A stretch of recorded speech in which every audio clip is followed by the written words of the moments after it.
Welcome to the Tuesday, December 16th, 2025 regular meeting of the Ann Arbor Planning Commission. My name is Donnell Weich, and I will be chairing tonight's meeting. For detailed information on meeting procedures, please review the full printed meeting agenda provided at either end of the dais. Manager Leonard, would you please call the roll? Commissioner Weich. Here. Commissioner Abrams. Commissioner Hammerschmidt. Commissioner Lee. Here.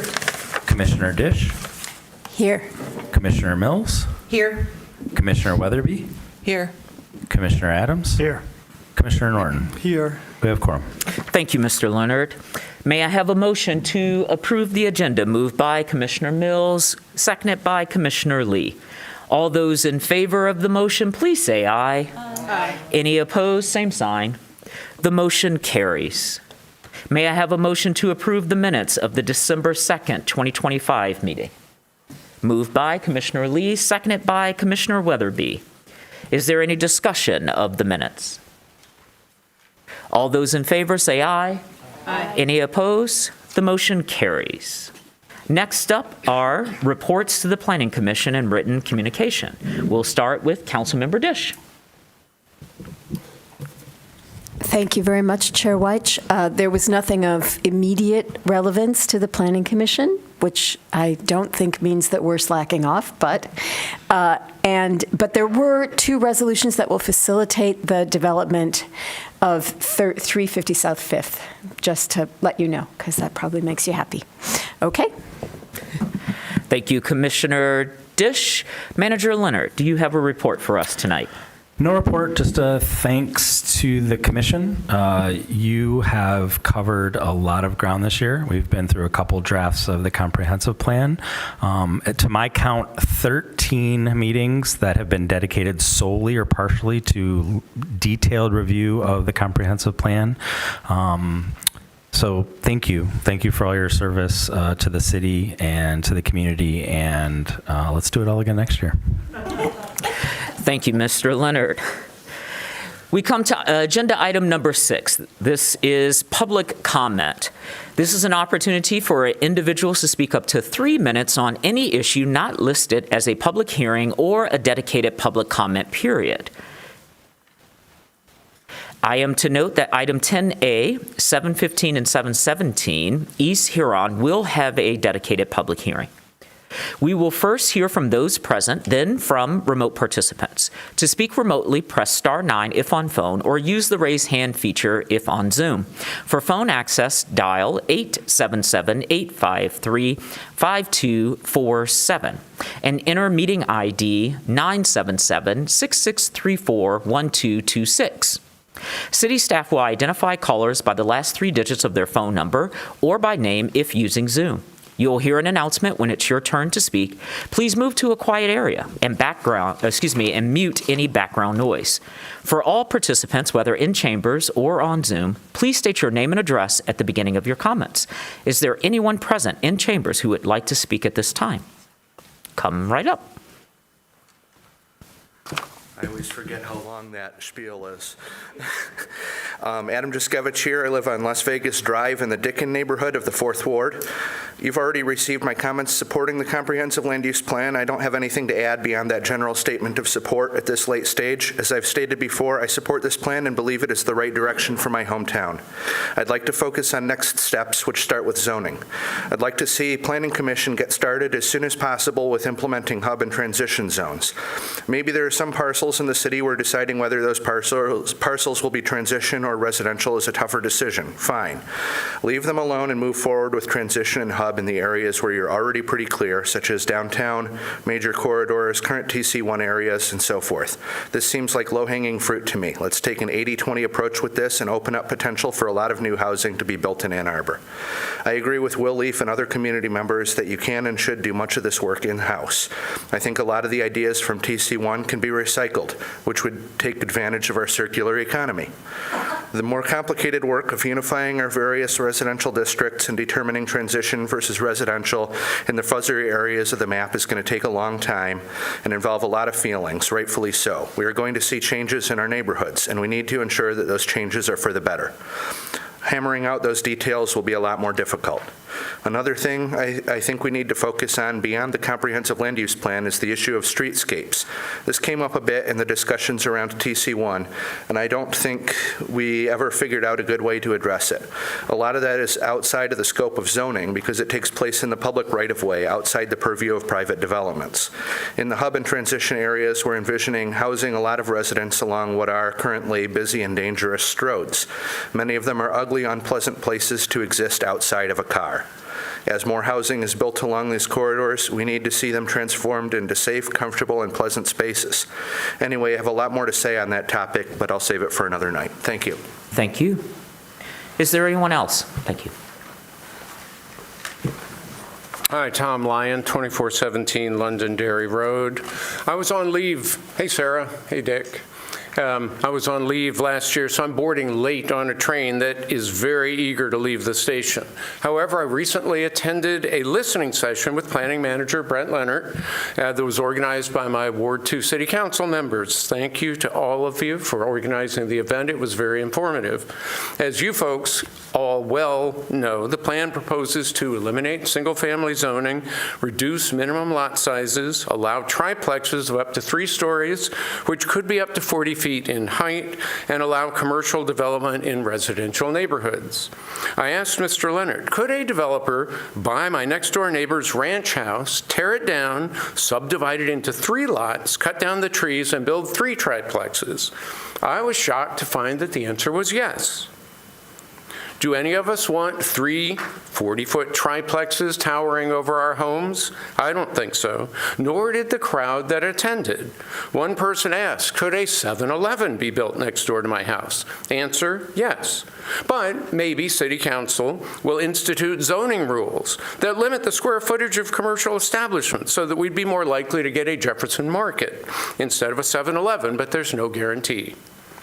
Moreover, Mr. Leonard admitted that the Commission has no idea if the plan will really make housing more affordable in Ann Arbor. They hope so, but they have to admit that all the new housing built in recent years has come in at the high end of the market, because that's where it's most profitable for developers to build. I recently received a large trifold flyer about the plan from the mayor and my city council reps. Mayor Taylor assures us that single-family homes will never be outlawed. The mayor doth protest too much, methinks. I would never have even imagined that possibility.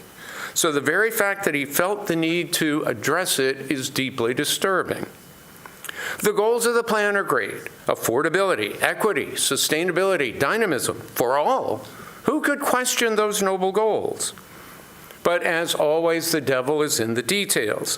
The plan opens up a Wild West in residential neighborhoods with no nuance or consideration for the impacts on current homeowners and taxpayers. Longtime residents could find themselves surrounded by treeless lots with 9 new units on either side, towering up to 40 feet in height. With no guarantee of affordability for the new residents the plan seems so eager to attract. The citizens of Ann Arbor deserve better. Thank you. Is there anyone else?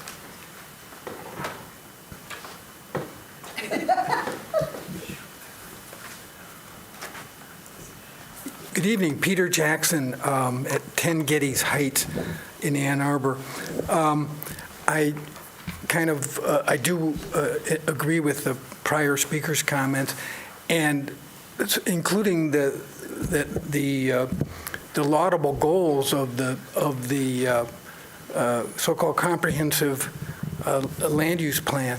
And the concern I have is that a lot of things have to go right for the plan to result in the laudable objectives. And if any one of many things doesn't go right, we could find ourselves 10, 20 years from now without any more affordable housing and a less attractive city in which to live. In effect, we may end up throwing the baby out with the bathwater and have nothing, no way to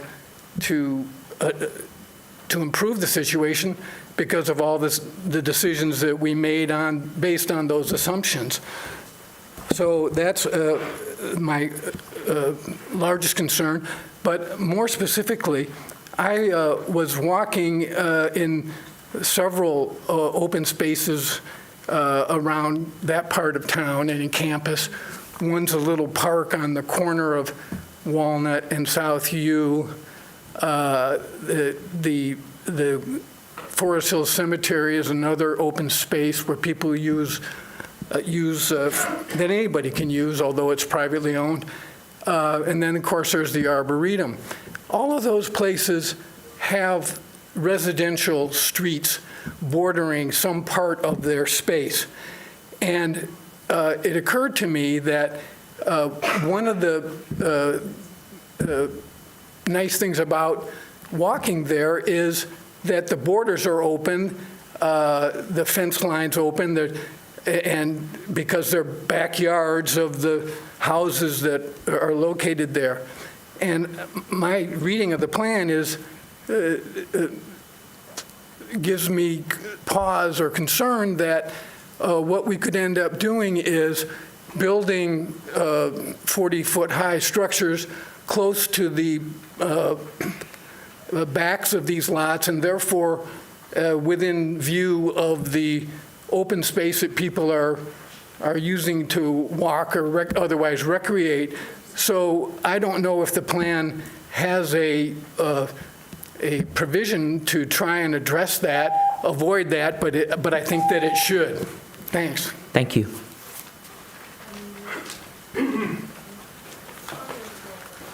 Good evening. Good My evening. name is Jeff Crockett. On Sunday, my wife and I and some friends took the Boston Edison Historic District Christmas tour. The Boston Edison Historic District is an instantly recognizable area in the heart of Detroit containing over 900 homes. Most homes were constructed between 1905 and 1925. Early residents of this area included Henry Ford, James Couzens, Horace Rackham, Sebastian Kresge, and Joe Louis. Barry Gordy lives there now. Today, Boston Edison is a multiracial, multi-ethnic neighborhood with people from diverse occupations and professions who share a common appreciation and love of historic districts. It boasts the historic Boston Edison Association, the oldest continuous neighborhood association in the city, founded in 1926. One of the stops on that tour was the home of Conrad and Char Goolsby, who shared the following fascinating story. My husband and I counted an honor to live in the former home of Tuskegee Airman Carl Carey and his wife Jeanette. The Careys raised their children here and shared a beautiful life in this home for more than 40 years. Tuskegee Airman Carl Carey holds a significant place in American history as a pilot with the legendary Tuskegee Airmen, whose courage and service helped shape our nation and break barriers in aviation and the military. Today, you will find displays throughout the home that we toured, honoring Carl Carey and his fellow airmen, ensuring that their legacy continues to be remembered and celebrated. Please understand the value of historic districts consists not just of the historic architecture, but also of the histories of the people who live there. In our home, after we renovated, we have received visits from descendants of each of the three prior owners, including the Schumachers, the Shanklins, and the O'Hara families. We intend to use the information and pictures they shared in creating a book about the history of our house that will stay with our house. The process of creating an historic district includes documenting the histories of not just historic buildings, but also of their residents. The work that was done in developing the Old Fourth Ward Historic District resulted in the book Historic Ann Arbor, a Culture Guide by Susan Weinberg and Patrick Macaulay, available on Amazon. Unfortunately, the current draft of the club omits the significant advantages that historic districts bestow, which are included in the comprehensive plans of Grand Rapids, Kalamazoo, Madison, Portland, Boulder, and Minneapolis. Please correct this oversight. Members of the Ann Arbor Preservation Alliance stand ready to help you. However, I'm greatly concerned about the historic neighborhoods on North 4th and North 5th in the First Ward that do not have historic historic district protection. With the transition designation, a number of historically significant homes in this area risk being demolished without capturing the histories. That is simply unacceptable. Thanks for your consideration. Thank you. Is there anyone else in chambers who would like to address the commission at this time?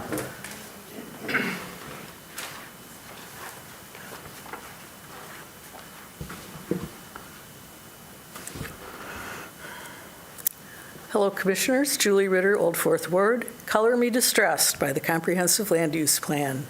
There's a wide range of plans, an infinite number you could have come up with, that you settled for a copy from another city, Minneapolis, a city not comparable to Ann Arbor, is disappointing. Minneapolis has the ability to mandate affordable housing, and they use that mandate. Minneapolis offers property tax breaks to affordable housing, and Ann Arbor cannot. Minneapolis is much larger in population and land area and does not function under the same laws and restrictions. It is far from corresponding. At least we're finally hearing from city planners that the proposed plan will not bring affordable housing. It will perhaps slow the increase in rental and sales prices. It will bring nothing down. It will not reduce traffic. It will only slow the increase in the amount of traffic. Truth at last. It will not make the city any more sustainable, but might slow the increase of unsustainability. No matter how many residents, citizens, voters come before you and City Council voicing opposition to this plan based on well-thought-out concerns, you continue to plow ahead. This plan is based on numbers pulled out of thin air with no surveys, data, or underlying justification other than increased tax revenue. I listened to 2 City Council people earlier this week, and neither one of them had heard of the Ann Arbor Community Foundation study showing the entire county of Washtenaw only needs 15,000 new units by 2050. And that is the very best thing the city of Ann Arbor could do would be to build affordable housing for senior citizens, because so many live trapped in their homes by property taxes and moving expenses. There are 40,000 bedrooms locked up in these houses, and if they were freed for the use for new families, that would provide most of what the city claims it needs. The problem is, it would not provide for a massive increase in property tax revenue, and we have not heard one word from the city about cutting expenses, either current or projected. The plan is being driven by forces no one in the city will publicly admit to. The governor's desire to have Washtenaw County turned into a sacrifice zone for artificial intelligence data centers that will ruin our water supplies, increase utility costs, and cause lots of pollution. Or climate refugees being lured by Abram Lustgarten and Missy Stultz. These are the kinds of scenarios this plan is designed for, not the actual needs of the communities in Ann Arbor and Washtenaw County. Gutting the beautiful, lovingly restored homes and apartments in the north central Ann Arbor, the historic African-American part of the city, by designating it part of the DDA is just as unacceptable as upzoning residential areas to transition zones. You have T1 zoning along major arteries. You have so many high-rise buildings already in the pipeline, it's hard to pick out 1 or 2 things that can be tweaked. I recommend a completely new plan designed to meet the real needs of the real community. Thank you. Thank you. And just a note for everyone that's in the chambers, I know you think you are whispering and no one can hear you, but we can actually hear you very clearly, and it distracts us from hearing the speaker because the acoustics, they actually project your voice right into our ears. So if you want to have a private conversation, I would invite you just to leave the chambers, but not to go in the hallway, go all the way down to where the elevators are, because otherwise it just comes back through the hallways. Is there anyone else in chambers who would like to address the commission at this time?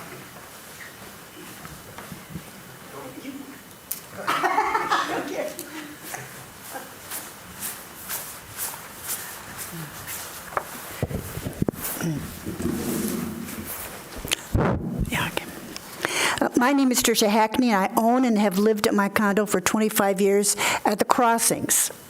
According to the PRD, 904 Lincoln, Ann Arbor was sold to MPJ2 LLC for $364,184 as a bank-owned foreclosure property, thus the low price for pristine Burns Park properties.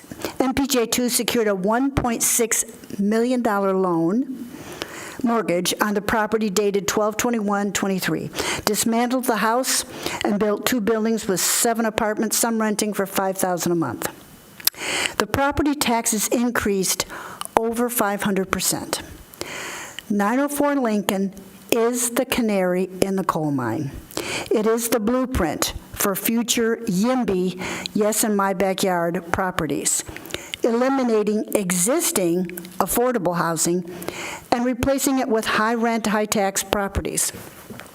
That is precisely what the comprehensive plan's rezoning is targeted to do, essentially sanctioning the investor takeover for starter homes and legitimizing the elimination of the middle class in Ann Arbor. Currently, in southern Ann Arbor neighborhoods, the housing is heavily populated with houses ranging in price from $300,000 to $450,000. While atypical pricing for Burns Park, it is these starter homes for young families and retirees in Ann Arbor that rezoning targets. My twin sister has lived for 27 years as a retired U of M pediatric nurse in southern Ann Arbor. The neighborhood is weary of investors going door to door to inquire if residents want to sell, to the point of harassment. The investors' actions would apply a fait accompli regarding the comprehensive plan, as they are acting as if it's already in place. Investors have lots of practice and a history well documented with gentrification strategies. In closing, 904 Lincoln bent the rules of current zoning laws. How can the public trust that the city will abide by the new zoning laws? Who is MPJ2 LLC? And where does the city draw the line, if ever, in supporting middle-class neighborhoods in the GOP comprehensive plan? Thank you.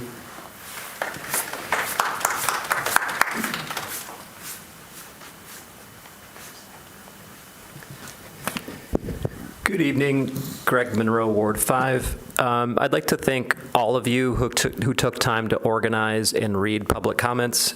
I'd like to draw your attention to my comment submitted about incentives for preserving our mature tree canopy, going beyond strategies that currently exist in the plan. We need their benefits to mitigate climate change now. And I'd like to spend the rest of my 3 minutes talking about natural feature protections. The plan states that it will maintain existing natural feature protections, but the plan also significantly expands by right zoning. Existing natural feature protections, I believe, mean to reference UDC Section 5.23, which should be explicitly stated in the plan. The problem I see is that the way the UDC protects natural features is through site review, and by right zoning requires no site review. So if we're expanding by right zoning and reducing site review, we're not maintaining existing natural feature protections, we're bypassing or diminishing them. I think this is a loophole that should be reconciled. We should require site plan review on any parcel within 250 feet of or that contains our natural features inventory.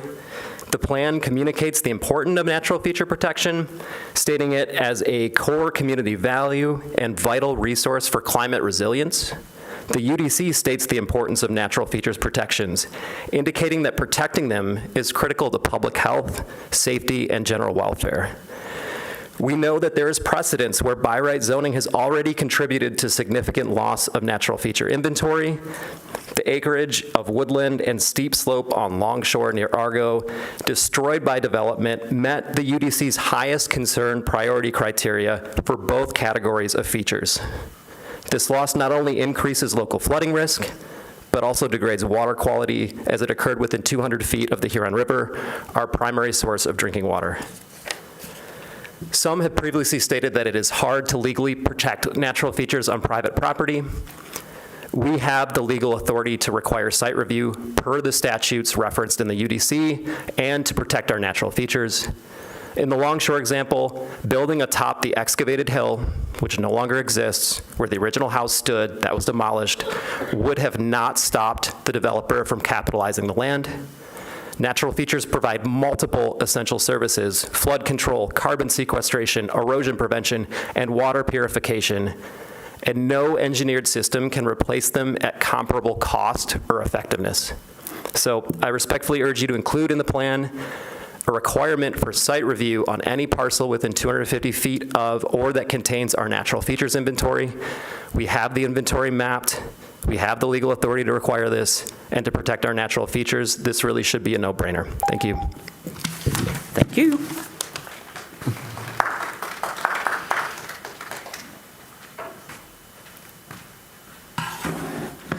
Good evening, Tom Stolberg, 1202 Traver Street in the heart of Lower Town. I want to talk about the Dean that you approved last week. It's an R4C, currently zoned area, Madison Street and 4th and 5th Avenues.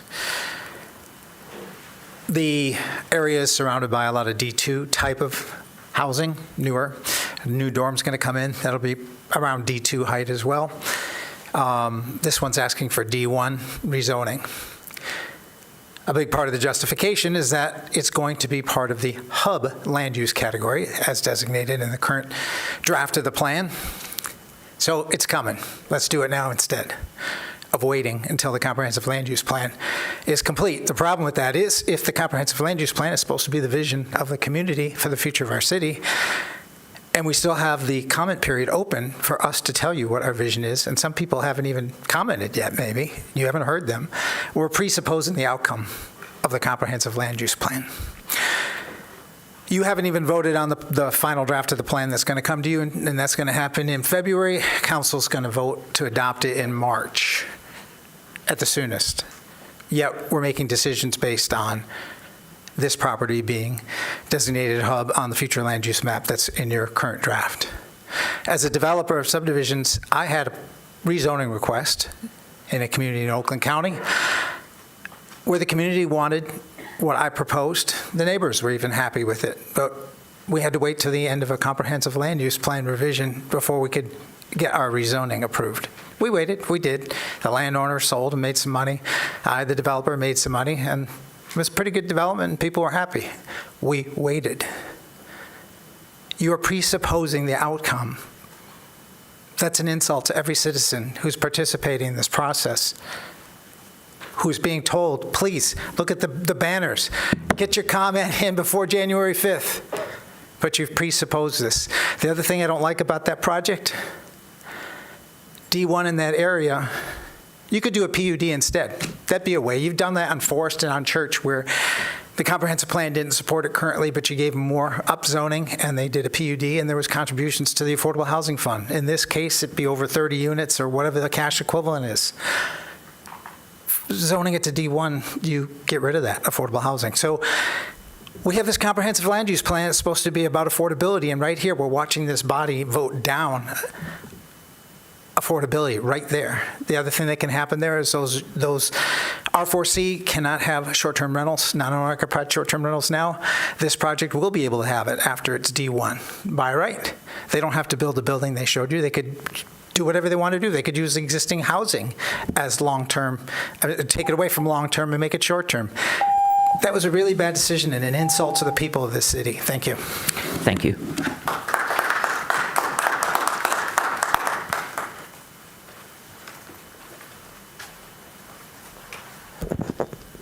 Hi. Hello. Can you hear me okay? Yeah. Yeah. Okay. My name is Gabrielle Bowyer. I live at 1721 Newport Road. I was made aware of this plan a few months ago, and I'm really disturbed by how little it seems that our city government is thinking about the middle class and what people are actually contending with in this city. This plan does not, this plan talks about affordability and then cites a bunch of stuff that other cities did and never provides any real data on whether those cities have reached those aims at all. And there have been a lot of comments made around confusion, how A leads to B. I moved here 10 years ago to go to social work school. I'm from New York City. And I stayed because I could afford a one-bedroom apartment comfortably, and I could walk to downtown. There was a place to park my car.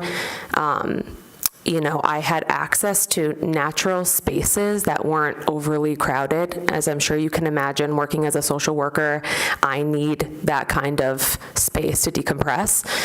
And I would have loved to buy my house. Little did I know that my landlord actually sold it to a developer. And I lived in the upstairs floor for under $1,100 a month. There were 2 graduate students who lived below me who lived in a 2-bedroom for under $2,000 a month. That house was razed. Every tree in the lot was cut down.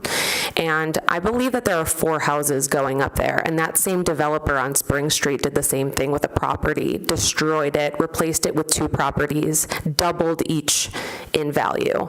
So when you guys call this like an A2 for all, like what you're really saying is like A2 for rich people. Because all of the people who serve this city are trying to buy houses. Go to an open house on a Sunday and you'll see. But when you upzone all of this land and you make it so enticing for developers and speculators without putting in any protections for people who've been trying to buy a house for 2 years, for, elderly people who want to downsize, for families with young kids who are getting bigger and they need some space. Like this, this is not helpful to the middle class. And I don't see how this is representative of what Ann Arbor, people who live here, want. I don't see anywhere where there were surveys done asking people what they need. This is a time of economic crisis for people who live here, for people who live anywhere. And this is really disrespectful. Thank you. Sorry. Thank you. Is there anyone else in chambers who'd like to address the commission at this time?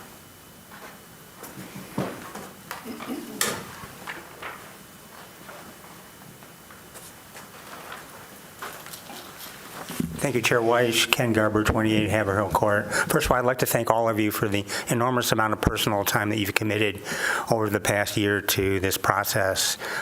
Your stamina and dedication are really impressive, and I really appreciate it. So I hate to add a note of dissonance, but besides the economic crisis, we're undergoing a climate crisis as well, and that's my main concern here tonight. 2 weeks ago, I spoke to the failure of this plan to address the sustainable growth problem and why invoking the terms resilience and circular economy over and over in the plan don't solve the problem. Rather, invoking them doesn't solve the problem. So what does? First of all, obviously, no new fossil fuel infrastructure. Second, explicit mention of passive house building principles. Those, as you know, are air tightness, continuous insulation, thermal bridge-free construction, high-performance doors and windows, and energy recovery ventilation. They can apply to multifamily construction, including high-rises and commercial buildings. Third, mass timber construction. Fourth, net zero carbon buildings. A system for this now exists in the state building code as Appendix CC. Here's how it works. First, build the 2021 IECC energy efficiency standards, then calculate the renewable energy needs from energy simulation or a standard table, then achieve that with on-site or off-site renewable energy. And obviously this incentivizes buildings that are more energy efficient than code. So the comp plan does mention energy efficiency, but only in passing. I think we should bring in these specifics. The plan also falls short in terms of climate ambition. Carbon neutrality does not mean zero emissions. It also allows carbon offsets, renewable energy credits, and other gimmicks to get to net zero. Carbon neutrality may be acceptable for 2030. Even that's debatable, but this is a plan for 2050. Long before then, rich countries need to zero out real emissions for any chance of avoiding fatal tipping points and preserving a livable planet. The plan should call for eliminating emissions as soon as possible through the procedures, methods, standards that I mentioned earlier. Finally, the plan should challenge consumerism. Circular economy does the opposite by justifying purchases and promising green growth, which is a fallacy. The wealthy, especially, and they've been mentioned already tonight, they can't continue to fly, drive huge vehicles, own second homes, and buy useless goods like there's no tomorrow. The plan by itself won't cure our sick culture, but it should call it out. I know this is just a land use plan. Thank you.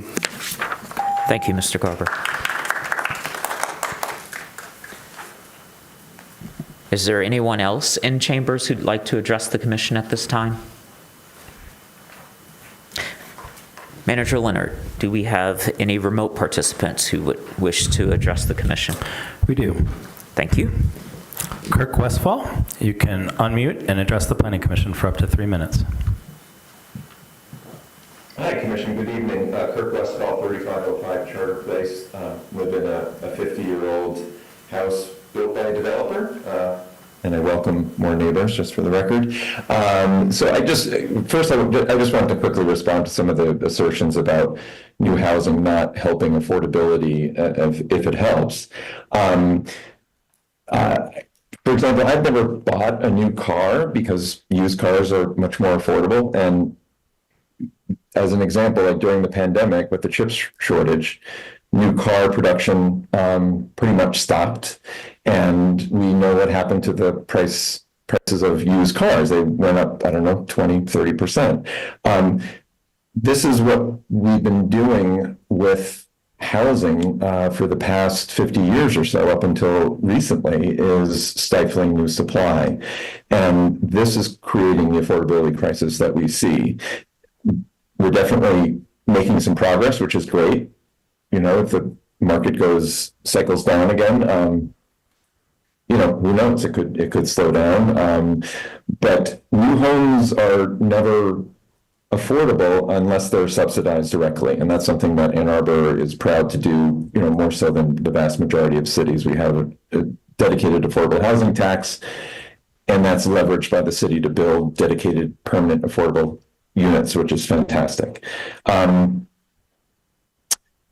So when new housing is produced, it provides housing for people who can afford it. It provides for higher income people, students from higher income families, and when they move into those buildings, they're no longer competing for the existing housing stock. And this has been well documented. Multiple peer-reviewed research papers. Please just, I hope that people will take a minute to look into that. On the topic of the comprehensive land use plan, I want to echo the sentiments of Mr. Juszkiewicz and others. I really appreciated the perspectives by Professors Levine and Kazis last week, advocating for simplicity, urgency, and maybe iteration, doing some things, getting some things in place, and then iterating later due to the urgency of the problem. I would advocate for setting up some working sessions, as soon as possible in January to start working on, doing some thought experiments about different zones. We know we're going to need zones, regardless of what types or where the map finally comes out.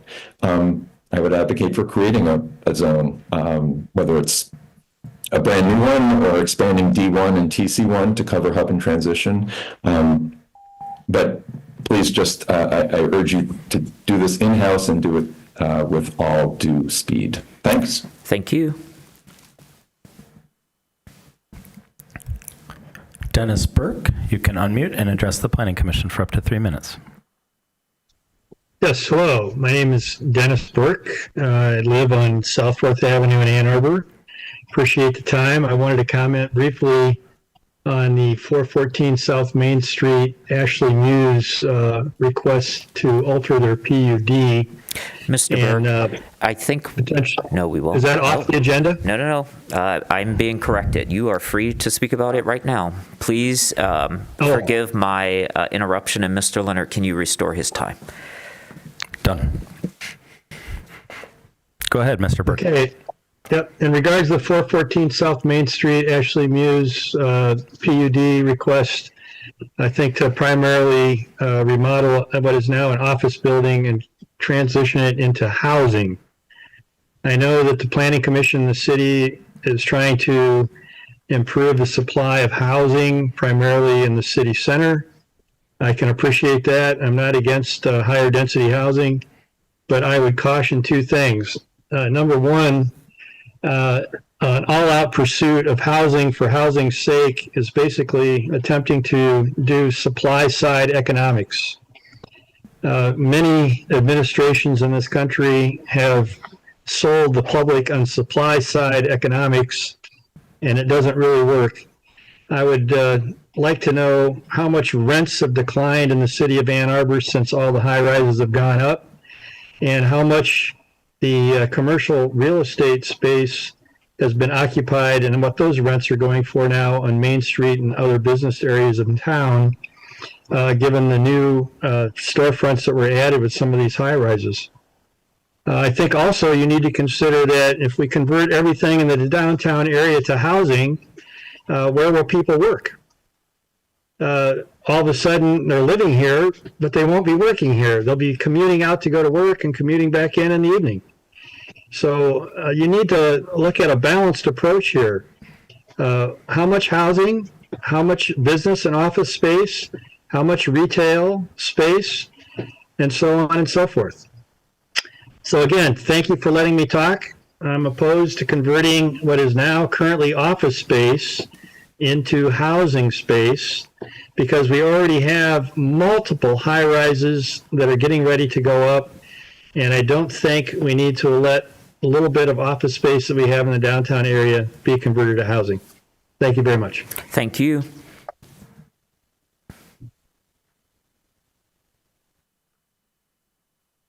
James Damore, you can unmute and address the Planning Commission for up to 3 minutes. Thank you, Brett, and thank you, commissioners. Ann Arbor's parkland and natural features are not secondary considerations. They are fundamental to our community's environmental health, safety, and quality of life. Any long-term land use plan that weakens these protections is moving in the wrong direction. Eliminating the 2006 natural features land plan in the new comprehensive land use plan is just not concerning, and I view it as reckless. For nearly 20 years, it's been one of the city's better environmental safeguards. I think us residents deserve answers. Why is this being eliminated? What replaces it? Who stands to gain from it? The draft plan also presents an incomplete and misleading account of our history. The 2003 Greenbelt millage is described as farmland and open space preservation outside the city. That's true, yet amidst a crucial fact that 1/3 of that millage was also dedicated to acquiring parkland and natural areas within Ann Arbor. Leaving this out distorts the public record and undercuts the values voters affirmed. The engagement methods used in the land use plan on Club, online surveys, stickered boards, digital voting tools, are highly vulnerable to manipulation and in no way respect a cross-section of Ann Arbor. A small, highly organized group can dominate those tools and often does. That is not public input, it is manufactured consensus. For years, many residents have seen the planning process dominated by a narrow circle of insiders aligned with specific development interests. The result is a draft plan that reflects predetermined priorities and minimizes environmental safeguards. This is not community planning. This is agenda-driven planning. The current draft repeatedly invokes A20, but that language cannot disguise the fact that several proposed policies weaken natural features protections and accelerate development without corresponding ecological accountability. We're already witnessing the consequences through large-scale projects that burden infrastructure, threaten ecosystems, and shift long-term risk out to taxpayers. For these reasons, I urge the Planning Commission to pause the plan. We deserve a transparent, bottom-up planning effort that includes all neighborhoods, long-term residents, and those who have been excluded from past decisions. We need a process driven by the community, not by a predetermined narrative. You have created a good, solid foundation to build from. Now let the people of Ann Arbor do the work of shaping their future now. Thank you for considering my remarks. Thank you and have a good evening. Thank you.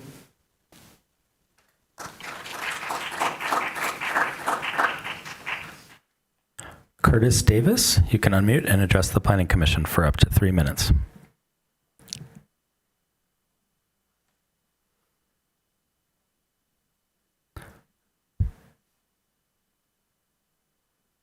Curtis Davis, you can unmute and address the Planning Commission. Go ahead.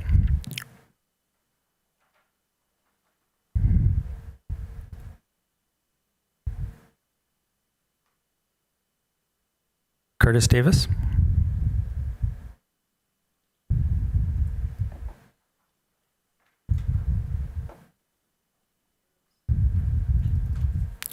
Mr. Davis, you can address the Planning Commission. He's unmuted, but it does not appear to be able to hear audio. Can you come back? That is the last hand. If Mr. Davis?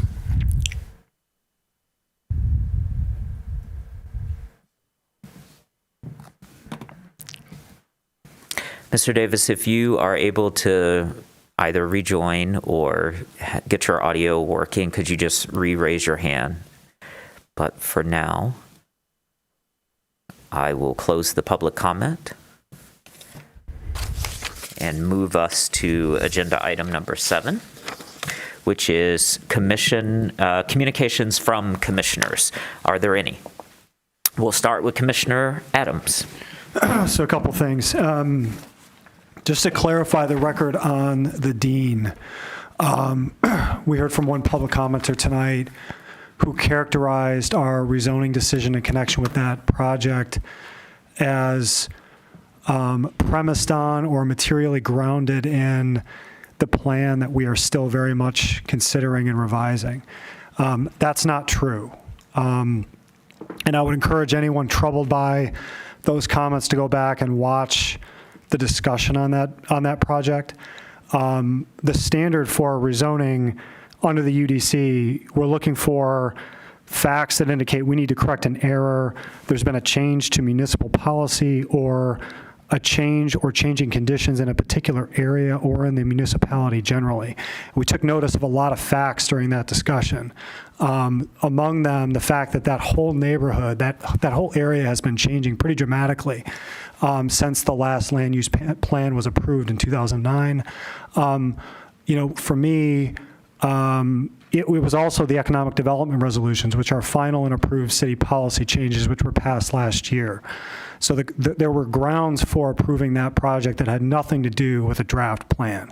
Nothing was presupposed. I also want to, as I have on a couple of occasions, talk about and respond to comments, respond to members of the public who are concerned about the pace and scale of change that will be caused by or recommended by the plan that we're considering. The plan doesn't cause anything to occur, it recommends changes. All available evidence that we have, and I'm going all the way back to when this body began deliberations back in, it would have been January of this year rather, feels like last year. All available evidence that we have supports the conclusion that any change that this plan is recommending for residential neighborhoods will be gradual. It will be constrained by market forces. It will also be constrained by legal mechanisms that this plan either doesn't propose to alter or cannot propose to legally modify. On April 1st, and I've mentioned his comments a couple of times, but I know there are new voices in the room. On April 1st, we heard from Professor Noah Cases from the Michigan Law School, who talked about the experience of the city of Houston following a much more sweeping and radical series of land use changes. And the impact of those changes on the actual built environment were extraordinarily gradual. The number, and I'm going off memory here, I think he quoted something like 1,300 new multifamily units over a 10 to 15 year period in the 4th largest municipality in the country. That's really gradual change, bordering on hard to notice, I have to imagine, if you're living there. So that's the affirmative case. What evidence do we have? And we have a whole housing appendix that we were very careful to attach to the plan that has citations to a lot of this work. On the other hand, we have no evidence from this city or elsewhere that legalizing triplexes up to 3 stories will lead to rapid or even moderately paced change in our residential neighborhoods. We've been holding meetings for, again, almost a full year on this, and I don't think we've been presented with a single example of any city that's conducted a comparable or even not comparable change to its land use policy that has experienced destructive, problematic, radical change in its neighborhoods. If there is such an example, I would love to be presented with it, but we have not seen it. The other example that I would provide, my neighborhood permits duplexes today up to 30 feet tall by right.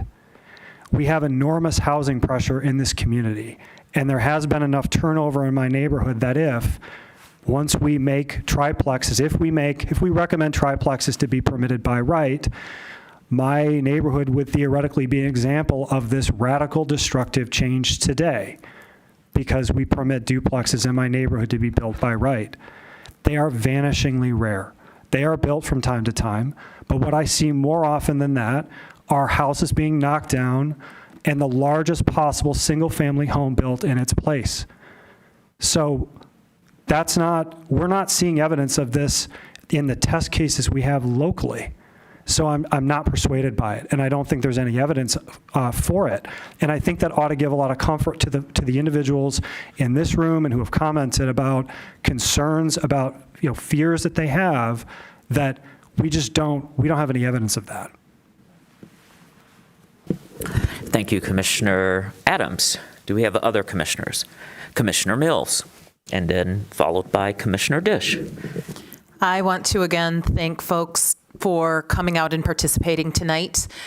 Whether you've been here before and are patient with us and repeating your comments, appreciate it, or this is your first time commenting, thank you for coming out and participating. One of the specific comments that caught my attention and is one of the things in the plan that I think is really, really interesting is on page 20 of draft 3. And this is a map pulled from census information showing commuting patterns. It was in reference to a comment about, jobs and what this means. Just for everyone's awareness, in case you don't have it in front of you right now. 17,000 people live and work in the city of Ann Arbor. Their homes are here, and that's where they work. Every day right now, we have almost 19,000 that commute out to jobs elsewhere, which seems like a lot, but not in comparison to the number that commute in. It's 76,500. So right now, we are definitely a place that has more jobs, more commuting in, than we have residences.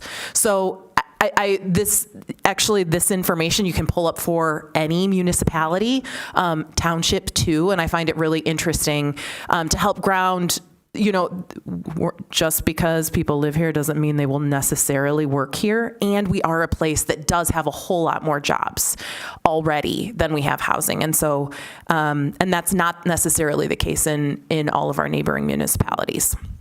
But again, thank you all for participating tonight. Commissioner Dish. I also want to thank you all for coming tonight and participating. It was obvious that you had spent a lot of time preparing your comments, and they were very thoughtful. I wanted to, I had a couple questions, or just, I think, one question for staff. Reference was made to 904 Lincoln bending the zoning laws. My understanding was that was a double parcel. That was 2 parcels, or? It's a single parcel that had the lot area to accommodate 2 duplexes. And 4 units does not require site plan review under our code. Thank you. So it wasn't a lot split either. It just was big enough to accommodate 2 We have a lot of inquiries for that. We have lot split inquiries happening all over, but in that case, my recollection was that the lot size permitted, it exceeded twice the minimum structure area requirements.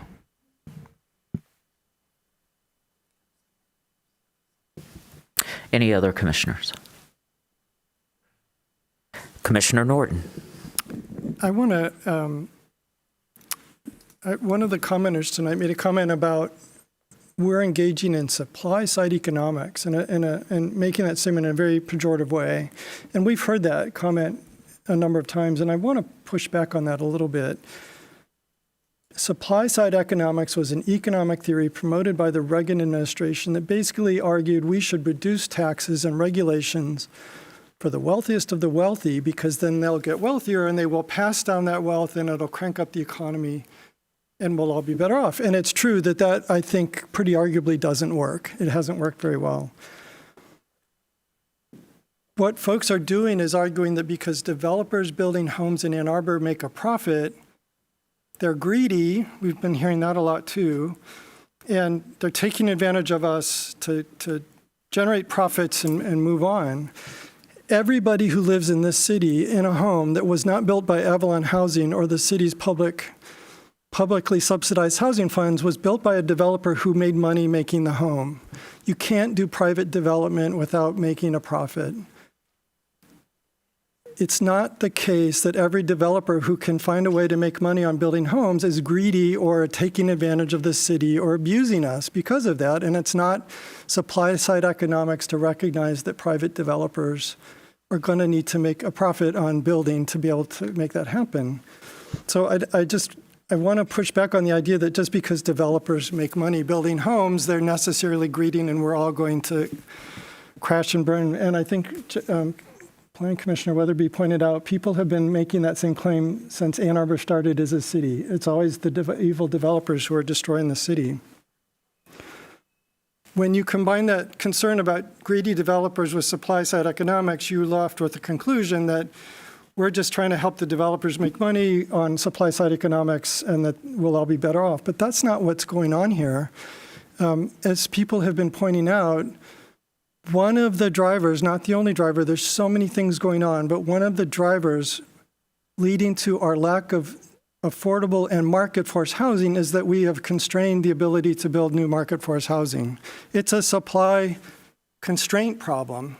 It's not a supply-side economic theory that we're trying to promote here. It's just recognizing when you have a limited supply of housing, the price of housing goes up, and that makes it more unaffordable or less affordable.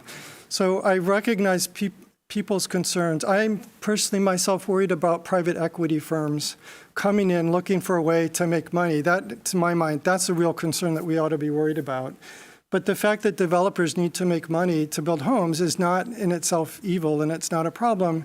And the fact that we are relying on the private market to produce homes doesn't mean that we're in favor of supply-side economics and that we're driving that political ideology. So I want to separate some of that dialogue out and get folks to recognize, and I've said this before too, we don't live in a communist planned society where the public builds all of the housing for everybody. We rely on the private market to provide housing.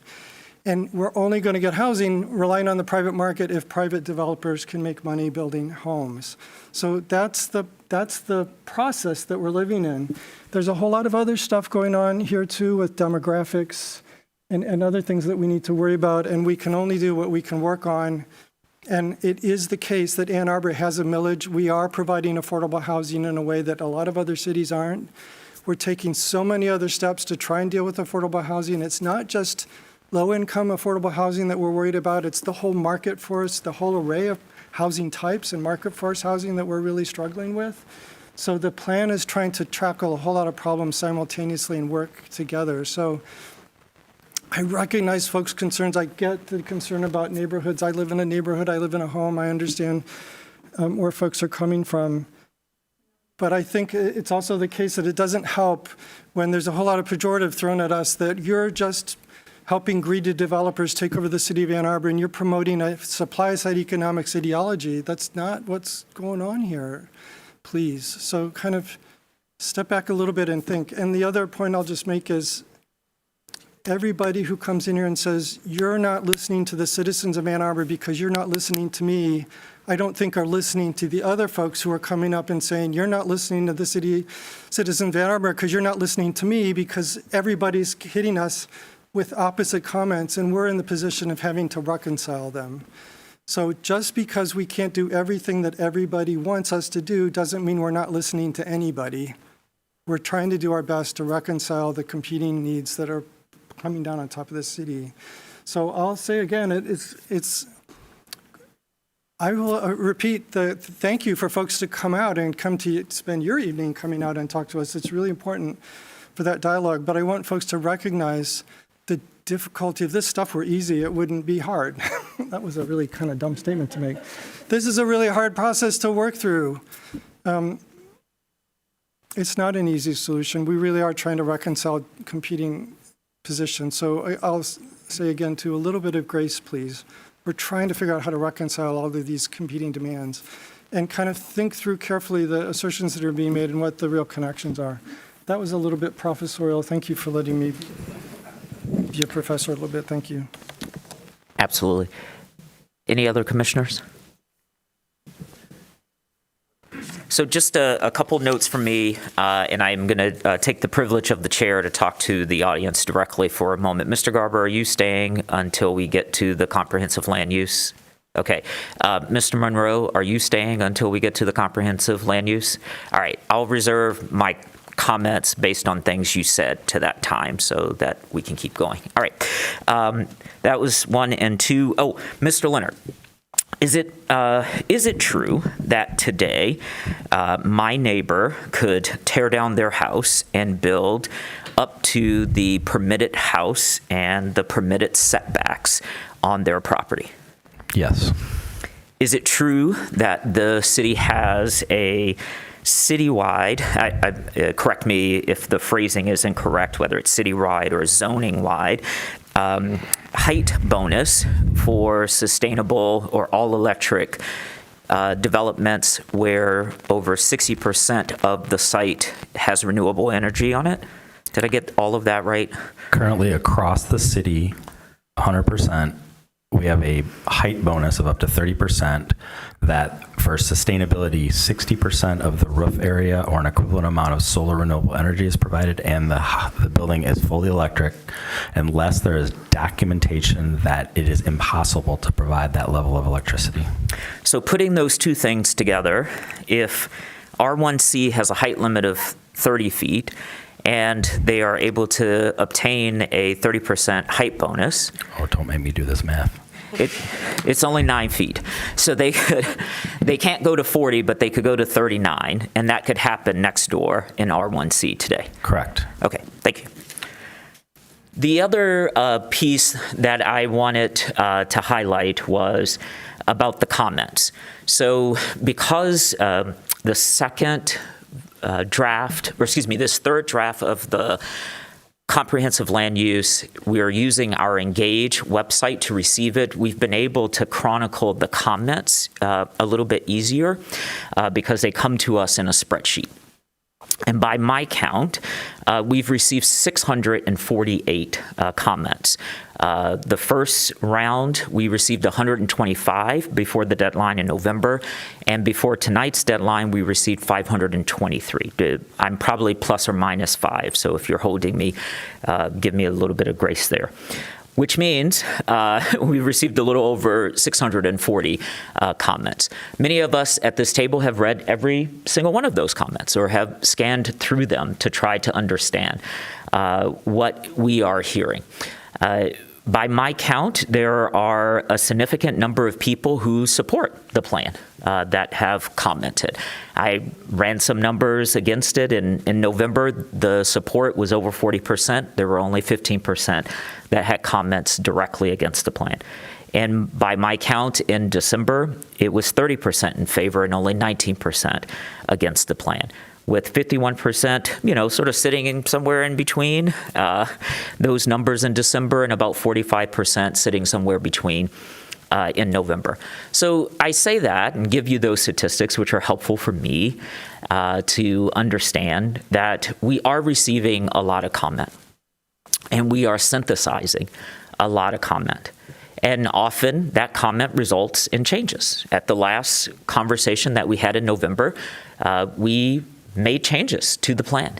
Tonight, once we move through the next two items of the agenda, this table will likely make changes to the plan. And it is directly as a result of the comments that we have heard, because we do listen, we do synthesize them, we do try to figure out what we can put in. I don't think there are any foregone conclusions. And I'll say that as someone who wanted things in the plan that are not in the plan. I sit at the table, but yet I am one vote, and I have been voted down. Like my colleague, Commissioner Adams, he is also one vote. He has been voted down by the table because we do not have a hive mind. We are all coming to this conversation from our social location, and we bring with us the stories of our families and where we live and the people that we hear from, and we are trying as best we can with the information that is in front of us to present a plan that we think will work for the city of Ann Arbor. So I just wanted to offer that as those have come up and said that we're not listening. I find that to be hard to reconcile with the information that we have. And then just to give you one more data point, I think in this packet, Mr. Leonard, there's a tracked changes document. Is that correct? I think part of this evening is to reflect back some of the changes that you talked about as to make sure that we are taking those accurately, in addition to any other discussion that comes up tonight. So yes. So you can take a look at that. It's in Legistar, so you have to access it via the web. It's a2gov.legistar.com. You go to Planning Commission, to the calendar, and then to the City Planning Commission, and then you find today's agenda, and then on the agenda you can see all of the attachments. They're often PDFs, sometimes they're Excel spreadsheets, and you can download that, and you can see that we've heard your changes, we've incorporated your changes, and staff are tracking the changes that we have. And then finally, I will add that I personally asked staff to prepare a memo, which is in today's packet, to talk about how we're receiving the feedback, where we are in the process, and how we plan to move forward so that there is less ambiguity around where we are and what we're doing. So I hope those things are They serve as evidence, in a sense, that this is a community-driven plan. Obviously, those of us at the table are the ones who are driving this plan, but we are not doing that with complete disregard to what we're hearing from the public. And with that, I will give us a 5-minute recess, and then we'll come back and continue our agenda.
All right, if I could have our fellow commissioners return to the table.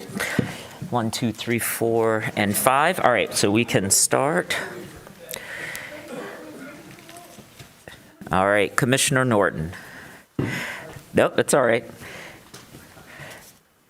So we are now at agenda item number 8, public hearing scheduled for the next business meeting.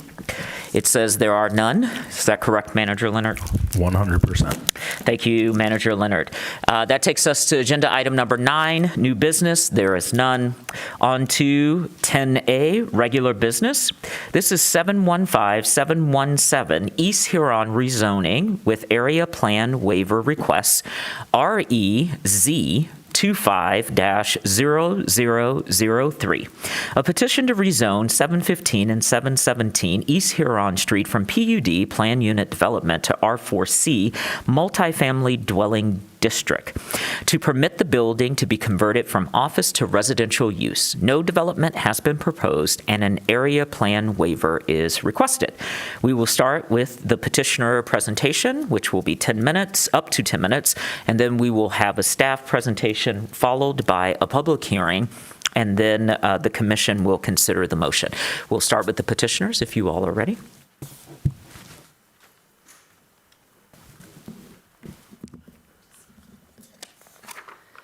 Good evening. My name is Emily Palacios, and I represent the property owner. I would like to say that I'm going to be brief in my presentation because I think this is a fairly simple and modest request. But as some in this room know, that I've been involved in planning and zoning long enough to realize that nothing is simple, and it may require a lot of discussion to get us where we need to be. I wanted to give a little bit of history on the property at 715, 717 East Huron, because I think it helps put this rezoning in context. We are talking about the northeast corner of Huron and North State Street, where the Hobbs and Black office building has been located in the renovated church. That campus was established in the mid-1980s after the church vacated, and in fact, after there was a small fire in the church that I watched as an undergraduate for my economics class in the old University High School building. And following that event, the city was very concerned with making sure that the church was preserved, and a plan was hatched to develop the Hobbs and Black campus at that location. So the church has been home to the architectural firm, along with the old rectory building. What was pulled into the PUD plan were 2 residential structures that had been used and occupied as rental apartments for decades prior to the establishment of the Hobbs and Black campus.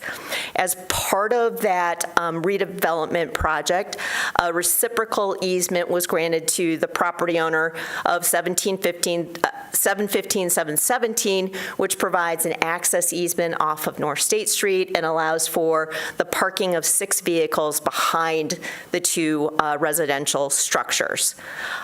In terms of the PUD that was put in place by the Planning Commission, it was really the renovation of the church consistent with federal rehabilitation standards that was considered to be the public benefit of that particular PUD. There's nothing in the PUD approval that relates or speaks to the 2 structures that are the subject of the rezoning this evening. So this isn't the first attempt to change the use of those 2 residential structures from office to back to multiple family, or at least the zoning district that matches everything to the north. There was an attempt in 2015 to modify the PUD that covers this property to allow the residential structures to be converted from office back to residential.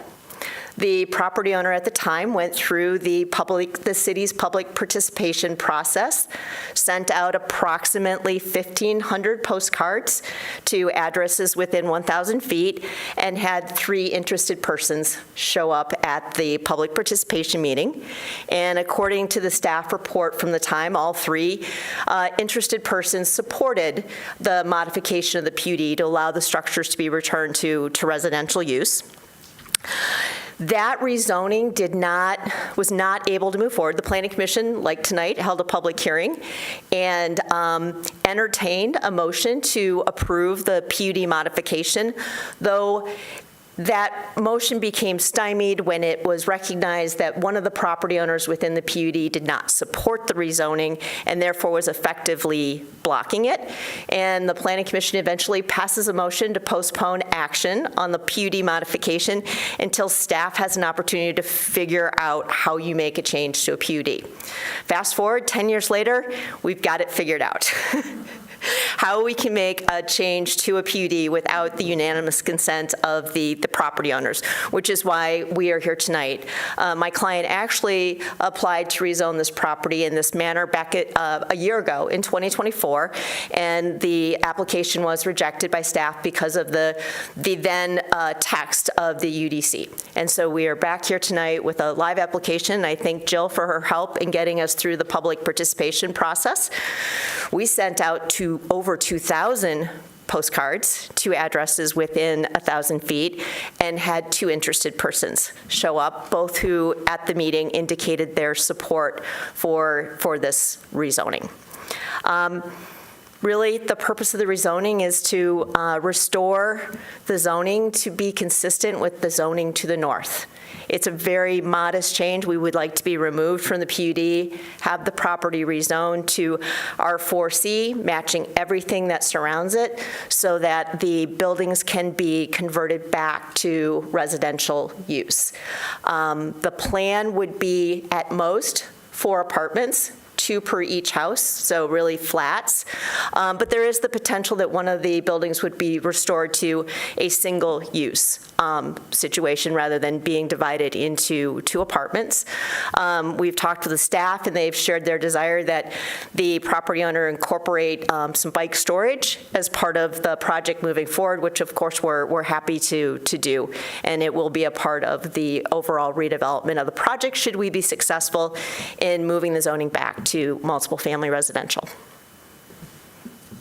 That concludes my presentation. Thank you so much. Planner Thatcher. I only have a few disparate thoughts to add to that. First, this entire site, as the PUD stands now, is in the Old Fourth Ward Historic District, and as such, these are contributing structures, so the site can't be redeveloped. There's not a danger that the house that's there now would be torn down and something bigger would be built in its place. I think that there were some residents that were a little bit confused about that, so I hope that they understand that there is no development whatsoever except on the interior of the building to change it back to residential proposed. The current PUD language is, I said archaic in my staff report. I think that's the polite way to put it. There are no supplemental regs. This was very early in the land of PUDs. And the one line of the PUD development agreement that's important is the first one that says buildings shall be limited to professional office use. That's what we're trying to change today.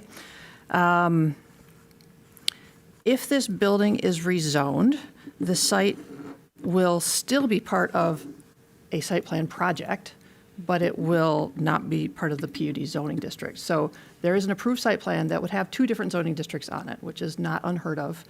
It's just a little bit awkward, but so any improvements that are shown on the site plan as it is today, like there may be landscaping, things like that, where the parking is laid out, that would still be in full force if this zoning is changed. The site plan still there, still valid.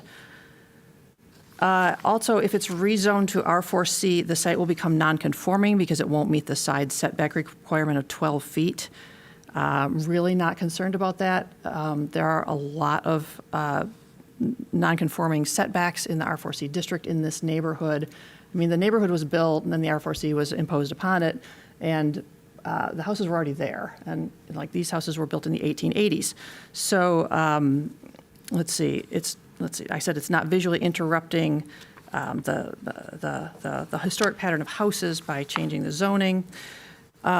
Finally, the city council ordinance that the applicant referenced was passed by city council in June to allow PUD districts without requiring the consent of all parcel owners.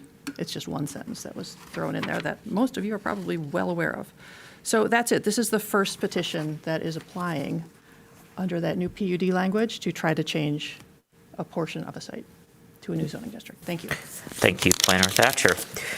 I will invite the public to a public hearing. You can have a seat. This is an opportunity for individuals to speak up to 3 minutes on this item. We'll first hear from those of you who are present in chambers. To speak remotely, you can press *9 if on phone or use the raise hand feature if on Zoom.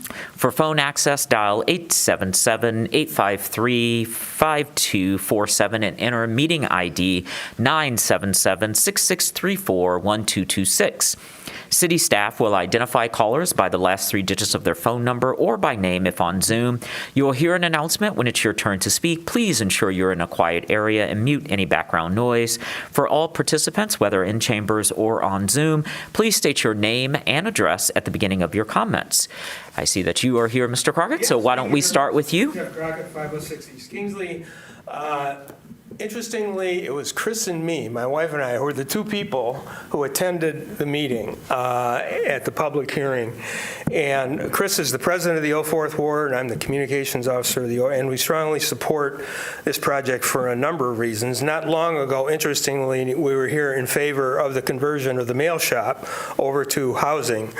And we're very pleased that it's within the historic district. It sort of meets all our criteria. I mean, this is sort of a no-brainer. I mean, switching housing or office to housing, maintain the historic district status of the homes.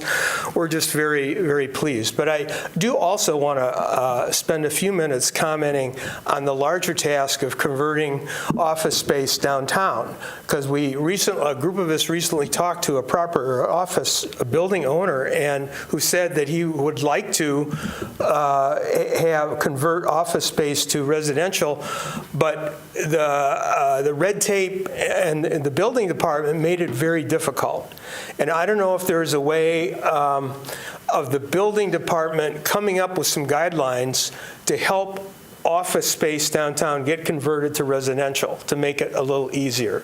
And I'm hoping that process will go smoothly here. So we are strongly in favor of this development, and thank you very much. Thank you. Adam Juszkiewicz, 1430 Las Vegas Drive. I support this. We are in a housing crisis, not an office space crisis in Ann Arbor. And I don't see any problem with converting office space to housing when it can be done. So it's great. Thank you. Thank you.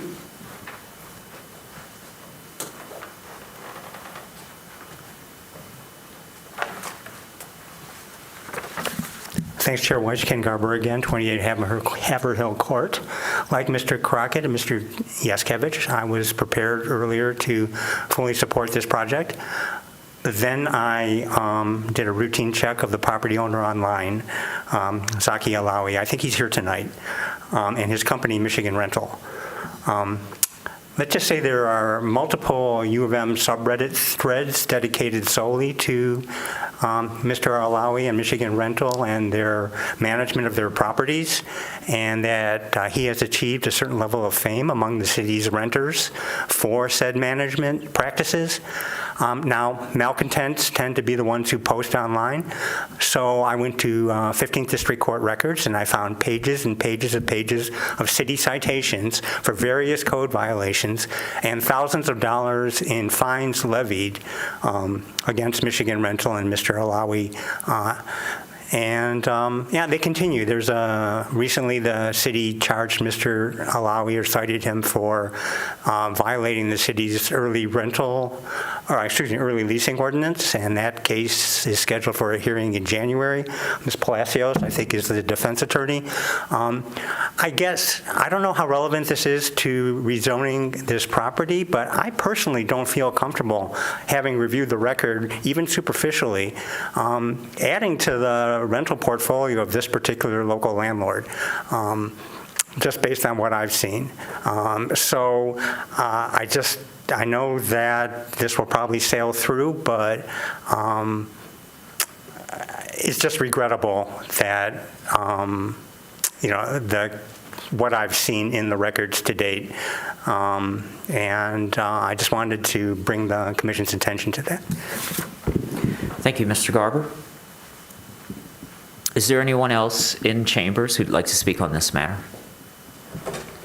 Manager Leonard, do we have any remote participants? No hands raised. Oh, I spoke too soon. Not too soon. Alex Lowe, you can unmute and address the Planning Commission for up to 3 minutes. Hi, this is Alex Lowe, 2532 Pittsfield Boulevard. Just want to say that the fact that this will become a non-conforming structure shows a major issue with our side setback rules. Thank you. Thank you, Mr. Lowe. No other hands raised again. With that, I will close the public hearing and read the motion. The Ann Arbor City Planning Commission hereby waives the area plan requirement as provided in Section 5.29.7.8, A, and 5.29.7.b of the Unified Development Code because no new construction is proposed, and recommends that the mayor and city council approve the zoning of 715 and 717 East Huron Street to R4C multifamily district. Moved by Commissioner Lee, seconded by Commissioner Mills. We are in discussion. Who would like to kick us off? Looks like it's Mills or Lee. Okay, it'll be Commissioner Mills. Thanks. I want to start at the end, which is about the non-conforming. That was the last comment that stuck in my mind. And I also appreciate the comparison table, as always. I love the tables. I'm curious. It was noted that the side setback is in your report that makes it non-conforming, but my read of the table is that it doesn't have enough gross lot area either. What is that problematic? Is that what is the implication of that? You are correct that it's another nonconformity, but since there's the structure already existing that they're not going to expand, then we just look at the lot area to look at the number of units that'll be allowed within it. Okay. If this were a blank site and something new were being built, we would treat it differently. You couldn't build anything on it if it were a blank site, right? Or a single-family home. Single-family home. There you go. Single-family home. Yeah. That's right. Okay. All right. Super. I just wanted to make sure I was reading the table right. I think overall this makes sense. Changing the use, and I do remember passing or recommending the change to the UDC to allow for units or for particular parcels within a PUD to pull out effectively of the PUD, to amend the PUD that way. I appreciate the research, Mr. Garber, that you brought to this too. I don't know how to deal with that information. I'm not going to lie. And I guess I would put it on, ask staff, I don't know that we do such a thing. Yeah, so my initial reaction is zoning is set out in the UDC about how we should be considering that, and that should be considered by any applicant. We talk about this a lot, actually, in the context of, types of businesses or the rent charge. I think we have to be very careful to be thinking about the land use decisions that we are making, and those land use decisions shouldn't be appropriate perhaps based on one owner versus based on another owner. We do incentivize some things through sustainability or affordability, and there might be change in ownerships, but generally my initial reaction is the applicant is actually not that significant of a factor for a rezoning decision. It is what the plan calls for in the context of where that is. We could certainly pose the same question as it advances from this body to City Council in the event that our legal counsel would have any other thoughts on it. Great, thank you. That was, the way that you answered was what my gut had been telling me. One final thing, the comment about challenges in modifying office space to become residential. Have you heard this? I assume, again, this is, once upon a time, I remember this coming into play associated with parking. Remember that? Yeah. And now we don't have parking, so I'm curious if you've heard on what some of the tricky parts of that are. In short, I'm not familiar with those. I could speculate that there are different building code factors that an office building might have been built to that can make challenges to maybe fire separations that might be different requirements for a residential building. That's purely speculative. I'm happy to inquire to the building department if that's something you're interested in. But I think is as much as we can just share that concern raised with the building department to see if that's something that they want to look at in future.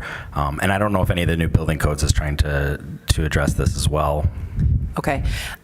I don't know if you want me to bring it up in commission proposed business. The reason we've talked before about thinking about when there's structured parking, for example, making that built in such a way that it can be adaptable. And if there is something, it feels like this is not necessarily a zoning concern, but if there is something where our zoning in terms of floor height, I mean, I don't think this is a floor height issue, but if there's anything that we could do to make it more adaptable, I feel like that's wise for us to know. Yeah, let's leave it at this. Let me inquire about the building department to see what conversations or awareness they have, and I can report back and see where you want to go from there. Super. Thank you very much.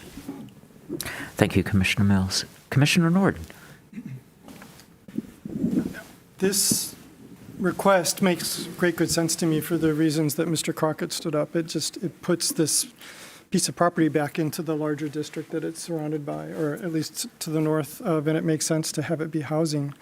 With regard to Mr. Garber's concerns about the owner, I'm going to say this out loud, and for the record, I am not the city's legal counsel, but it's a core principle of zoning that you zone by use, not by ownership. That who the owner is irrelevant to this decision. The question is are there change conditions or some other factor that would warrant rezoning?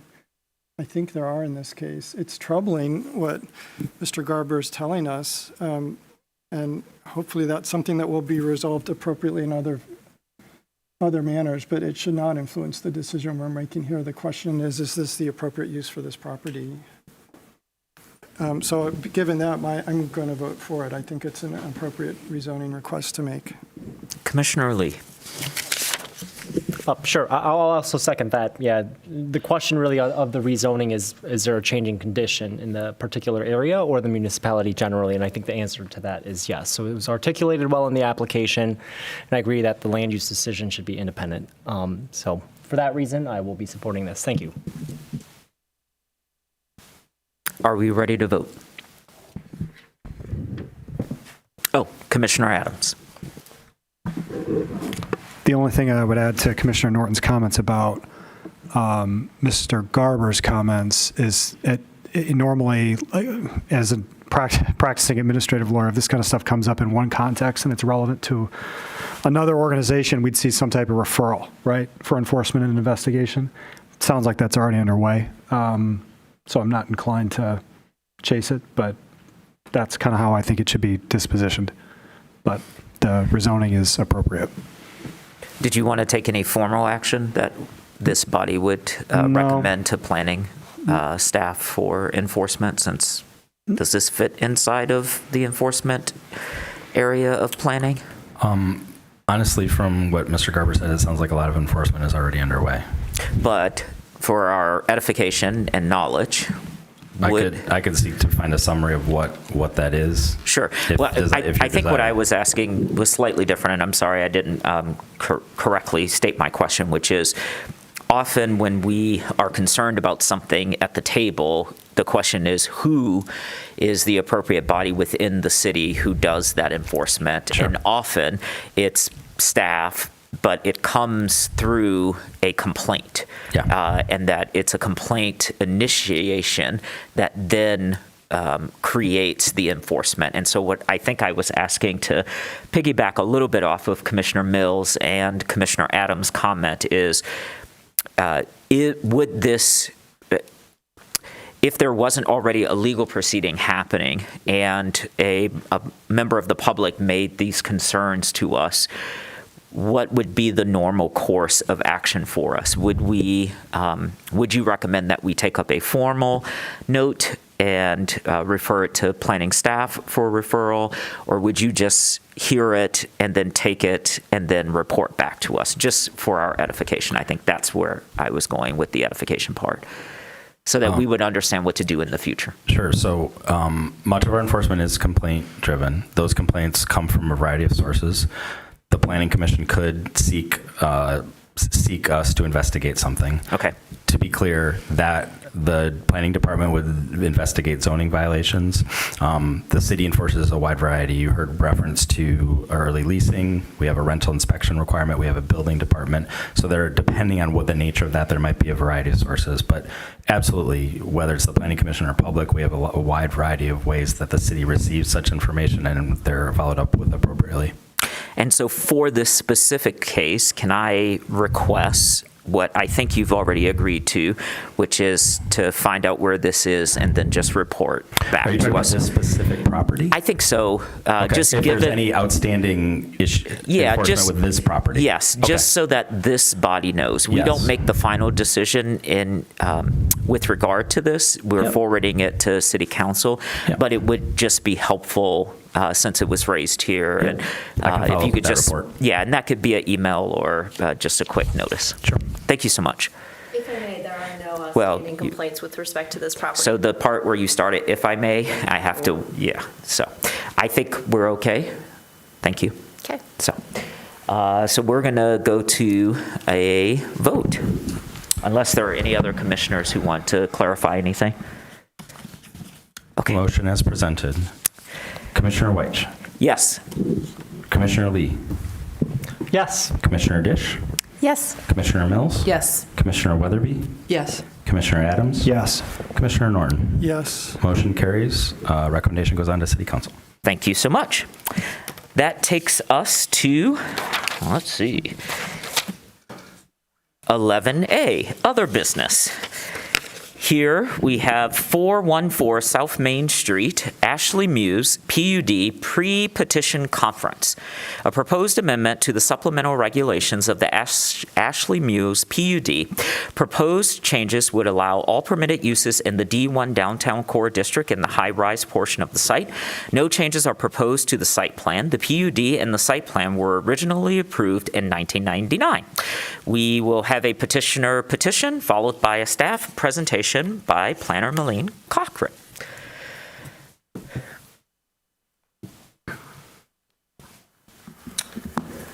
Good evening, members of the Planning Commission. My name is Scott Munzel. I'm of counsel with the law firm of Deaver Ibiza. Also with me today is Steve Calabat over here. He's one of the owners of the property that we're dealing with. So I represent 414 South Main LLC. They own 2 of the condo units in the Ashley Muse high-rise portion. They own the ground floor and then floors 2 through 7, which are quaintly described in the PUD supplemental regulations as the high-rise portion of Ashley Muse back in the day when it was more of a high-rise. We are requesting, and at the beginning of the process of requesting an amendment to the supplemental regulations of the PUD to allow the D1 uses in the high-rise portion of the building. What basically this would do would be to allow uses similar to all the other D1 buildings on Main Street, essentially to the north. As I'm sure you'll see with a graphic from the planner, the property is located on the west side of Main Street, just south of William. To the north of the property is the gas station and then the Main Street corridor. To the south of the property is the low-rise portion of the PUD, of the Ashley Muse. And then to the south of that is D2 zoning. And then both east and west of the property, it's also D2 zoning. The original PUD, the reason for it is because that parcel was developed with a mix of uses, including an underground parking structure, and that kind of combination of uses was not permitted under any of the zoning regulations or districts, I should say, that were in effect back at that time, which was in the mid-90s. So that was the reason for the PUD. As you are aware, there's the taller building on the north, and then the low-rise to the south. That form was actually consistent with the city documents in place at the time, where you had a step down in height and density as you moved away from the Main Street corridor. And so happily, the form of the PUD actually matches fairly closely with what the city has now rezoned from into the D1 and D2 categories. We are proposing, or the developer, the owner, is proposing no changes to the site plan at all. This proposal would only change the interior uses of the high-rise portion. So because of that, there's no real graphics because there's no change being proposed. When the PUD was originally proposed, that entire floors 2 through 7 were all office uses for DTE and its unregulated subsidiaries. Obviously, when COVID hit, that office core was vacated and was not used by anybody for several years. DTE realized that they were not going to repopulate that for office uses, and so the condo units were put on the market and purchased by 414 South Main, which has a variety of development experience, but was interested in putting in multifamily uses in that space.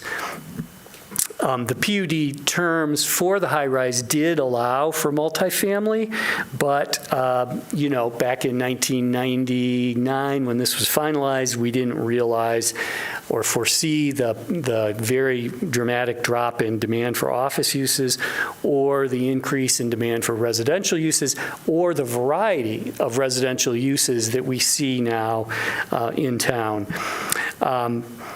So that is the reason that we're seeking to amend the text to accommodate the uses that are allowed in D1.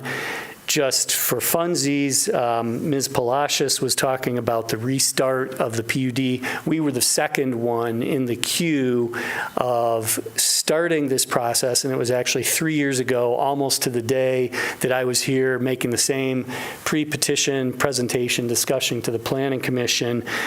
Subsequent to that, we did submit an application, but then it was stopped by the department while it worked through that issue of who had to approve an application. In our case, the 48 townhouses to the south had been sold, the several, I don't know if they're 4 or 6 units upstairs, so there were essentially 56 owners within the PUD. Clearly, we would not have been able to get approval from all of those people to proceed. Eventually, as you are aware, the City Council tweaked that language to make clear you don't need everyone's approval within the PUD. And so now we're starting back the process. And they said, well, notwithstanding that you've already got an application in because 3 years have passed, start at the beginning. So here we are, starting at the beginning. We'll have our citizen participation meeting this Thursday, and we'll see how that goes. So that's basically it. We're requesting an expansion of the uses in the high-rise portion only to allow, for simplicity's sake, all the D1 uses that are permitted to the north. Steve is here if he thinks I missed anything, and then we're happy to answer questions. Thanks. Great. Good evening. I think Scott did a great job. I just want to reiterate the purpose of this rezoning to the D1 is just simply to align the zoning with everybody else on Main Street, more or less. That's essentially it. The structure already exists. We're not creating any new physical impacts or features, no additional traffic, no infrastructure demands, no nothing. All it's doing is removing the outdated PUD restrictions that were tied to a one-time development approval, and that's it. So happy to answer any questions from anyone if you have any. Great. We'll have the staff presentation, and if we have questions, we'll call you back. Thank you. Yeah, you're welcome. Planner Marlene Cochran, do you have a presentation for us? I do, and I will just share screen really quick so we can see just the zoning. So this is a zoning map that the applicant shared. So you can see this is the high-rise, the tower portion that is outlined here in this PUD district, and we are on the corner-ish of Main Street and William Street. Okay, just a few general reminders about the PUD process. So this is a pre-petition conference, which is a required step to apply for and receive approval for a new planned unit development or to amend existing PUD supplemental regulations, which is why we're here tonight. And then tonight, the Planning Commission may offer comments regarding the appropriateness of the proposed land uses, the proposal's conformance with the adopted master plan and policies, and the beneficial effects to be achieved. And that's from section 5.29.11 of the UDC. And I'll just add a couple more things. So like the applicant said, this is really just about amending the PUD supplemental regulations to allow for all permitted D1 uses just in the high-rise portion, no changes to the low-rise portion, and no proposed changes to the site plan. The original PUD zoning and site plan were approved in October 1999.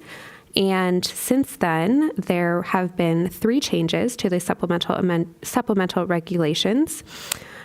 These were in 2000, 2003, and 2007, and both of those in 2003 and 2007 were for adding permitted uses to the supplemental regulations. As you can see here, to the parcels to the north are zoned D1 downtown core, and to the east, west, and south, they are zoned D2 downtown interface.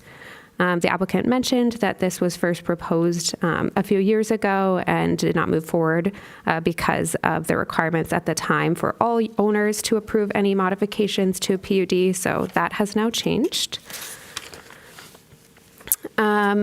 And this petition, like I said, would constitute the 3rd revision to the supplemental regulations that would increase or change the permitted uses in the high-rise building. Again, those 2 other ones were also just for permitted uses in the high-rise building. The increased flexibility in the proposed language would allow for all permitted uses, including short-term rentals, and this was also noted in the staff memo that was presented at the pre-PUD conference that was held a few years ago. Overall, I have included in the staff report the original findings for benefits that were included with the original PUD, and staff does not believe that the proposed changes would negatively impact the original findings that established this district. The site would still be developed with a mixture of retail, residential, and office uses in the downtown. And the development is surrounded by D1 and D2 zoning, so the downtown permitted uses would be appropriate. I'd also just like to note that these supplemental regulations were originally written about 25 years ago, and the way that we write supplemental regulations now is different, and we try to make them a little bit simpler and have more flexibility. And so as part of this, staff is likely to support additional changes that would simplify the language and interpretation, mainly reviewing and removing out-of-date language, things like vehicle parking, references to chapters that are now no longer correct, things like that.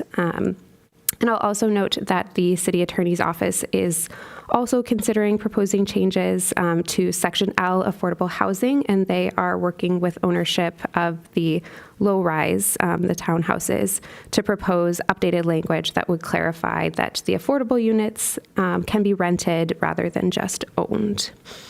So this is the first step in the PUD process. Even though it's just changing the supplemental regulations, the process remains the same.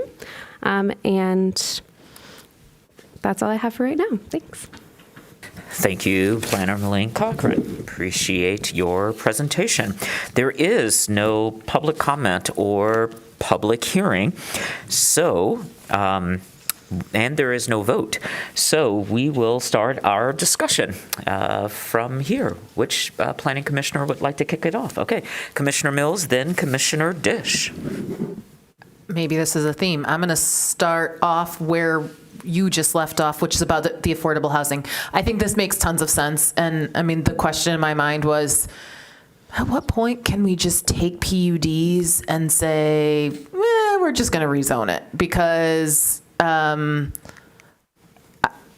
you don't have to necessarily answer that, but that's one of the things that I'm just thinking of. But the question that I really had was about the affordable housing component of this. And I didn't read from the original supplemental regs whether it needed to be in the low or the high rise. And I just wanted to make, it is in the low. Okay. Because I just want to make sure that that's not lost somewhere along the line. So as long as, and that you talked about it, and he noted that in the staff report, but just wanted to make sure that the changes, because it's possible that it's not housing that comes here. I mean, that's what it sounds like, right? Because there's not office, but because we're changing it in the future, that would always be the case, changing it to reference D1 would be something that as D1 changes, and D1 allows for lots of things, it's possible that part wouldn't be. So I was just housing at all, potentially. Yeah, and I'll just clarify. So the applicant is coming to us with these specific requests about changing the proposed uses. And as part of that, the city attorney's office is working separately on this. So the affordable housing stuff isn't coming from the applicant. This is coming specifically from the city attorney's office, who is working on this separately. And so any language that would be proposed to change for the affordable housing would come from the city attorney and would go through their review process.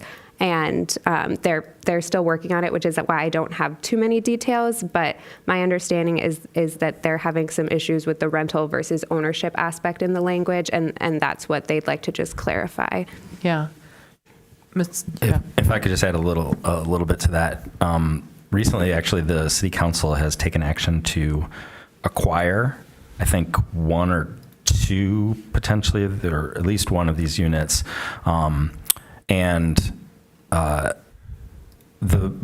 based on the PD, the vast majority of them have been successful, but we have had a couple that have gotten to a point where the city has decided to step in because they weren't fulfilling the affordable obligations as originally crafted. So I just want to emphasize a point that Mariana, I think, did a great job of, is unresolved at this point, but we want to just be transparent that they are really owner-occupied focused units, and part of our recommendation ultimately to you and to the city council might be to just broaden that to give more flexibility for the successful implementation of those units, likely not prohibiting either rental or ownership, but making sure that explicitly clear that either would be potentially a viable outcome. Okay.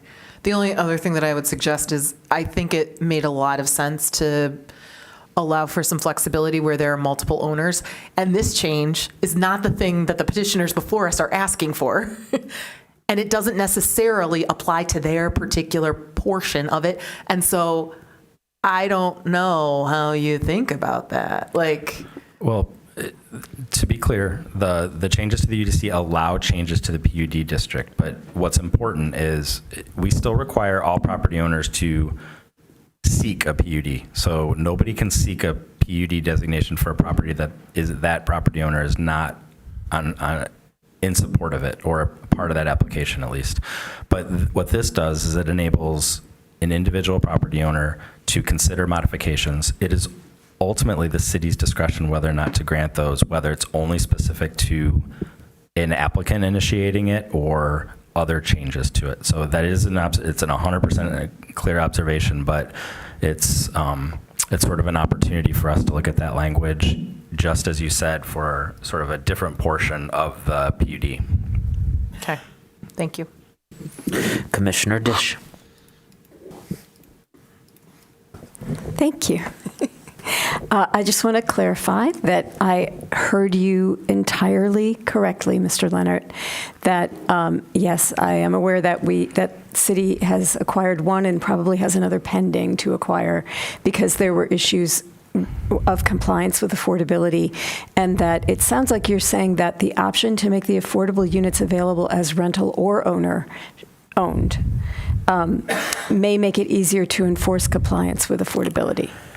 Yes, and yes, because it might provide multiple ways for the city to move forward. Okay. I just need to write that down. Okay, that's great. That's been on my mind. So here's the thing that I'm looking at. So we are looking at this as a rezoning from a PUD. And some of the rationale for the rezoning is offered that it would be consistent with our various use plans, the city's various use plans. It encourages a dense land use that will foster an active street life, encourage diversity of housing opportunities, and strengthen the downtown's role as an urban neighborhood. That all sounds great to me. The plan is to create 2-bedroom, 1-bedroom, and studio apartments. While students would be welcome to live there, they are not including amenities attractive to students. All of this sounds good to me. What doesn't fall in my definition of diversity of housing is either a student-oriented high-rise. And it's not to say that I don't want more of those, but we are seeing those. The market is bringing those. And also, and so this is a high rise. So what would make it diverse for me? I would love to see multifamily rentals that are not targeting students. Those students are welcome to live there. I would not at all object to a portion of these units, which would be 120 units taking up floors 2 to 7, it sounds like, being available as STRs, but I wouldn't love if they all were. And is there any way? No, I ask for your advice on my gut feeling there. Could I ask a clarifying question before you answer? So it took me a minute to track where you were going, and then I got there, so I just want to validate that I know where you're going. The STR comes up because it's a permitted use in D1, where currently it is not permitted in this PUD because of the supplemental regs. So what you are concerned about is the shift to D1 to permitted also permits this additional use, and now you want to understand what our tools are to potentially limit that. Right. Okay. Yeah, because we are doing a rezoning. I mean, ordinarily, if something is by right D1, we have nothing to say about this, but this is a rezoning. And so I am asking him, yes, about the possibility, the wisdom, the lack of wisdom. I just wanted to track it because Thank you. It may not have been easy for everyone to follow. In the D1, because not everyone has memorized the UDC like Commissioner Mills. All right. Commissioner Lee.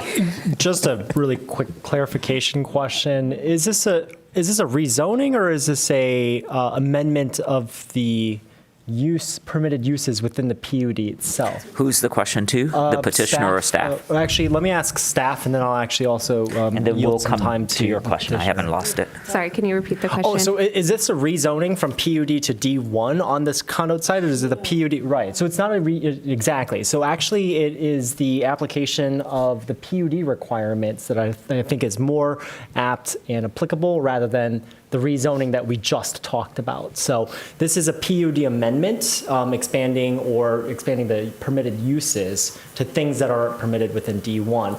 And with that, I know that the petitioner wanted to interject, so I would love to hear from them about actually their intent behind what this is. Okay, so hold on for a second, because Commissioner Dish had a question to staff. Do you want to defer that to allow Commissioner Lee to ask that question? I will defer that, and I will say that, sorry that I misunderstood that, and I'm always really happy for the clarification because there's so many details. And that's all the more reason why I get to think about the public benefits.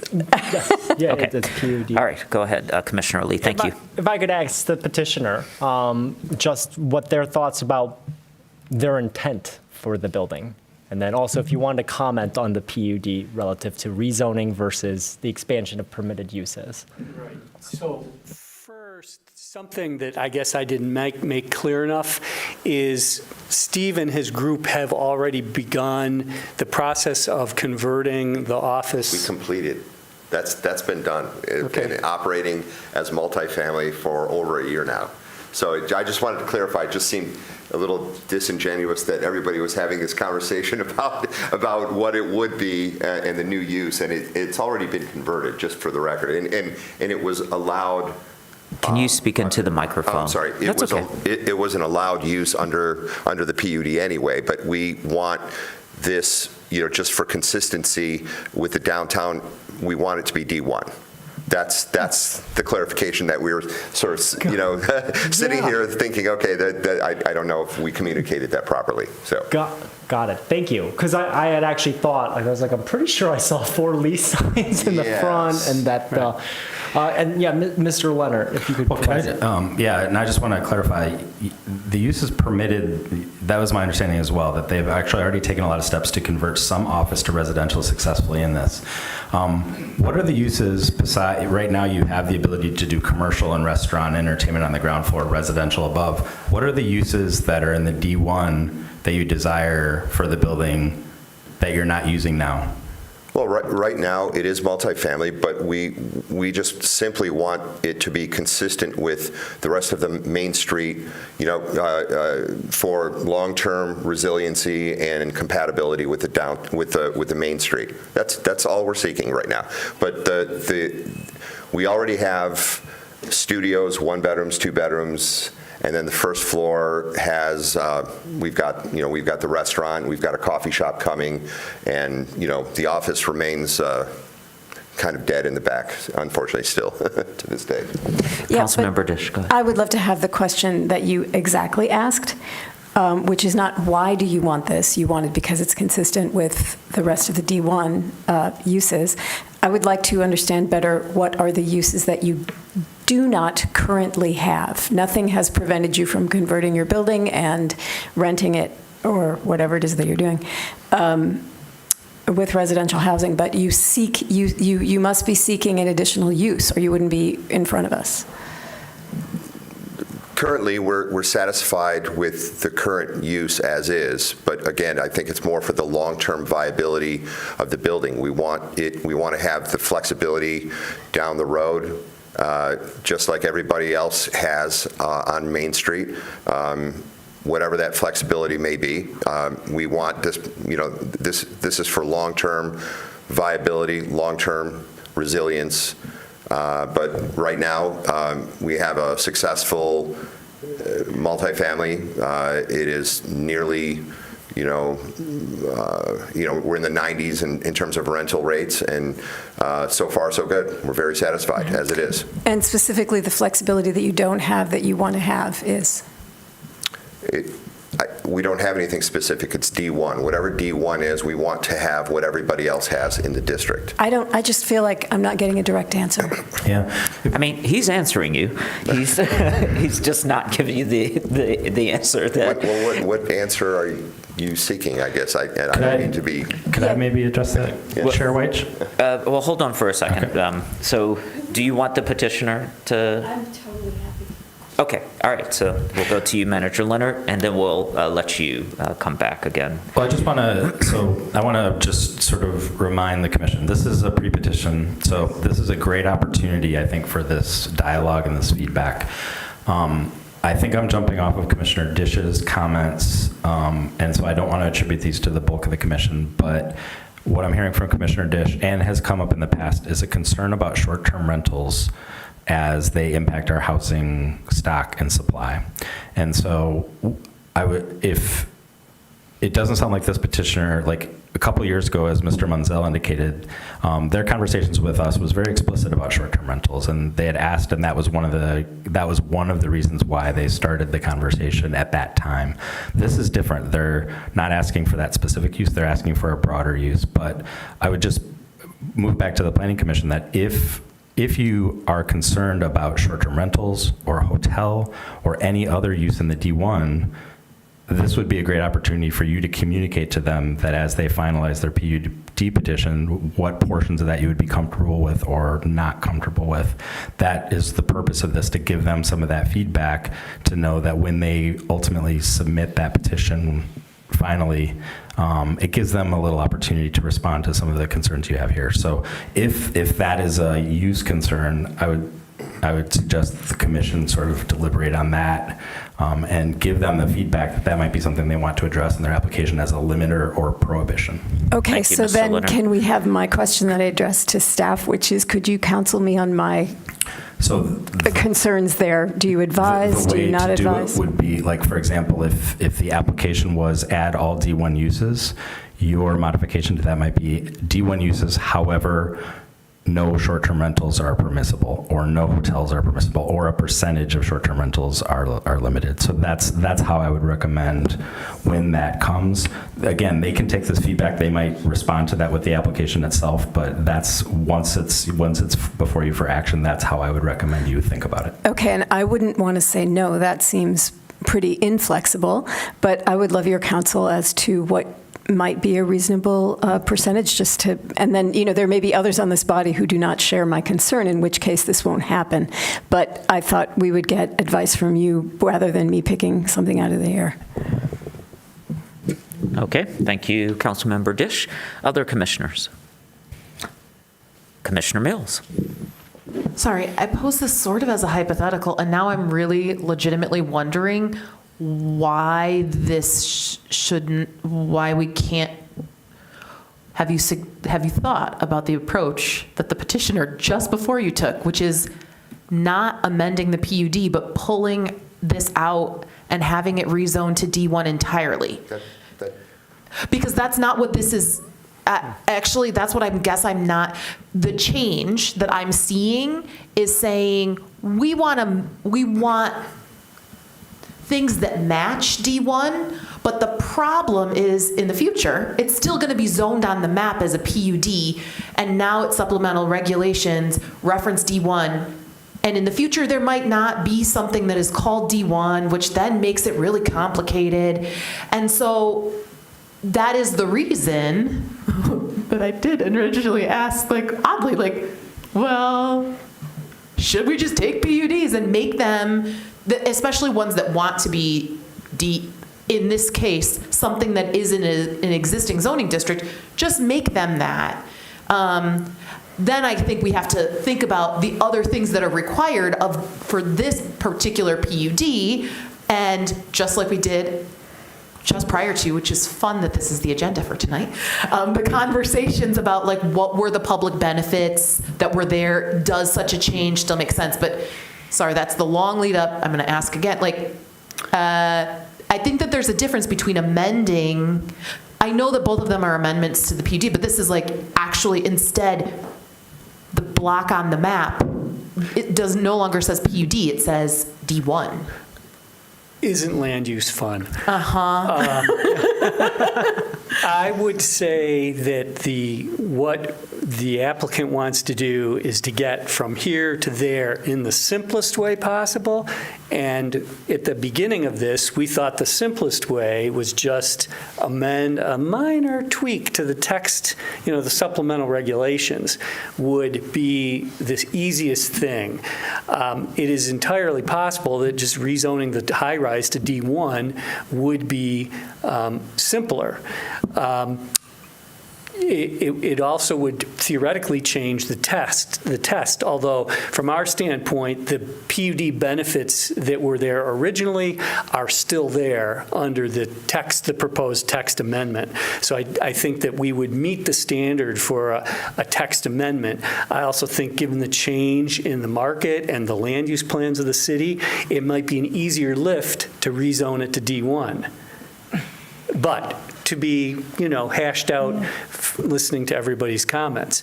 I mean, one of the things I do want to note is that the city council has determined that, D1 is an appropriate place for short-term rentals. This sits right next to D1. It is a building that matches or exceeds the density in a large number of the D1 structures. It would make eminent land use planning sense to allow all the uses of D1. There's about, Brent, maybe 50 uses listed in the chart of uses in the city about what would be permitted in D1. In the PUD for the high rise, there's like 4, right? Office, multifamily, I can't remember if there's a couple more. So to go through and list all the uses that would be permitted under D1 versus the current supplemental regulations, we could do it. It's a lot, but and some of them would be of no interest to the city or to the owner. But as Steve has said, really the purpose is to try to make that building the use and the functionality of that building similar to the Main Street corridor to the north. And had this not been a PUD originally from 1999, I suspect that the city council would have zoned it D1 and D2 would have been in the low-rise portion, because that would have made, again, very good land use planning sense. But that is to rewrite 26 years of history. We don't need to do that. But we will certainly think about whether we should just, when we actually do an application, just go for D1 versus what we thought was the simpler approach of the text amendment. So, thank you. Long answer, sorry. Sure. We'll hear first from Commissioner Lee and then from Commissioner Norton. Commissioner Lee? Yeah, sure. So practically speaking, when you convert office buildings like this, I've looked at a lot of office floor plates. They're very deep. And so with resi, you kind of want shallow, kind of like you want lots of, that's why resi buildings, when you see a Texas donut style, it's like you have a light well in the center, right? So that you create light on both sides. So I'm just thinking from a practical standpoint of like what this developer had to kind of go through to say, hey, I'm going to convert this, but I think we heard you earlier, hey, in the rear of the space, there's kind of still office that's kind of dark. And so I'm thinking just from like the practical utilization of the site based on its current characteristics, right? And so putting now and really I think the larger kind of question is, I think it's like, if this wanted to be a hotel, like, is that wrong? I mean, I'm thinking of that from the standpoint of, okay, we have talked about the changing conditions of, hey, like we need to improve affordability. This is downtown zones generally tend to command higher rates. We'd love to see an affordable component of it. I'm just thinking from, again, practical utilization of the building footprint. We have to kind of ask ourselves, is this, like by saying, hey, we don't want STRs in the rear of the space or something along those lines. I'm just trying to, I suppose, articulate some of the actual dimensional challenges that office buildings face when it comes to converting use to full resi. And then also asking kind of a larger question as to the role of tourism within economies versus sheerly from I'm just thinking from like RevPAR, ADRs, those are terms that you would use, average daily rates, revenue per available room, as you look at tourism and also visitation and the kinds of revenue that folks tend to spend, especially when they're visiting downtown zones. So the question being, like, is this, I think, more, and so I think that by looking at it from a PUD amendment standpoint, we may be pigeonholed to say, like, hey, we'd actually like to see affordable, be a part of this kind of discussion. There's a lot more, I think, discretion when it comes to amendment of PUDs.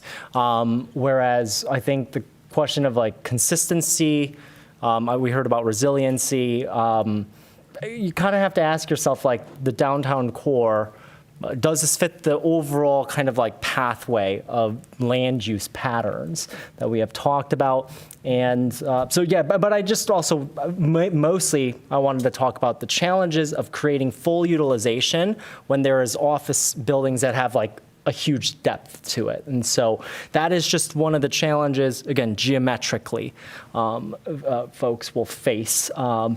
So all that to say, I think you'll find that with this body, affordability is really kind of at the core of what we are looking for and to really promote. Obviously, STRs detract from that, and I think there's right? I mean, literally, it's like it could be a family that lives there for a year, or it could be a transient, right? But I think the question that you may want to ask is, what is the appropriate land use function of this particular parcel as it transitions? Well, no pun intended. I know we're going to talk about transitions a little later on, but so just wanted to articulate some of the challenges geometrically with activating deep corridors in office buildings and natural light. Thanks. Thank you, Commissioner Lee. Commissioner Norton.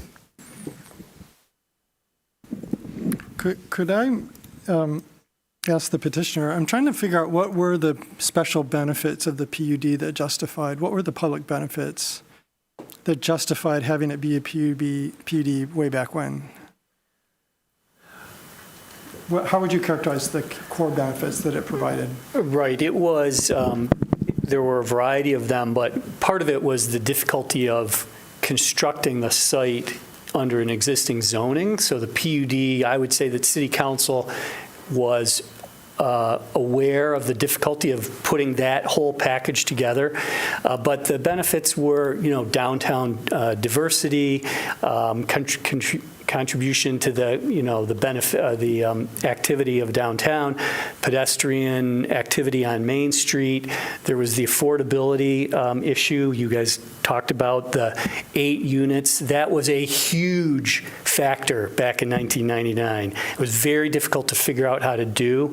I'm only saying that because I was the one that got it approved. And so the affordability part was a major part of the PUD approval process. And the mixed use? That was part of it. It was all, I mean, it's right in the report that you guys, there's a summary of the benefits that the city. Yeah, so because you just said that changing this supplemental regulation wouldn't diminish the public benefits that justified allowing the PUD in the first place. I don't believe it would. I mean, I believe that the same benefits are still there. Everything is the same. I mean, in fact, as Commissioner Lee mentioned, there was a concern then and even now about people spending money downtown and trying to improve the vitality of the downtown retail and entertainment value. So the conversion to multifamily, which has already happened, arguably has produced more of those benefits. I mean, back then there was a discussion about, okay, how do the DTE workers go out at lunchtime and spend their money? Because at the end of the day, they all leave. Well, now you've got a better, I would argue, population in that building that are spending, I suspect, more money on a daily basis in the downtown core. So I think I don't have a strong sense of, I'm not heading towards some kind of an agenda, but I do think it is correct that, but for the PUD, this property would almost certainly be D1 or D2. It's kind of right at the edge of between a D1 or D2. So reworking this in a way that makes it consistent with D1 would make it entirely consistent with what would have been there but for the PUD. PUDs are different from by right zoning because the whole idea is a developer is proposing something unique and different than what would be allowed under a clunky zoning code provision, but it's allowable because it's providing some public benefit that you wouldn't get otherwise. I think that's appropriate. I get really nervous when when the city starts seeing that as a way to leverage things out of a developer, kind of in a coercive way, which would make me nervous about saying, well, we'll let you amend your PUD supplemental regulations if we get something out of it. I think that's kind of heading down that road. So that's why I'm asking, would making this change diminish the benefits that were in place in the first place when the PUD was allowed? And if not, then there's still benefits to the PUD being there just in some reconfigured state. I'm kind of thinking off the cuff a little bit here. But I also want to be clear to the petitioner, and I read some of the comments. I looked through the materials for this and the comments from some of the folks who showed up, I think, at your public participation meeting, who were pretty skeptical that you really have some kind of ulterior motive going on here, and it's not just because you're trying to make it consistent with the larger neighborhood. And I'm just telling you what I read. What I'm hearing is what you want to have is the option to be able to do something different within the future in a timely way without having to come back and request a rezoning. So you're kind of thinking ahead and trying to get there. Is that correct? I'm sorry, hold on for a second. Commissioner Lee, Norton, are you specifically asking the petitioner? Is that what you're trying to do here? Yeah. It's long-term viability. I want to make it very crystal clear to the board here, the commissioner here, that we have long-term rentals in the apartments right now. They're in the 90+% rented, so we don't have any plans whatsoever now or in the immediate future to do any change. We have no reason to make any change to what's being described here today. But it's more about long-term viability, long-term flexibility, long-term sustainability of this property. Yeah, and we were very, very sensitive to that. Yeah. So I guess in the spirit of giving feedback on this preliminary conference where you're supposed to be getting feedback, and seeing the people's concern that you're trying to be sneaky here and you're not really telling us what you want to do. We have long-term leases. How could we, we don't have any other motives here. We have a management company that's there. We have long-term leases, and we're taking leases. We're signing leases for 2026 and beyond, and 2027. So to put a point on my comment, I think saying that you're doing this just to make it consistent with the rest of the D1 rings a little bit hollow. To say that you're doing this because you want to have the option to do things in the future like everybody else in a D1 district does, that, okay. At least to my mind, that makes more sense. Well, that's sort of so that's just feedback for you. Thank you. And then I think as I'm just noodling through this, the way to think about it is this is a change to supplemental regulations on a PUD. That's not a rezoning.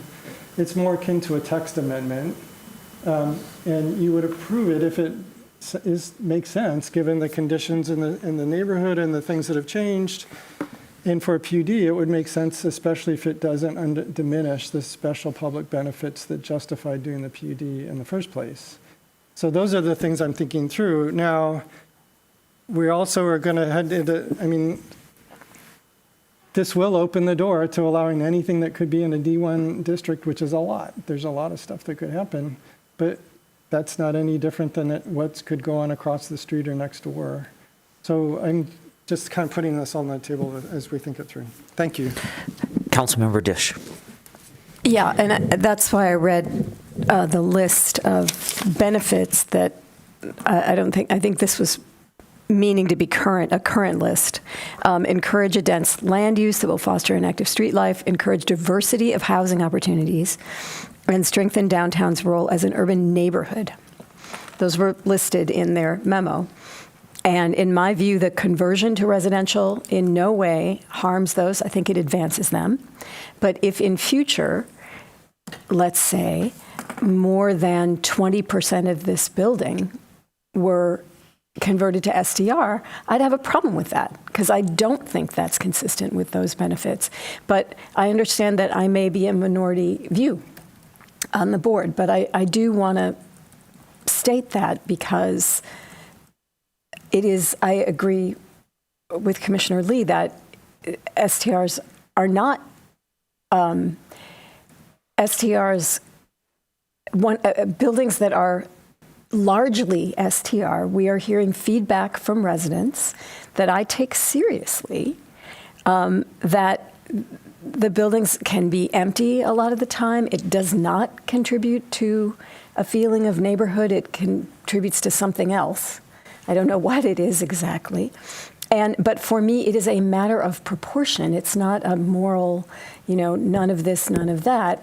And so I would want to, because to me, those things that they list in their memo are not diminished by the conversion to residential, but would be if in the future something over X percent, and I'm thinking 20, just to be random, were converted to STR. So, and I understand that that may not be a shared view, but I think that I am reasoning exactly as you want me to reason. And I'm coming to the conclusion, not that I'm trying to leverage something, but that I do have an opportunity in the way that this decision is playing out, because we're being asked to make a change. I have an opportunity to ask to make an amendment. Yeah. We're not voting on anything today, right? We are not. We are not. This is just a discussion. Are you done, Councilmember? All right, Commissioner Weatherby, and then Commissioner Lee. So I'm not sure if this will help or hurt, but I remember when this was built, and I remember the uproar when it was built, and it was going to ruin everything. But it did replace the downtown hole in the ground that actually had a song, the downtown hole in the ground, because it was just a giant hole in the ground for a really long time. And this finally came through, and the affordability, and there was a lot of issues about the affordability and if that was good or bad. And as I recall, the walkway through was considered a public benefit, which is why I always walk through there, because I figure it's mine and I can walk through it if I want because it's public. But this was an office building. It was full when there were power outages and all the DTE trucks came in and all the DTE people came in. And I think I look at it as, what's our worst case scenario is that it's short-term rentals or a hotel and this seems like a pretty appropriate place for those things. I don't know that we can, I personally am not swayed by whatever the petitioner says, because that's not, it could be a different petitioner in 2 months. It could be, and so I really have to go by kind of whether we rezone it to D1 or whether it's an amendment to the PUD or however we decide to do it. We can't take a petitioner's assurances, because that's just not really, unless it's written down, is not a thing. No offense, but to me, I don't, the sort of, what if this were a hotel, or a short-term rental building? I've stayed in one in Chicago that's just an old building. They took an old building and it's all short-term rentals. And, those things exist now. They might not exist in the future. There might be a lot of them in the future. We don't really know. But it definitely, I think this is a reasonable use of sort of, it's really right downtown, and one of the problems is that it's not quite, we haven't given it downtown ability to exist, and why that's always kind of it's a little weird, and it's a little, because it's across the street and there's a gas station that inhibits sort of the downtown feel, and then we made all the muntins in the windows have to be there, so then people can't see in, and they can't, so the retail isn't great. So I think things have changed, and this is a building and a development that helped change those things, but now it's kind of behind the times of those changes. And so I think this is a reasonable, however we get there. I don't have particular feelings about whether it's, I think this shows why PUDs can be kind of annoying, because they don't change with the times, and then you're stuck looking at something that's 25 years old, and we're just having to kind of say, I don't know, I guess it's okay. But 25 years ago, it could have been a hotel, and it would have been a functioning hotel all these years, and we wouldn't have cared, because it would have been a hotel right downtown. And so I think, again, I'm not sure I'm contributing to this, but I'm just saying, I think it's reasonable, whatever any of these uses, any D1 uses, I think would be reasonable here. And however we get there, I don't think it's an unreasonable thing to ask. Commissioner Lee. Cool. I'll make it quick. Just for when you underwrite a hotel, just by way of STRs or whatnot, you generally try to assume 60 to 70% occupancy. You hope to get 70. Sometimes you'll range from 50 to 70. There's seasonality as well. So I think your concerns about its impacts to sense of community, within the actual, the transient nature of things, is well placed. So I think that there's a real concern to be had. I think the overarching question for me, especially with the context of this, is there a deprivation of the public good that was envisioned at the PUD level? And I'm just going to repeat kind of what you had indicated, which was best interest of the surrounding properties in the city of Ann Arbor, the downtown area is preserved and enhanced by providing high-density mixed-use development on the site, high quality of architecture and site design, which I don't think we lose. Strong pedestrian orientation, I think we still have that. Enclosed and below-grade parking, okay. And a variety of residential units on the lots described above, and with a beneficial effect on and will not adversely affect the surrounding properties or the city in terms of public health, safety, or welfare. And so I really think and I suppose maybe if the question is posed is, does STRs have a detrimental impact on the health, safety, general welfare? I think reasonable people could probably disagree on the community activation of like an apartment building versus one with a certain ratio. But to me, I think it's more important that we focus on, is there a detraction or a deprivation of the public good sought and agreed to at the PUD? And I'm not particularly convinced that there is by changing this to D1. So to that effect, again, those are just I suppose I don't necessarily see a huge issue with this. So thanks. Any other commissioners? Commissioner Norton. Thank you, Jeffrey. I'm trying not to beat a dead horse, but please don't beat any horses. I'm trying not to beat any horses dead. I think it's usually the case when someone requests a rezoning, they have a particular use in mind. I want this rezoning so I can build a hotel. This is a little different because there's something there and it's working, and you're requesting effectively kind of a rezoning, and everybody's trying to figure out, what are you doing? What's the secret behind the door thing you're really trying to get at? That's what I got out of the stuff I read. So I'm just trying to respond to that. And my counsel to you was just to kind of think about that as you think through and go forward with your proposal about what you're trying to do. It makes sense to me that you're just looking ahead and want to have the freedom and flexibility to do what everybody else in the downtown can do. I think that's okay. I'm just suggesting that might be the statement.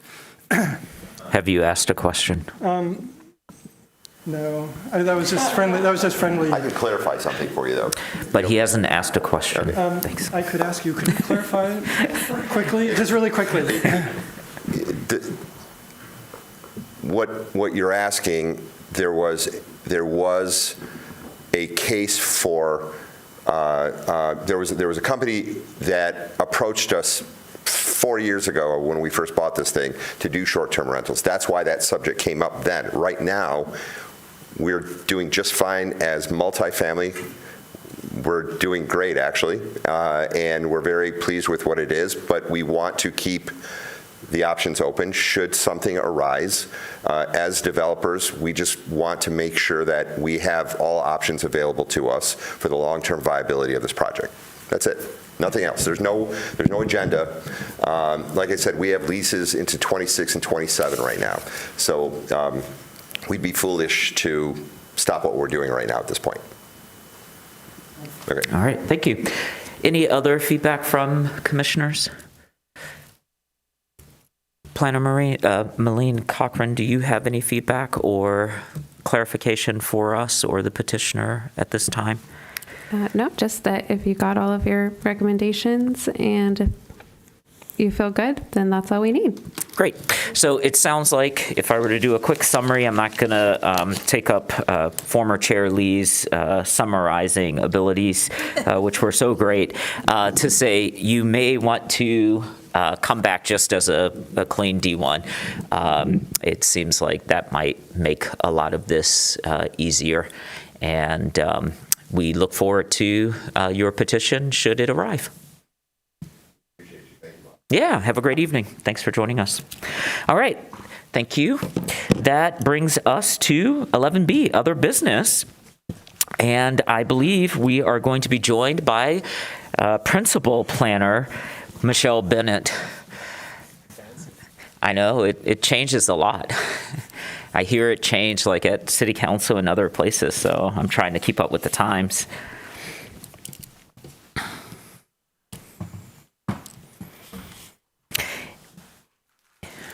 And as you get settled and ready to give your presentation, Mr. Monroe, could you come up?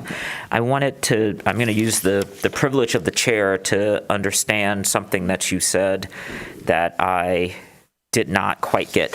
So when you were talking, thank you for coming up. Thanks for asking. Yeah.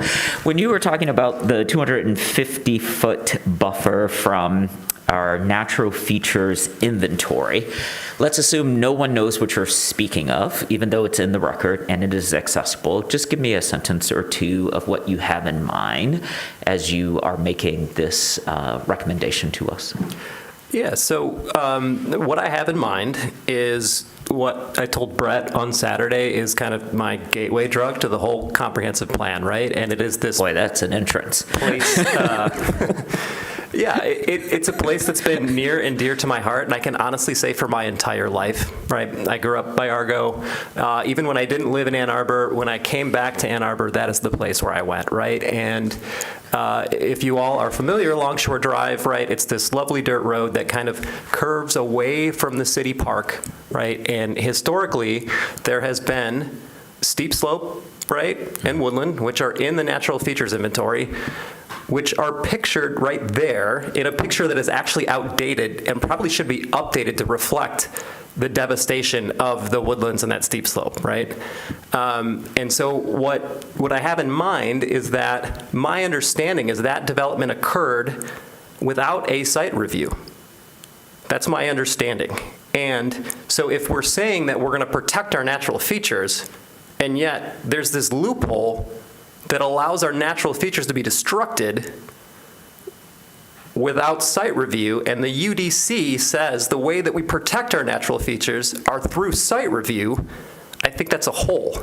And so the 250 feet, I also want to add, as you've watched it, like I've watched this construction, they have not just impacted that side of the road, they've also impacted the other side of the road, which is also in our natural features inventory. And so, you know, that's where I got the 250-foot buffer. Granted, that road is not as wide as 250 feet, but I do think it's a reasonable place to start the conversation. Okay, I think I understand better now. Thank you so much. I'm going to direct my question to staff. You're good from my point, so you can have a seat now. Okay, thank you. So, Mr. Leonard, this development in particular was on private land, and on private land that doesn't require a site plan review. Well, private land is not the distinction. Great. This is why I was starting this way, because I knew you would jump right in and give me the distinction that I needed. So the Unified Development Code sets thresholds of what scale of project requires what level of review. And Mr. Monroe is absolutely correct. Projects of that scale don't require a site plan review. They're still reviewed to make sure they meet setbacks and the like, but a distinction that I think he is raising is that when we process a building permit for either a new home, a new quadplex, multiple single-family homes, what have you, that fall under that category, we do not require tree mitigation. We don't require all of the natural resources. Those requirements and review are done for site plan review. Right. And so what happens is, in the past, we have set that threshold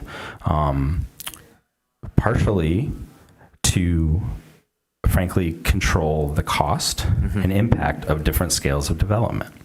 And so because the site plan is more than just the natural features remediation, because now you have to invite almost all of the city's departments. So you've got to bring in engineering, sanitation, traffic. So the cost to a development would be significant. And assuming that was a mono structure, that could be cost prohibitive for them to build on a parcel of land where they by right could. I think Mr. Monroe's point that he made this weekend and now is that the city has the ability to set what that threshold is, though. Sure. So. Yep. All right. That was helpful, and I appreciate the indulgence of the table. Not that you could stop me, but I was using the privilege of the chair to get that clarity. Planner Bennett. Yes. Are you ready for your staff presentation? I'm ready. Excellent. Well, I will turn it over to you now. Great. In your packet, under this item, you should have 4 attachments. I'm going to propose how I think we should go through them for this evening with any modifications that you all want to offer. But I would suggest that we start with the document that has the edits that we discussed from last meeting. I want to show you all the notes that we took. There were a few instances in which you asked staff to come up with the wording for some things. So I'm going to draw your attention to those examples first. But anything that's on here is open for us to talk about. But these are edits that you submitted for the November 18th meeting. We discussed and took notes, and here they are for you to correct the record if you think that we missed anything. So I'd like to start there, and then secondly, you have the comments that are being submitted through the Engage page on the project page. You have all 500 and something of those. So after we go through our edits, I would open that up for you if you want to bring any of those up for discussion that I can take notes on here and add to our running list of edits for next time. And then as a part of that, I also included an updated future land use map, not updated in that we changed anything, but updated in that there were requests to have a higher quality map. So those are in there, that's in there, and we can open that up and see if that's to your all's liking. And then lastly was the memo that Chairman Weich had brought up, where I walk through the process of future land use map to zoning map to text amendments to rezoning, kind of laying out that process of how things will go and how they currently go and how they will go. So if you all are okay with that, then we'll start with the staff edits. All right. Do we have any feedback from the table? Councilmember Dish, sorry. Thank you. Yeah. In general, these all looked great to me. I checked over, but I was confused by the first one. Yes, that's a new one, so I was going to draw your attention to some of doing the wrong I was thing? asking a slightly different question, okay, which is, do we have any feedback on the proposal from Planner Bennett? Okay, great. You have made your comment. Yes. Planner Bennett, go ahead. That's a great segue. That's where I was going to start. So if you can see under discussion, so that would be page 2. Page 2 in the document you have, but it is referring to page 57 in our third draft of the comp plan. So, Brett, if you could share your screen. I want to direct you to the map. This is a staff edit that came to us recently. And to be clear, this map already had a few questions from you all and changes that you all wanted to be made, particularly regarding the major walking barriers that is indicated by the orange lines on some of our corridors. So that was the original kind of ask from staff, or I'm sorry, from Planning Commission, but staff had came back to us and thought that because they are going to be starting the new PROS plan coming up, that they feel like it would be best for them to sort of categorize and reimagine, what counts as a community park, what counts as a neighborhood park. This map on page 57 lays out that community parks, they have their own definition here. They're 5 acres or greater.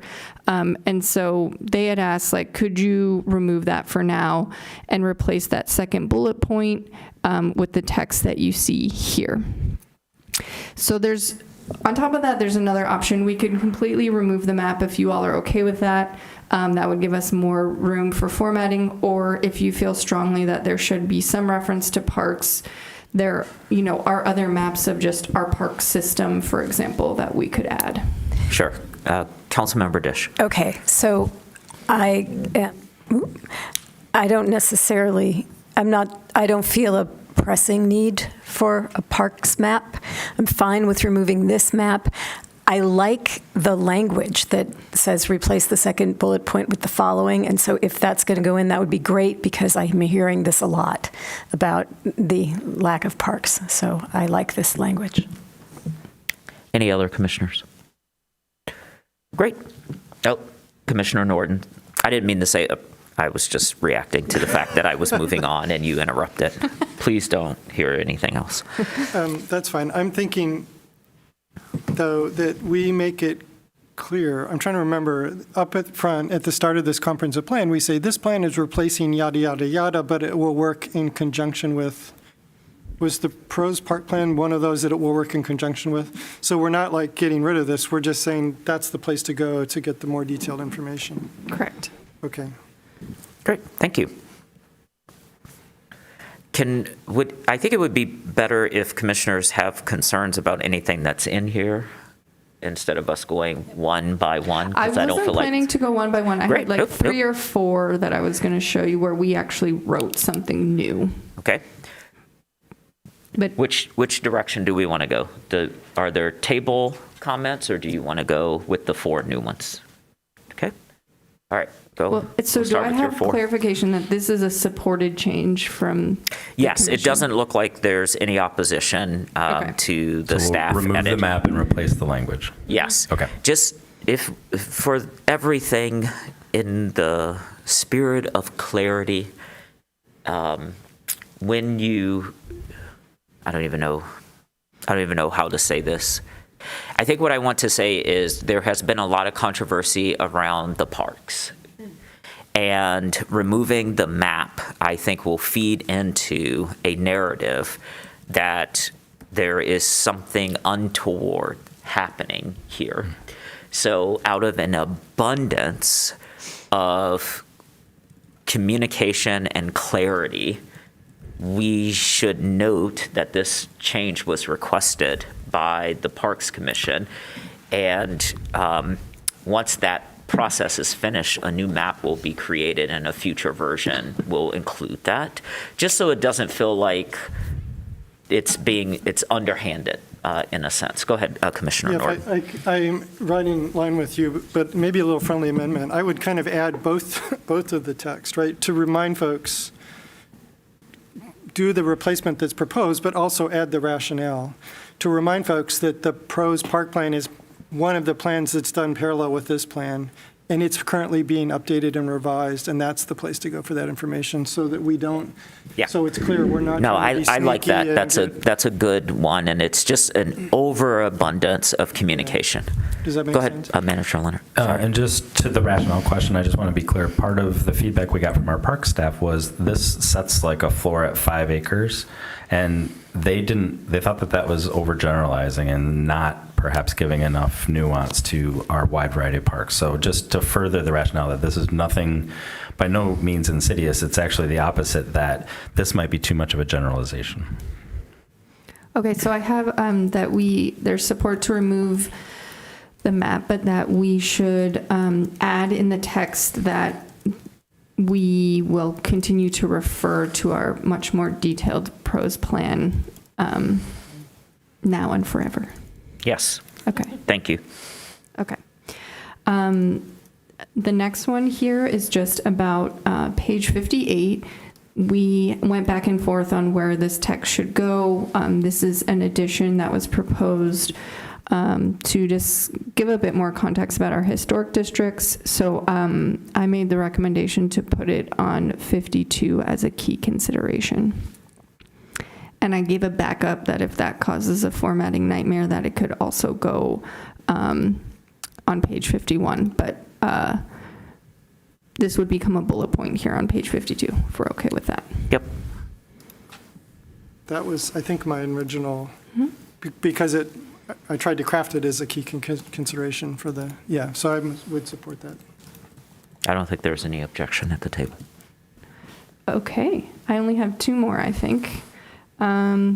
So let's scroll down then where in your left column where it says page, where you get to 113. Okay, so this is in the table where we talk about our different land use categories. And it was proposed that the column here that says zoning for hub was not treated similarly to the way that the other land use categories were treated. Yep. It simply says amend D1, D2, and TC1, while the other land use categories have more of a narrative. So I provided some narrative and am asking to see if you support or not. So it reads, how it would read there instead is new mixed-use districts that permit greater densities in land uses to mimic an urban downtown format with improved safety and functionality for non-motorized users. So it's on page 7. It splits between page 6 and 7 if folks are looking for it.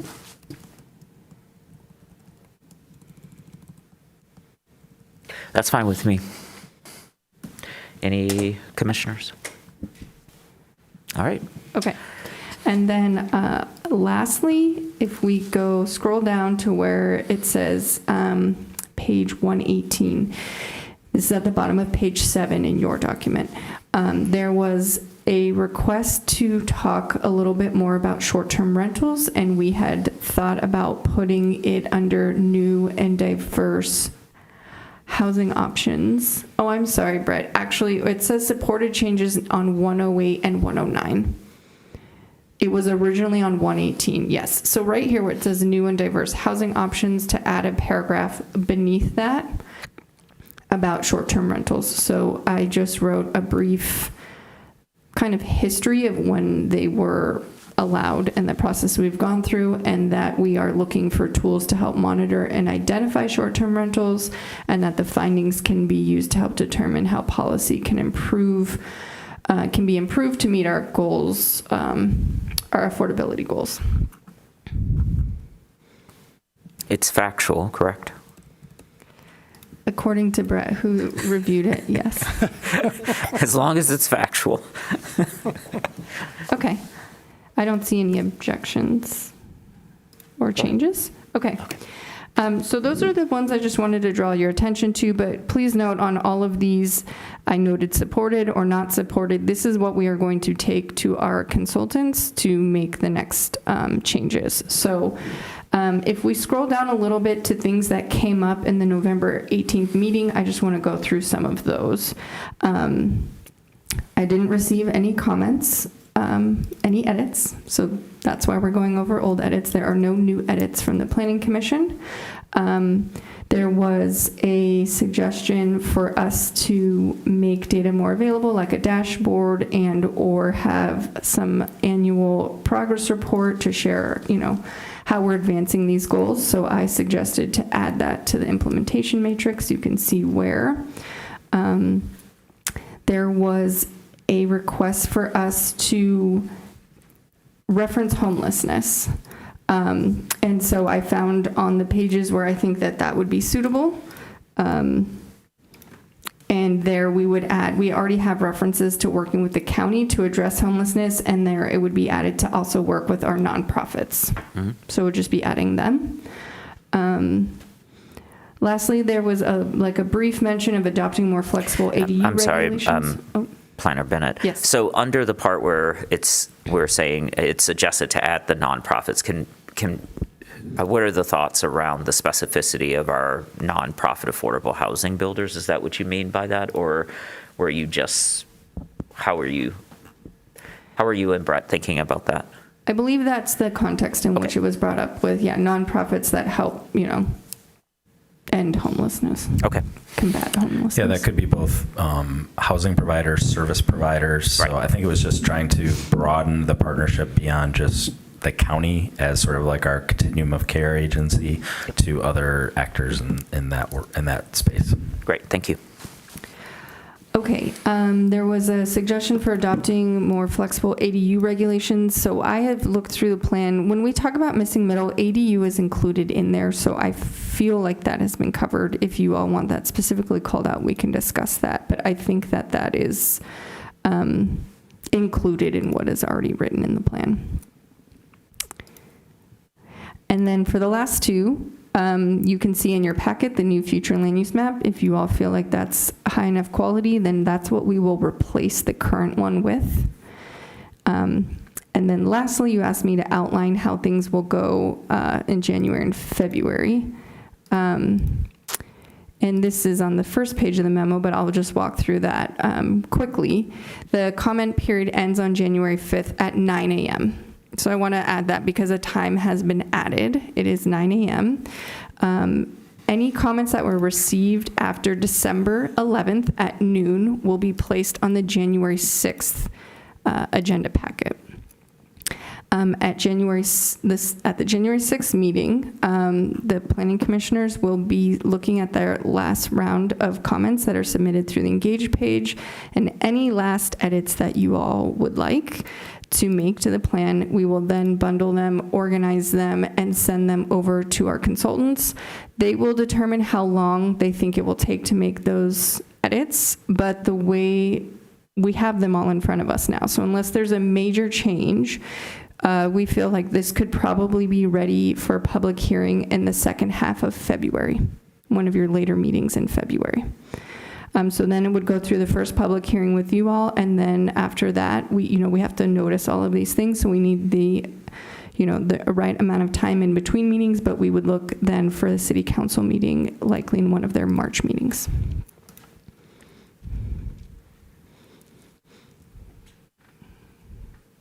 Okay, that's it for this document. Commissioner Mills. The ship may have sailed since I was traveling the last time. I just thought one of the comments that I provided that it says is not supported, I just thought I would provide some rationale for. And just to clarify, you said the ship may have sailed. Oh, the ship. Sorry, ship. The ship may have sailed. Guys, it's past my bedtime. It is not. It is 8:30. This is PG time in the Mills household. Thank you very much. Child who's watching on TV, go to bed. And this is referring to page 115. It is and 115 to yeah. 116. And this is the thing, sorry guys, that I keep on coming back to from the infographic that I saw about the thing that I feel like comes up an awful lot, which is the recognition that even in our existing zoning, we have an awful lot of tear downs and building of very large structures. And thinking about how this is in reference, how that some of the concern about the number of units within a building is specifically about that, like the size of the building.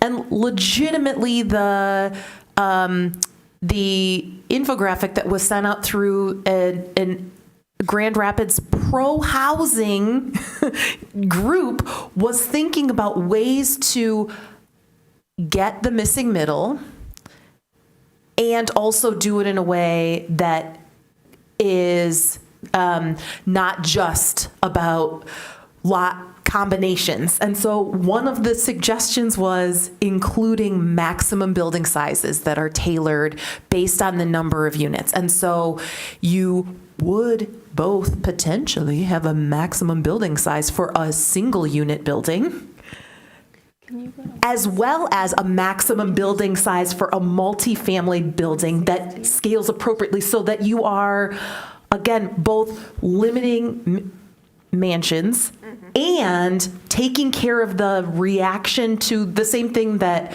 Commissioner Abrams was talking about in her figures, right? So just saying regulating building size, I feel like we know this from parking. We can have parking maximums and parking minimums, and they work very differently.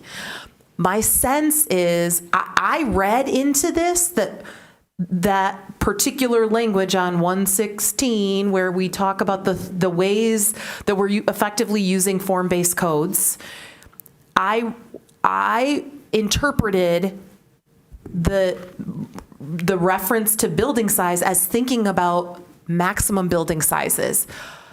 I feel like there's a lot of comfort that could be given to some folks to say we are cognizant that this is part of the concern. That's why I added that, because I didn't think it actually changed the meaning. And if what we are, and so that was the intention behind that. I understand it's not supported. We can totally move on. But I just thought this comes back to this graphic that I got from the Grand Rapids folks that I thought was really helpful in helping me understand what that could look like.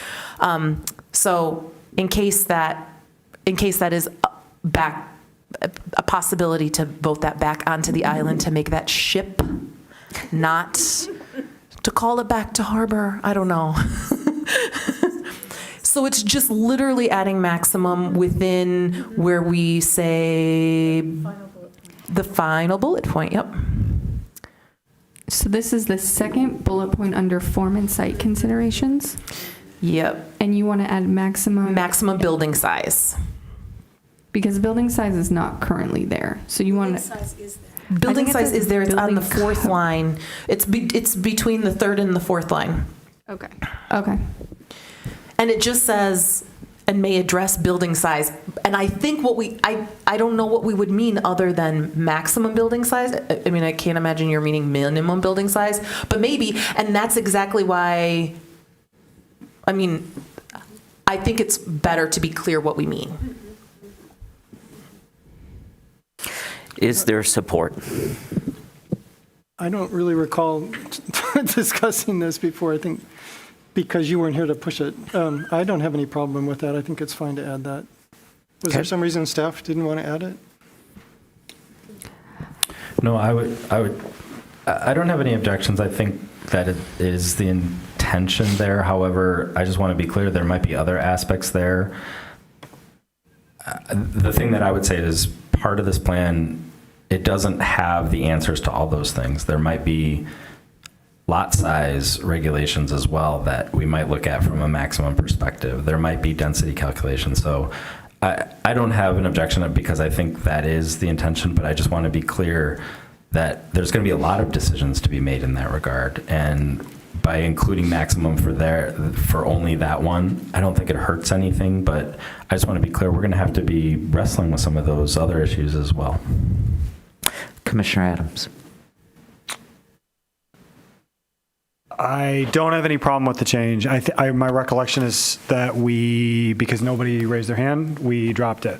My only hesitation is I've tried to focus my own review on like the absolute essentials at this point. Like anything I'm skimming off of the public comments that looks like an error or a major gap, this doesn't strike me as essential, but I'm fine making the change. Other commissioners? All right, looks like there's support. Let's, Commissioner Norton? There have been some comments that keep coming up that I'm not sure that we've adequately addressed, including coming back to where you started this session on natural features. And are we going to talk I'm sorry, about who are you addressing? The chair, I'm not sure if I'm addressing you or you. Well, there's a lot of us down here, and you just looked, and so I didn't know who you were looking at. So I think we're done with this document, and then what I had proposed is next is the public comment that we've received. Okay. Unless we're not done. Can we do the map and then the memo and then do the public comment? I need to ask. Sure, go ahead. When am I supposed to introduce the sentence on homelessness? Now. Okay, so we're not done with this document. Okay. So by request or by at the suggestion of Councilmember Ghazi Edwin, on page 63, PDF page 37, section 1.4, I'm thinking at the beginning of that paragraph. Michelle, were you thinking at the beginning? I'll read the sentence and we can let the body. So the sentence is this: homelessness is an outcome of housing scarcity, rising costs, and displacement pressures, and must be addressed as a land use and affordability issue. It's a statement that she worked with community advocates around homelessness on, and I think it's a statement that makes explicit something that I think would be agreed with by this body. And so, though I know we are late in the game, it seems like a good thing to affirm in the part where we're talking about income eligible, affordable housing. But we were not sure where to put it, and this was one of the places you had suggested, Michelle. So, yeah. You said 1. I thought I had said 1.5, but I think it works for either. Oh, 1.5. Yes, that's even better. Yeah, that's even better. Sorry. Well, I think if there's support for that if you all trust staff, we can figure out where to put the sentence in the paragraph. I'm fine with that. Great. Thank you. The map. Do we have any objection to this higher resolution map? It's awesome. Great. Okay. Do we have, sorry, I did it again. I'm sorry, Commissioner Norton. I have to stop these verbal tics. I think the map is much improved. It's much easier to read.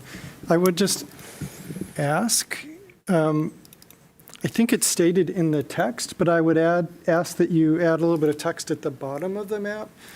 That's in here. On the map itself page. Where you all had asked us to take the language from page 135 and put it under this map. Clarifying that so you're going to do that? Yes. Okay, yes, that's what I was going to ask again. Thank you. Mm-hmm. At least I'm consistent in my thinking when I see. Yep, Commissioner Mills. I think I saw this on the grid of the memo from before. Mine was the comment about the colors associated with the hashed part that's residential or transition. And because it uses orange, it looks like hub. So I assume that in a future version, or maybe you're like, that's a bad idea. No, I think that's just not under discussion. That's under a staff-supported edit. Okay. Unless you're not seeing it there, but my recollection is I put it in there, and we will make that change. I saw it there. Yeah. Okay. I just didn't know if this was the updated map. I mean, we didn't talk about staff-supported edits last time. We only talked about, that's why you're seeing under discussion. I made sure you guys, validate everything I said. We didn't get to the other edits. They're just going to happen. Great. As is, yeah. So we'll have this resolution of map, but with improved colors, is what I'm hearing. Yes. Awesome. Cool. All right, so we have the map, we have the commissioner proposed edits. We now have the memo. Can we take a look at the memo? We're going to, if you wanted to bring up any of the public comment that's in your packet from the Engage page. We're going to do that last. Oh, okay. Yep, we're going to go to the memo and then go to the comments. Okay, do you want me to walk through this memo? No, I think everyone has read it. Oh, okay. I trust that everyone has read it. I did, and thank you for it. But any discussion?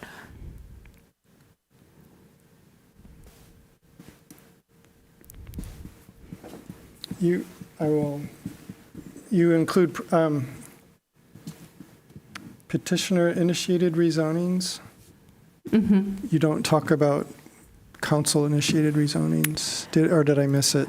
I think I talk about that in the sense that the future land use map is essentially like a city-backed, either, by council. I think I was trying to show that the future land use is sort of the precedent for that. And that's how we will be planning to rezone the city, but that additionally petitioners have that right as well. And the reason that I asked for this was there is ambiguity about how rezoning happens. I think a lot of people, in the feedback that I'd received, only know about it through the city-initiated process, but were unaware that at any time, anyone can come and make a rezoning petition. And that was just what we were trying to highlight, so that it doesn't, because part of the feedback that we were looking at in particular was around the fact that we're making a plan that will create a set of code that will initiate rezoning, but it ignored the fact that individual petitioners could come and do it, and there is a process for that. It is already spelled out in the UDC.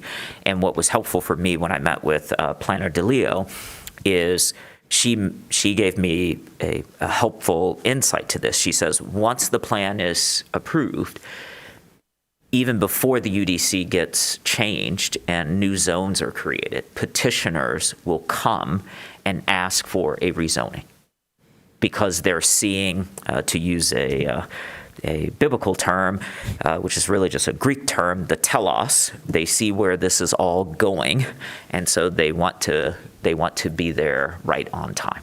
Yeah, which is all fine. And maybe this is a bit formalistic, but anytime you label it, it's a bit formalistic. I'm just going to suggest you've got process for rezoning, and you've got a subheading for petitioner initiated. It would be useful to have city council initiated as a subheading, and it maybe only needs to be a couple sentences that, one of the reasons you update a plan and then you look at the zoning is to see are there places we need to update the zoning code to now reflect the plan. That's kind of what this whole plan update is about. And then in addition to that, it's always the case that petitioners are coming before us and asking for rezonings. So this memo will become its own freestanding document. I think it would just it'll take on a life of its own. It would be helpful to have that extra subheading and have a little bit of an explanation. Is that making sense? Yeah, I have no objection to that. Any other feedback? Yeah, go ahead. Just to say thank you for the language around transition. That will be very helpful, the way you describe it. In this memo? Yeah, I hope that helps. I'm trying to explain, or trying to assuage any fears that that there isn't a process when we are in between that time when we have adopted the plan but haven't rewritten the UDC. What kind of happens in that limbo? That's what this memo is meant to address, to show people that we still continue this process and that it's been on the books and will continue to be.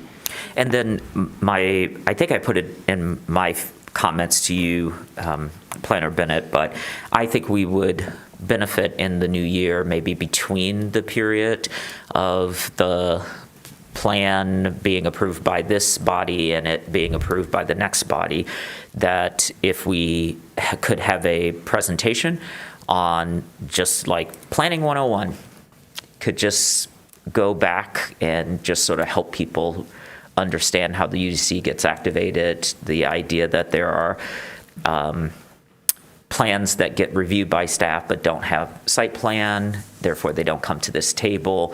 It just some of the bigger issues that I don't think a lot of people grasp, but there are assumptions about. And if we could just have a little section on that, it could be a staff presentation with a discussion, and we can figure out the format. But I would actually invite the public, if we could figure out a way to do it in a organized way, to ask their planning questions. We just set aside some time, and it's like fences. This neighbor's on a corner, so the fence over here looks like this, and their fence over there looks like that. Oh, well, it depends on where the position of the house is relative to the other pieces. And I just feel like any demystifying that we can do, from my point of view, just establishes more public trust in the process. And if we can engage the public in an orderly fashion where they feel heard and we can respond with information, I feel like that helps engender trust.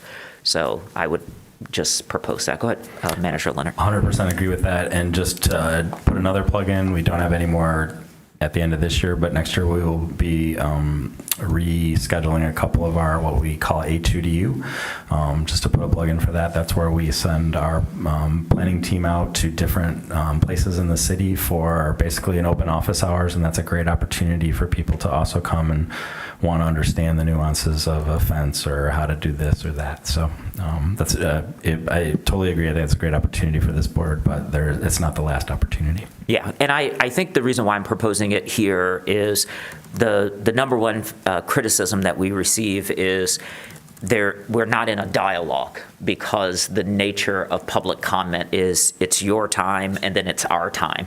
But if we schedule a time-limited dialogue and we can administer it orderly, I think that can help sort of take a little bit of that away, so that someone can say, hey, I think this thing got rezoned illegally, and we can say, okay, let's pull it all up, and we can show you in UDC exactly how it got rezoned and how this all works. Or lots, we're looking at a lot that was already a double size, but we thought it was a lot combination, and so therefore we're doing something underhanded, and it's like, nope, this is the law, so we actually have to follow the law.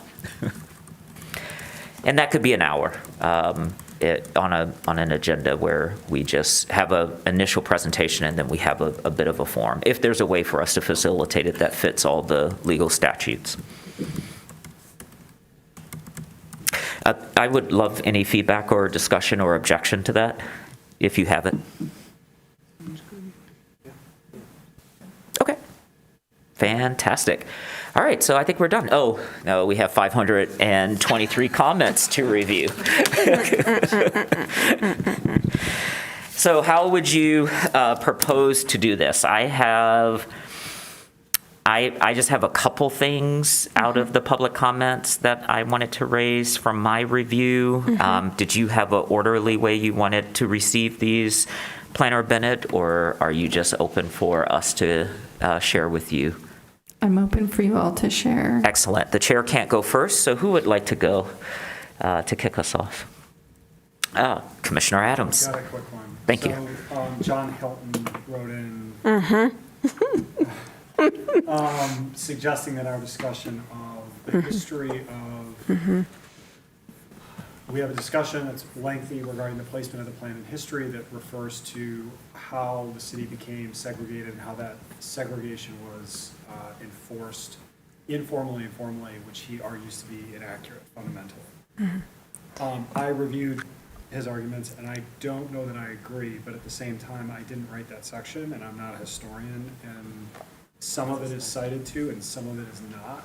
And I realize this is a homework assignment more than it is like feedback, but it is something I think we really got to nail.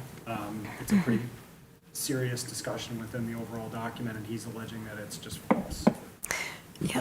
So we just need to go back and, I don't know if it was consultant drafted or staff drafted, but if the response back is we use passive voice in that section to slide over some complexity and nuance, I think I'm reasonably comfortable with that. If we think he's right that it's making inaccurate claims, I think we got to make some fixes. Okay. Yeah.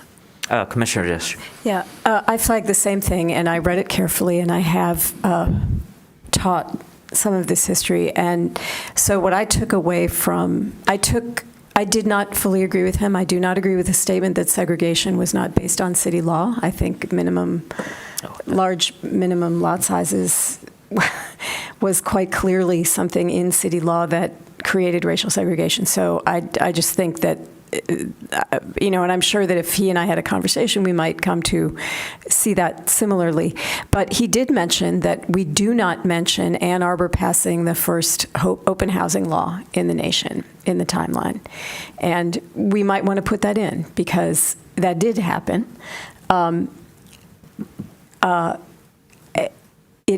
It was relatively close in the time of adopting those minimums. So it's a very complicated history, but I think his comments boil down to, you left this one thing off and you blamed the city for segregation, and that's not fair. And I'm being a little bit crude, but if I'm boiling it down. And so, yes, I think it would be great, as Commissioner Adams suggests, for staff to look that over, see if they feel good about the whole thing. But I would just recommend sticking in where the city passed the nation's first open housing law before the federal law required it. Great. And I would add, I served on a panel with Dr. Matthew Countryman from the Department of History here at the University of Michigan, who also knows the local history. They've mapped all of the houses that were owned by Black families in the Carytown, including the churches, the business, the social setting. So he might be a resource to double check that information. And I also would articulate that it is not entirely the case that the city did not use its enormous rules and laws to enforce the segregation, because the city received, I sent you this document, the city received block grants from the government to do selective code enforcement, and that was a tool that they used to displace African American families who could not qualify for insurance. While the city of Ann Arbor did not have a red line map, they did have the fire insurance map was a tool that was used to deny mortgages to African Americans because they could not get fire insurance and therefore they could not get a mortgage. So it was another tool that was there. So there are a lot of both overt and probably not so overt tools that city government and the community use to segregate. So Dr. Countryman has, I think, probably from my vantage point, given that panel, I think the best pulse on it. And he would articulate that Ann Arbor was ahead of its time as a progressive community because it actually permitted an African American community to live here. And then we now have to understand how that community was displaced. And so that was a collection of tools, both formal tools and informal tools for that. So I'm happy to make a connection. Okay. Thank you. I appreciate that, and I'll look into this. I'll do it tomorrow morning. Anything else off the top from anyone? Go ahead, Commissioner Dish. I have a very short list. We received many comments that are asking us to resolve the residential or transition category, and I think that the memo that you have written is a great response to the anxiety around that. So I just wanted, what I am trying to do right now is just address that we're not listening to these comments, but that this is our response, is that, that is going to be hard work. It's going to be done when we sit to think about that. We keep on hearing about shading of solar, and I can't remember if we ever got any language about that. I thought we did, and a present. Oh no, I'm thinking of Neighborhood Week. There was a planner who did a whole presentation on shading. A former planner. I can send you the link. It was quite exhaustive about specifically Ann Arbor and how the building heights affect others. So there's a couple of things that I remember. One, I thought in response to that, partially in response to that, was the capping heights and also in residential, and also making transitions height context sensitive so that there wouldn't be that issue, or we'd help mitigate that issue. Missy, Dr. Stoltz from OSI, asked some researchers to look into it at U of M. They had some preliminary findings that it wasn't that severe. Mm-hmm. And so I think upon hearing that, we didn't put a ton more in the plan on that topic.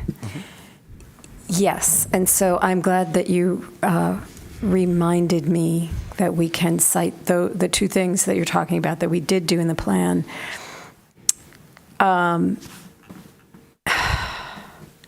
Yeah, I don't know if we should put, I mean, because people are feeling like there's a that like the city's working at odds with itself, with its own policies.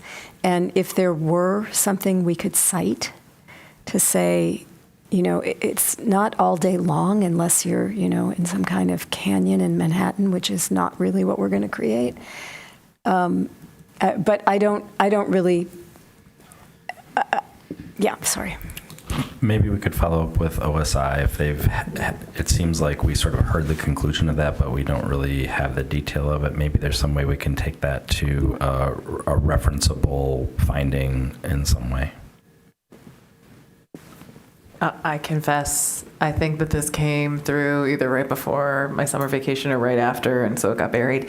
But I think it was that Dr. McGray had finished a study, that she's an architect, that included some figures showing throughout. It's not so much, they don't necessarily show throughout the course of a day, but throughout the course of the year, like when there would be shading and when there would not be shading.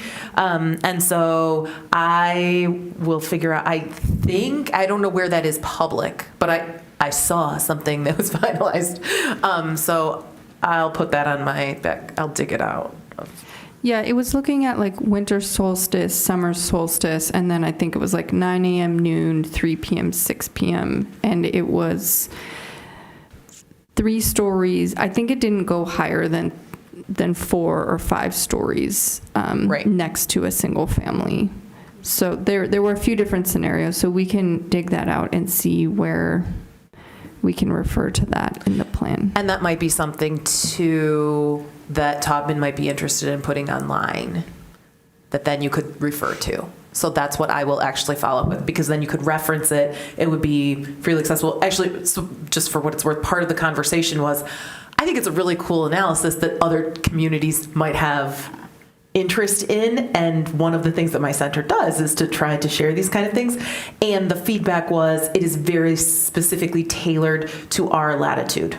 And so we should not necessarily, there are limitations to generalizability, and so this was very much for Ann Arbor. It was based on a 5-foot setback distance, which is what we have in our I don't know which one of our specific zoning districts, and so there were some questions about whether it would be super useful to generalize it. So I didn't put it out through the Center for Empowering Communities, but I will follow up with Jen and see if she's interested in being able to put them on Taubman to reference. That would be fantastic, and then it's easy to just have a couple sentences and a reference to it, and to maybe state explicitly that by capping heights in residential and making transition context sensitive, we are aligning this plan with the Solarize program that is an initiative of, I might have put that too strong, but,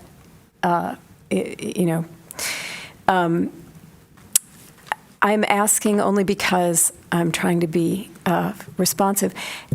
We were asked to provide guidelines on conflicts between historic districts and underlying zoning, but I think that there wouldn't be a guideline. I mean, the point is that the historic district, I don't want to say trumps, because I really don't ever want to say that word, but that's the guidance, right? I mean, yeah, there's underlying zoning now. Yes. So.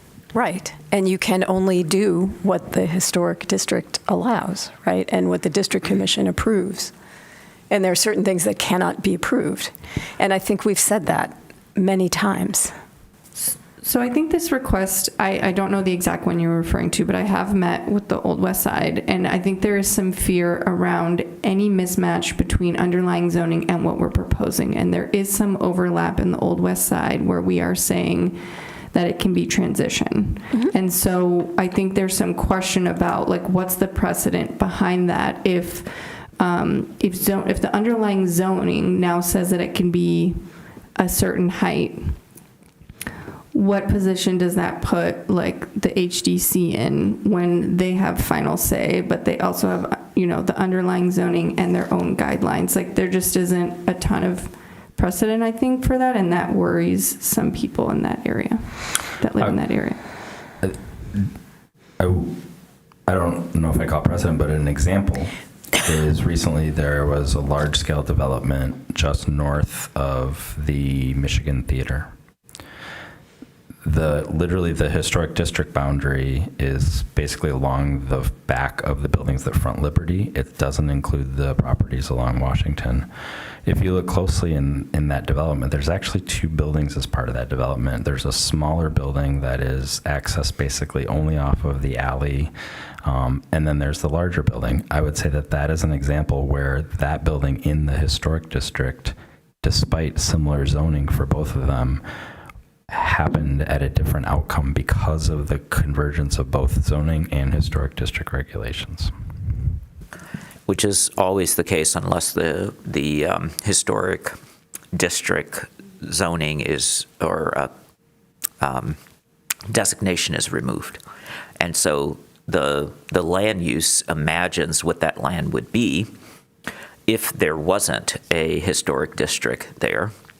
And that was how we drew it on the map. And it is now restricted by the historic district designation, which would require a vote of council and then a vote of the neighbors or the folks inside that zone and the Michigan legislature. So I'm not sure how else to just, sort of offer comfort to the group, given that there are 3 layers of, if you will, protection.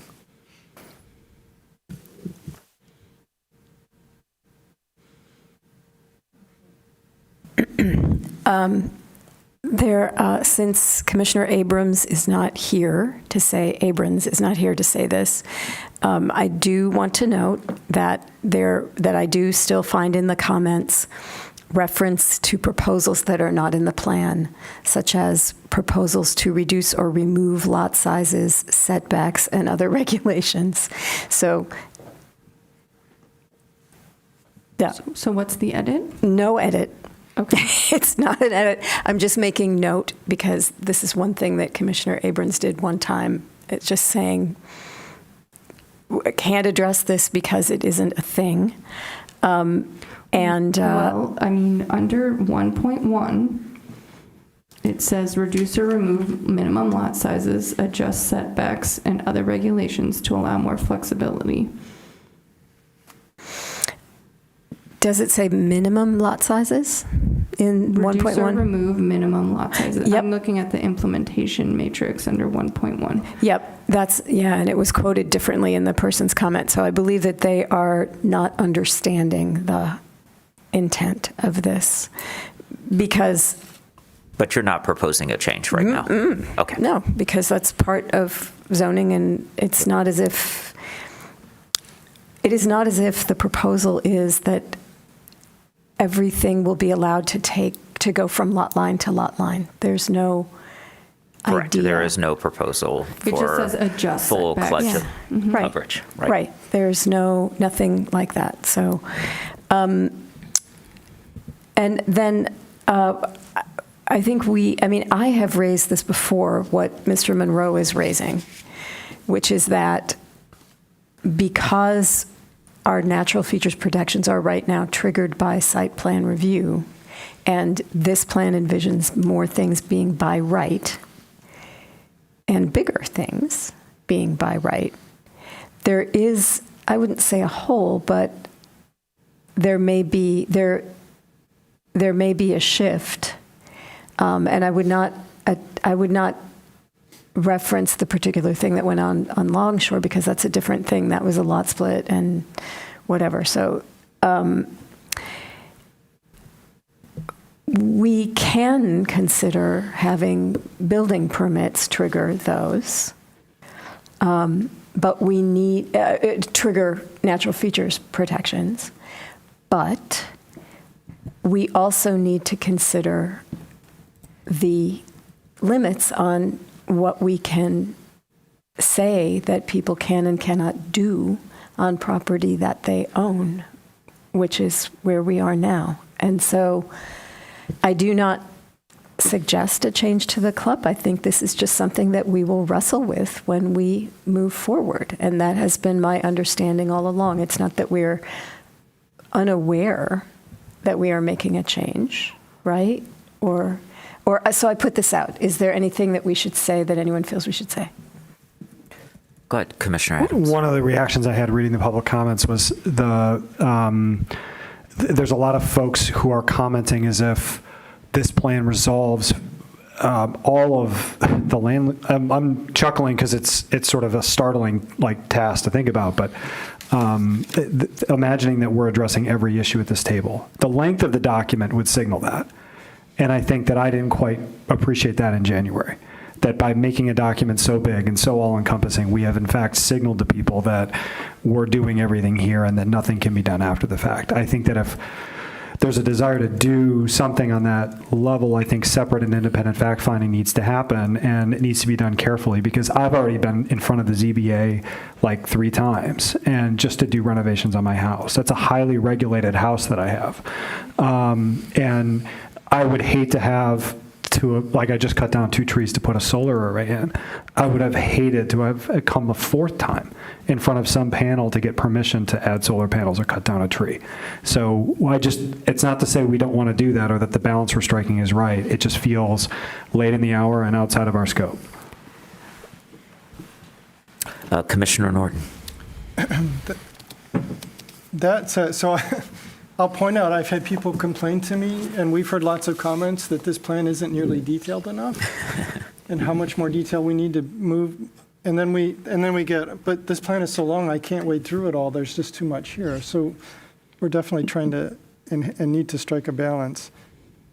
That said, I'm troubled that if we have standards to protect natural features, they should be standards that exist to protect natural features that shouldn't change based on whether or not you had a site plan review tripped or not. They're standards that should apply. Either they apply or they don't. It shouldn't be, it's artificial to have it only apply because we've defined something to require site plan review. So, but I don't think that we can resolve that problem in this plan right now, because that's not the level of detail we're getting at.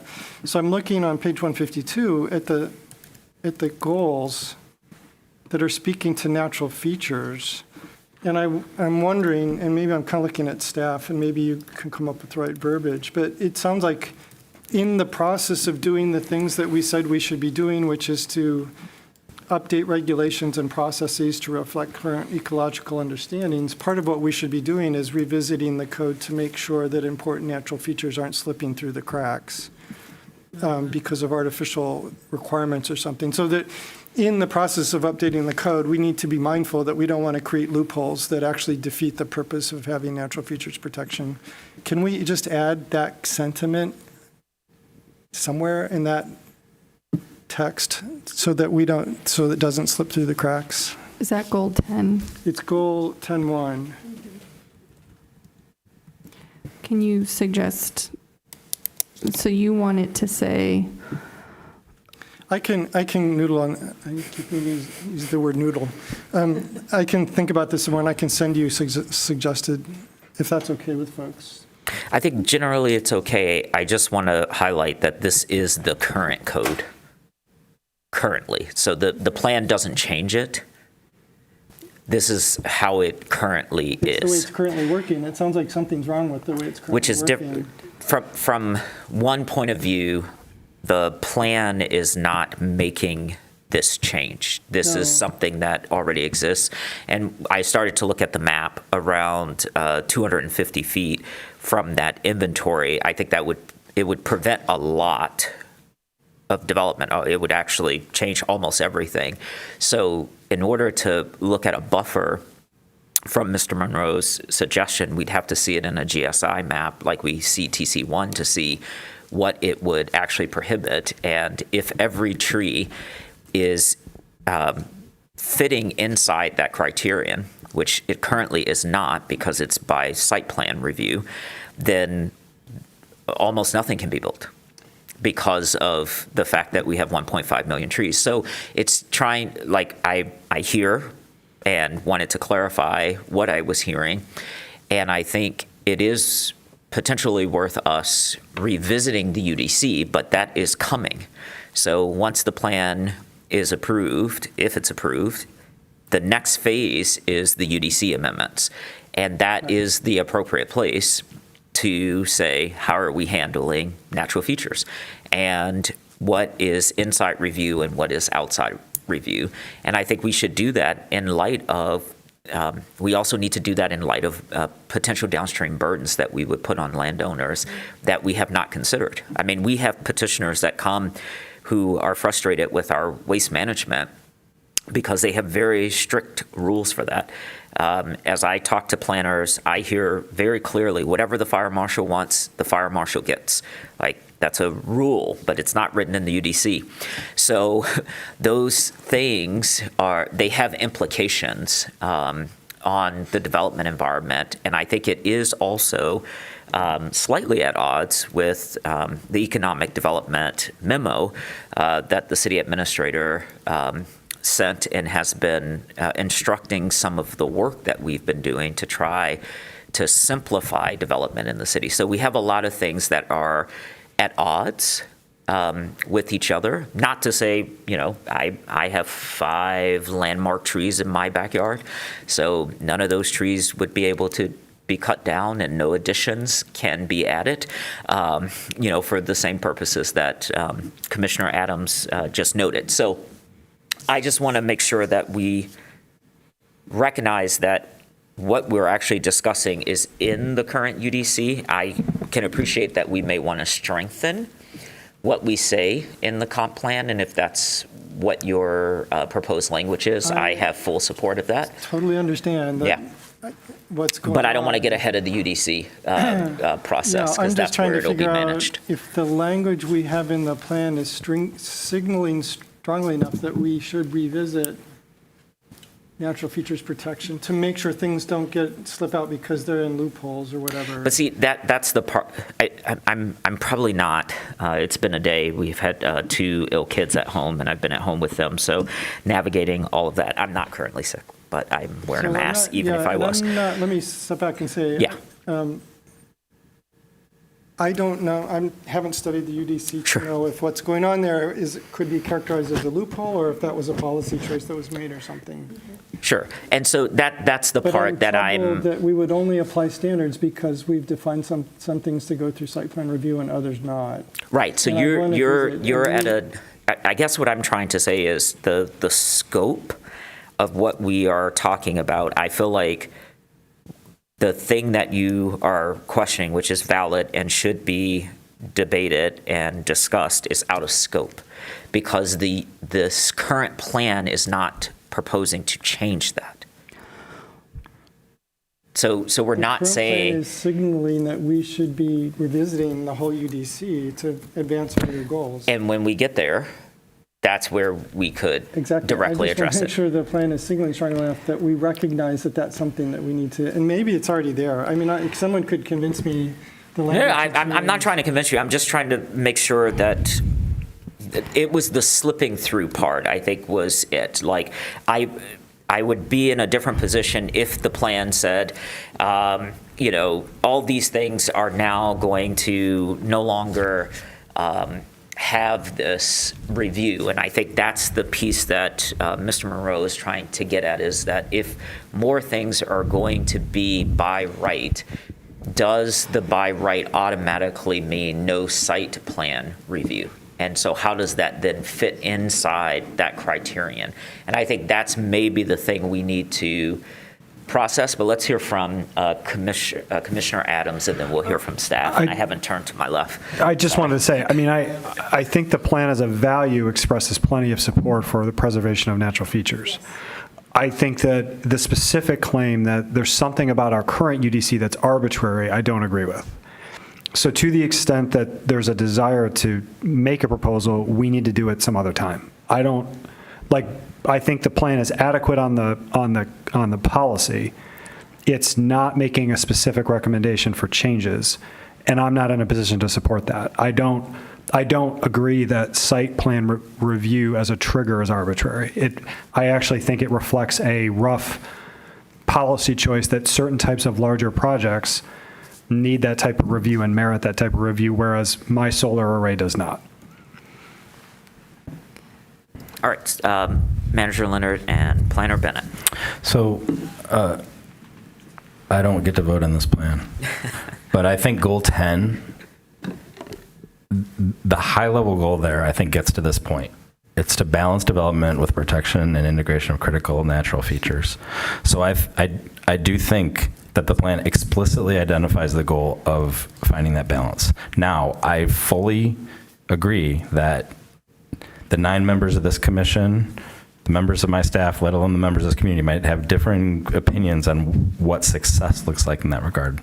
And honestly, that's probably why it is framed as it is. It is not saying, and I think, Commissioner Dish, to your point, part of the start of this was, I think there was a desire to at least not lose ground. And I think it's fair, like when we're talking about opening development, are we going to lose ground because of different by right developments or whatever?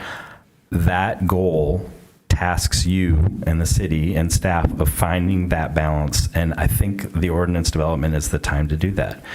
We heard some examples here about, trees in my backyard or whatever. Those are great examples that there's a lot of ways to do that. Right now, we don't prohibit the removal of landmark trees. There's just a consequence. And we could change what that consequence is. A quite expensive one, because the Housing Commission had to come before this body and apologize and pay a fine that was almost $100,000 for that landmark tree. The other piece of it is that we rely at times on a not insignificant cost of a site plan, so we know exactly what features are on that site. And so there's a lot of considerations to go here. And I do think that the ordinance is the right time to do that. And I think that this conversation is evidence that this commission is mindful of what that balance is. But from my perspective, I think the plan calls on you and the city to find that balance. Other commissioners? Oh, sorry. Yeah, I just want to reiterate, I think that is why balance is selected, right? And it's not more strongly worded, because we are being asked as staff, not just in this department, but across city staff, to help try to solve the climate crisis, the housing crisis, right? And we have pages, we talked about this a lot earlier, about these trade-offs, right? Not every single site can be the most affordable, the most dense, have the most trees, be the most suitable for solar, right? At some point, we're going to have to decide what that decision-making framework is. And so I think that language is trying to say, like, we have a lot of things we have to balance. We do respect our natural features, and we will get to that later. So I think you are both correct, Chairman Weich and Commissioner Norton, that we don't have to solve all the loopholes right now. That's for the UDC. But it is time now to say, like, do you think this is hitting the point that you want to set us up for a UDC rewrite later? So I think that's what I'm trying to get at. I totally get that we're not going to solve the problem here. We're going to solve it when we visit the UDC. Is the language, the way the goal is stated, sufficient to signal that we expect to do that when we get to that stage and make sure that we're taking steps to protect? And if everybody in the commission is satisfied that it's strong enough, then I'm fine with that. I just want to make sure we've thought about it and make sure we're comfortable with that. Yep. What say you all?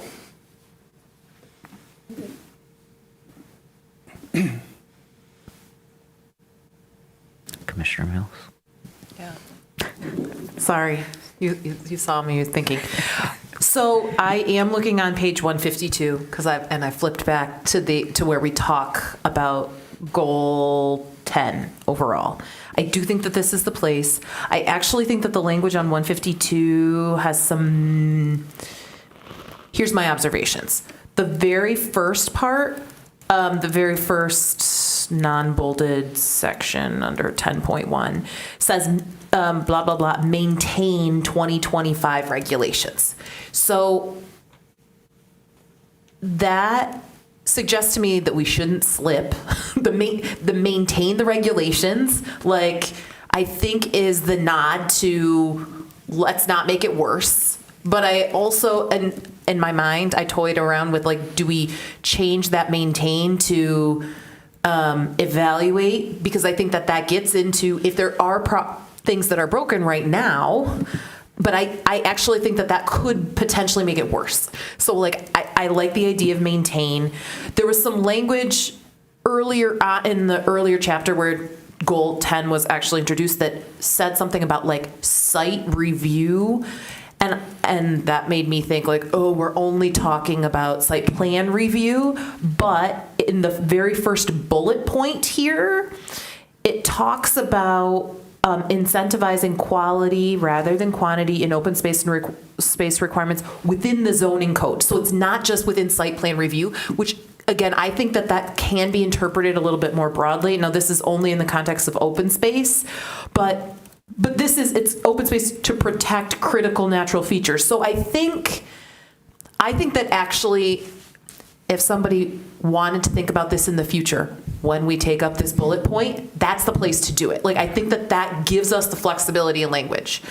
And that language that I was talking about that made me feel like it was only about site plan review is linked to the second bullet point here, because in the earlier text it talks about earlier consideration in site review, but it's not repeated here. And I think that this is our implementation matrix. So this is what we're going to look at. And this is not only in site plan review. The second bullet, result in earlier considerations. It doesn't say specifically site plan review. It just says within development sites. So that is my rambling way of saying I think it's covered. And also for people that care about this topic, when we get actually to implementation, that I think that those are the places where we'll be able to come back in and say, hey, we might have some loopholes now. And the language doesn't say that it's entirely about balancing. It's not opening more gates necessarily. So yeah, that's what I was thinking. I'm comfortable with the two. All right. It doesn't look like there's support to make any change. I'm okay with it. I wanted to have this conversation just to make sure we're on the same page about what we're doing, and so thank you. Yeah, absolutely. Commissioner Weatherby. Now, the only thing in that, with your second bullet point, it is in the 4 to 6 year range, and I don't know if that seems fine, or if... Which one in particular? The develop and adopt incentives? Yep. Yeah, the timeframes are tough, because the thing is we're going to be rewriting the UDC at once. And so that whole process could take several years. I think this might just mean the ones that say 1 to 3 is where we would start.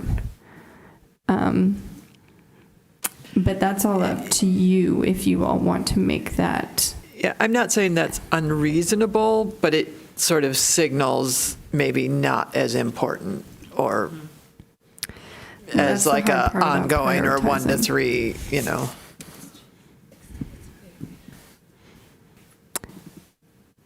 Would you like to propose something? No. Okay. Commissioner Dish, you had the floor with your list. Have you finished your list? Okay. Other commissioners?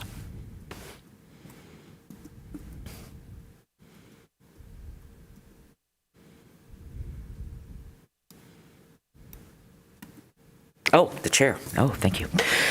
Let's see. Mr. Garber wants us to change a whole bunch of words because of resiliency. And I wonder, so through those 7 comments, are there any things we can extract out of those that would be helpful here that would strengthen our commitment to the climate and our understanding of that? the challenge that we find ourselves in. So I think a lot of the feedback was just the term isn't as meaningful and useful in the way that it is used, and it's used a lot in the text. So the recommendation is to strike that word? Well, I'm asking the table thoughts about how we can, through our words, strengthen our already present commitment to the climate. So we have the millage, we're taking affirmative action all of the time to that, and is that effort equally reflected in the plan? And I think Mr. Garber's comment, as I understood it, was the use of the term resilience is not as useful. Go ahead, Commissioner Norton. I think I understand what Mr. Garber's concerned about.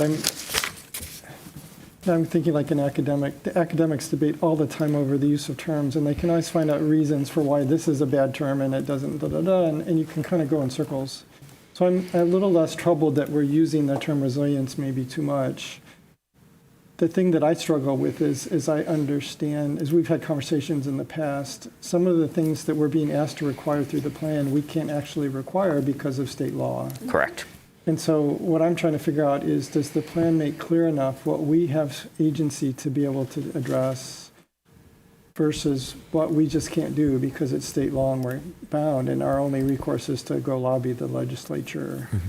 So, and I didn't have a chance to study Mr. Garber's comments. Well, and we do now, I think under this current administration, the city now has a lobbyist at the state level, because I know I wrote a letter when I was secretary to the federal government to lobby for some initiative that we were looking at here. And so I wonder if staff could take a look at our current lobbying efforts and see if any of those efforts to affect positive change towards the climate could be reflected in either our implementation guide or in the code itself.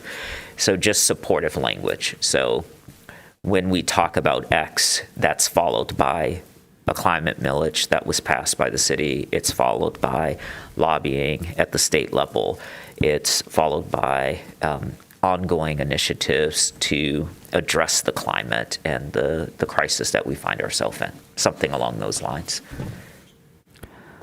Okay, so the recommendation is for staff to look at our lobbyist efforts in this regard. But is there just an effort? But just to see if there's any way we can strengthen what we're saying inside the plan. As an action? No.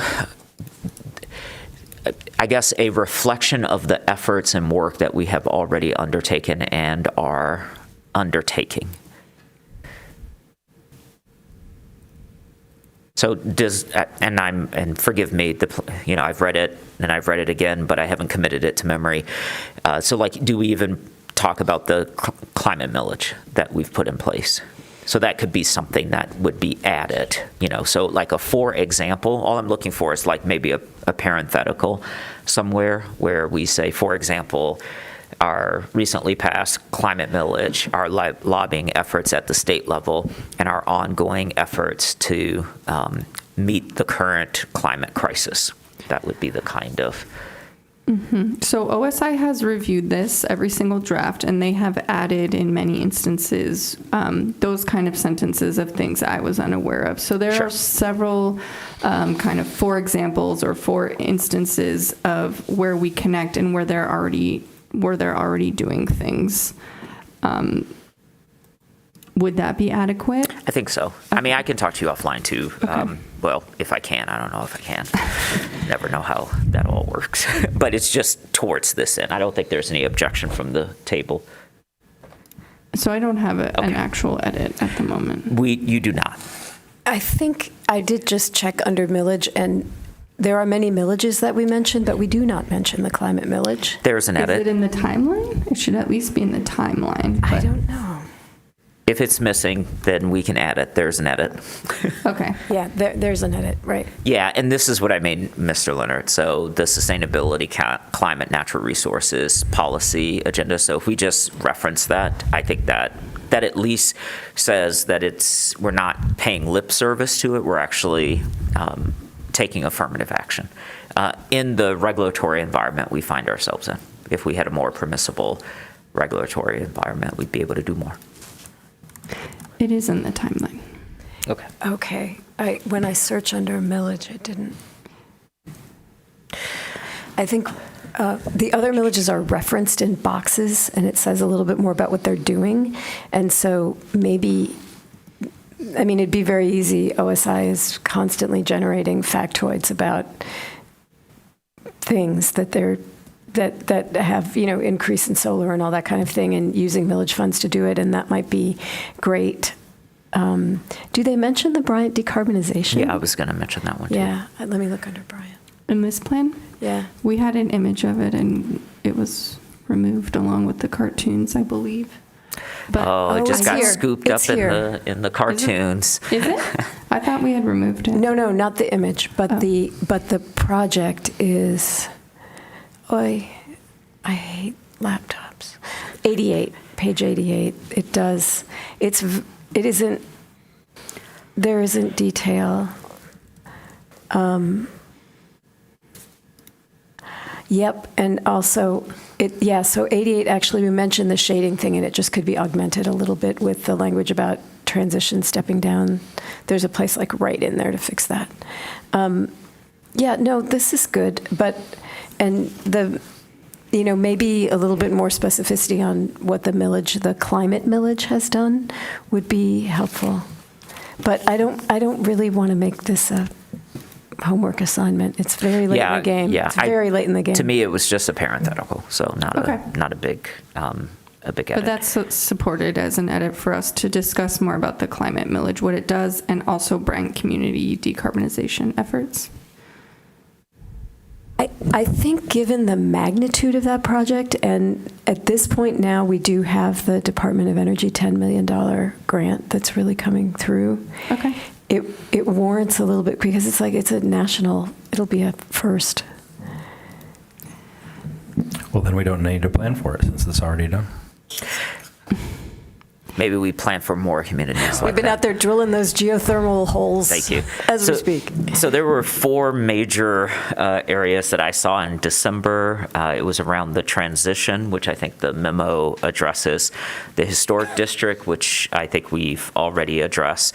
There are ongoing conversations around affordability. I think Commissioner Adams addressed some of that tonight in his comments, which I appreciate it. And then the infrastructure concerns, which you brought up, Planner Bennett, at our work session last week, that there is still a large comprehensive plan that is happening around infrastructure. And so the plan already references it. And so I just wanted to note that as I looked through these comments, those were the 4 repeating comments that came up. And then with regard to the affordability questions, anywhere that we can in the affordability, where the plan speaks about affordability, that we would point people to the housing appendix, because I don't think, I'm beginning to believe that people haven't looked at the housing appendix, because a lot of the questions that I hear about it are addressed in the housing appendix, but I don't want to make a disparaging remark about whether or not someone has read something. But it is there. It is in the plan. We have a whole appendix for it.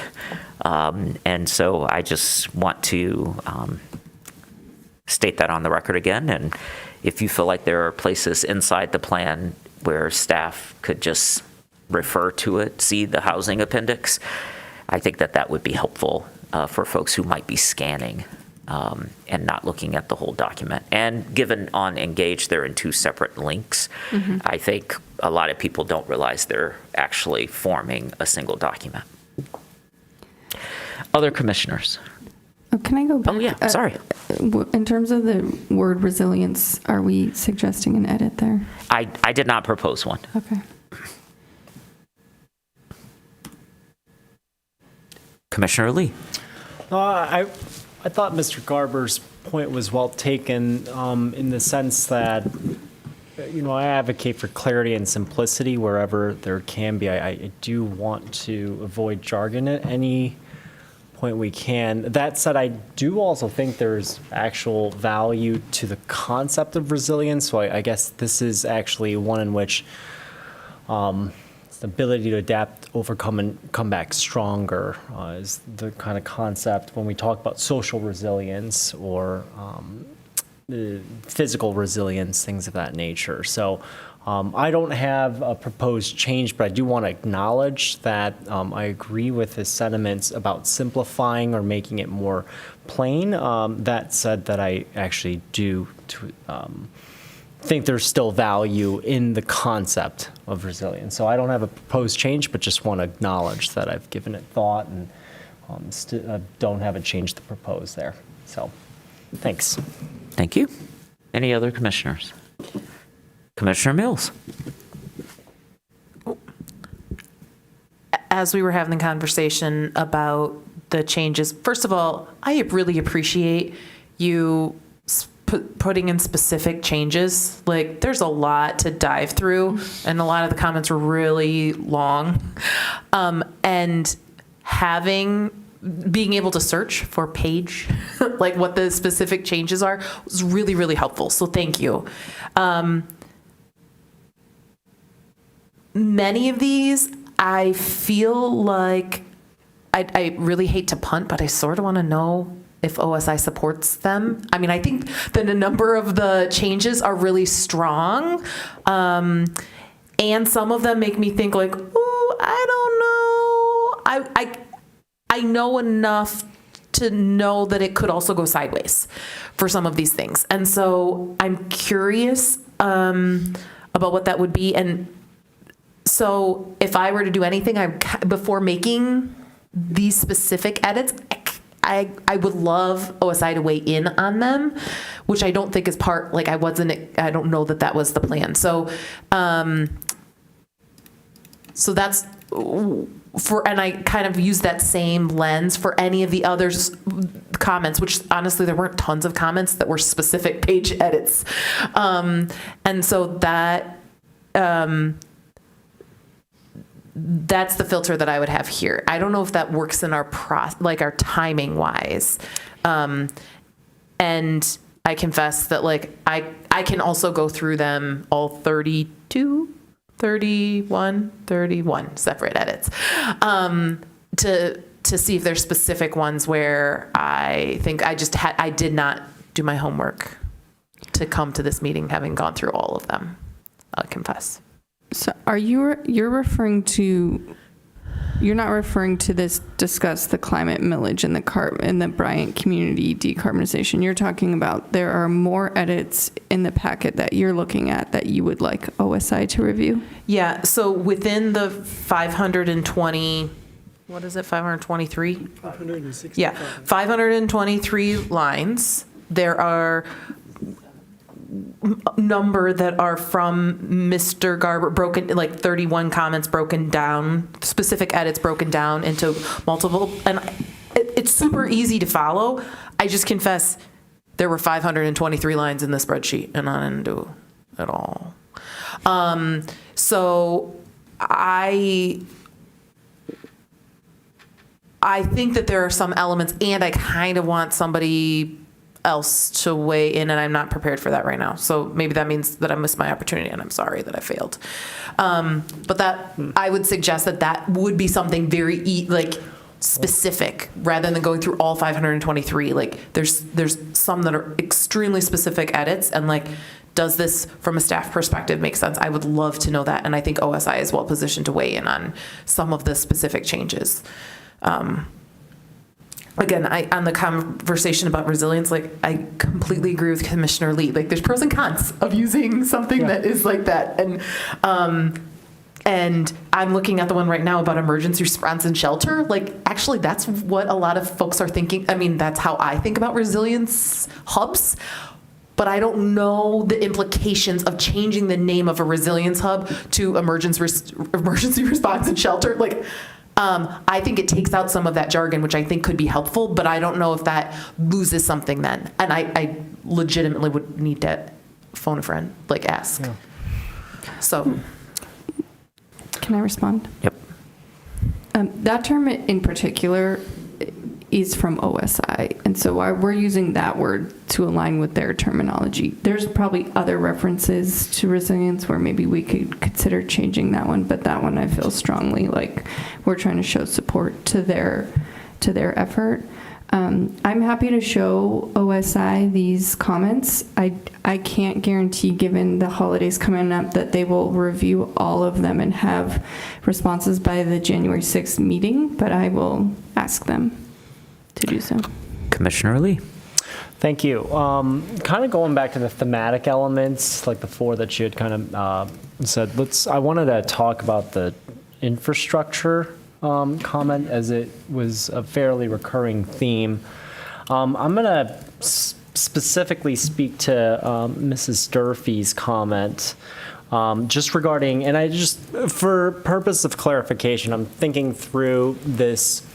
Like, okay, so let's talk infrastructure. What are we talking about? Okay, stormwater, the ability for sites to retain water. Actually, a lot of the sites currently don't comply, so when you develop it, they'll be required to have a certain level of retention. That'll actually be a good requirement.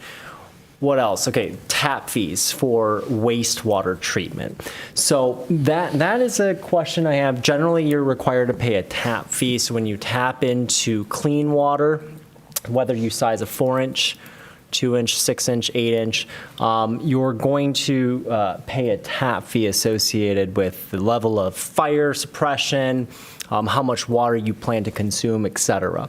So let's take, for example, there is a neighborhood that is, well, and I just want to, because generally as a developer, you come there, you start talking, okay, this is my tap fees, et cetera.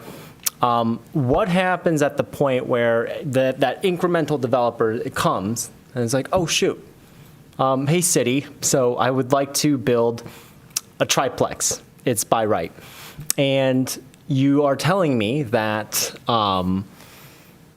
we don't have any more clean water capacity or wastewater capacity, right?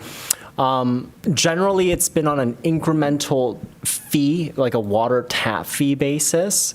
Lead me through, because I think that's one of the questions that was specifically, just what happens at that point, whether it's substation electric capacity and it's that one, like it's at capacity and that next developer comes and says, hey, I'd like to do this. And you're like, actually, we don't have that. So. Yeah. What happens at that incremental moment? So that's a big question, and a lot of different things can happen. But one of the ways that we mapped this out is we mapped out where we thought there was potential. So, for example, in a lot of residential areas, when talking to our infrastructure specialist, converting a significant percentage of homes from single family to triplex, the infrastructure in those areas is appropriate to handle that. Mm-hmm. And so when we make the regulatory changes that start doing that, we will look at that as part of that. On the flip side, if we have identified maybe some area as hub, and based on the assessment that's happening out of an infrastructure perspective, we find out that we need to make some infrastructure investment prior to being able to realize a high level of development at that point. We're going to have to be thoughtful in like a petition by petition property owner application for that, or certainly any city initiated rezoning to do that. And that is sort of the first level of protection. The second level of protection is, regardless of any site particularly of a large scale that is site planned, that's part of the analysis, is to make sure that we do have the capacity. And sometimes as part of that, we find that there might need to be infrastructure upgrades as part of that. And so that is frankly a concern sometimes we hear from petitioners, that not only do they have to pay the tap fee, but they might have to be responsible for infrastructure too in order to provide that. There might be times where the balance of what that infrastructure would be necessary in order to accommodate that might be out of the realm of their pro forma or whatever. And so does that help answer the question? There's a lot of different ways that it could happen. But in short, we're going to be mindful of the regulatory framework that we do, where we enable it to make sure we can accommodate it, and particularly those areas that are frankly going to have more potential and thus a bigger impact. We're going to have to look very closely at those public services infrastructure studies that Michelle referenced that are going on right now to make sure we're phasing that work appropriately. Yeah, gotcha. No, that's helpful. I'll talk a little bit about my experience when we had to build a clean room.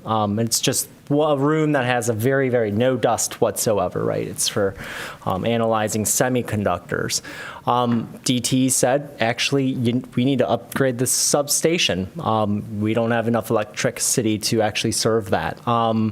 We ended up, through negotiation with the tenant at the time, from the developer side, we ended up paying about $500,000 negotiating a new easement. It's a part of the project cost. And I think one of the things that folks are concerned about is that, will this result in higher taxes, or will the city be on the hook for paying for infrastructure upgrades? And I want to, and that's why I'm thinking through, I do want to make sure that folks understand, because I saw that was a kind of repeated occurrence of concern about infrastructure capacity. And it's done really kind of at a project by project level. Again, and when we talk infrastructure, I want to be concrete, because it can be vague. So I'm talking utilities, electricity, natural gas, and then that utilities, and then let's talk stormwater, wastewater. There is also, again, treatment as well as supply of water. And these things get looked at a project by project basis. And if there's insufficiency, there is, the developer basically gets, and what we have talked about is is it fair for somebody to use up from 95 to 99%, and that next developer to have to say, oh shoot, now I have to pay a much larger one if I have to upgrade the substation? And that's where that thoughtful kind of capacity planning makes sense. But I think one of the things, because for example, Mrs. Durfee's concern, I think has just about zoning and permitting getting ahead of infrastructure on a project by project basis. If there isn't capacity, staff says that to the petitioner. It's not and then the petitioner has to kind of deal with it from oh shoot, I have to budget for this now. And then they may come back and say, okay, it doesn't work. They may look to say, I'm providing housing at a 20%, at 80% AMI, so could I take a look at a tax increment financing to help me with the infrastructure upgrades? There may be different ways to tackle it, but I don't think there's a point in which the changing of zoning results in this total kind of catastrophic loading of infrastructure, because it's done at a project by project. Each developer has to go through that process. So I just wanted to talk about that incremental process of when somebody submits, city staff reviews it, and the actual changes that are proffered here is about adding to page 130. It's possible that the vision for a particular area neighborhood development may need to be delayed until the local infrastructure is upgraded. That's an entirely fair, I think, assessment. The question is whether that acknowledgement is, I suppose, does it add a level of comfort relative to what's its actual utility? Because to me, I'm yeah, it is absolutely possible. I think that's actually a very fair statement. But again, I defer to trying to simplify language as much as possible and try to take out things that don't necessarily carry meanings or carry substantive impact. That's really what I meant to say. So just wanted to clarify. I think a lot of folks that had concerns about infrastructure at a project by project level, there's a very thorough analysis that occurs. And generally, if you are at the capacity, it's you're going to have to pay to upgrade it, essentially.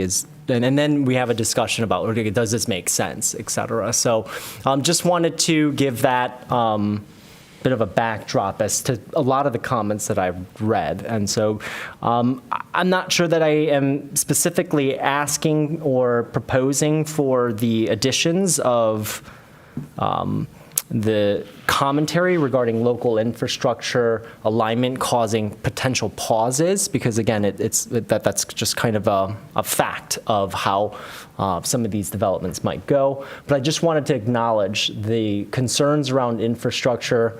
We hear ya, and cities, there's very talented engineers and city staff that are reviewing every project to understand capacity, from waste treatment, trash removal, electricity, water, stormwater retention, et cetera. So just wanted to give that feedback.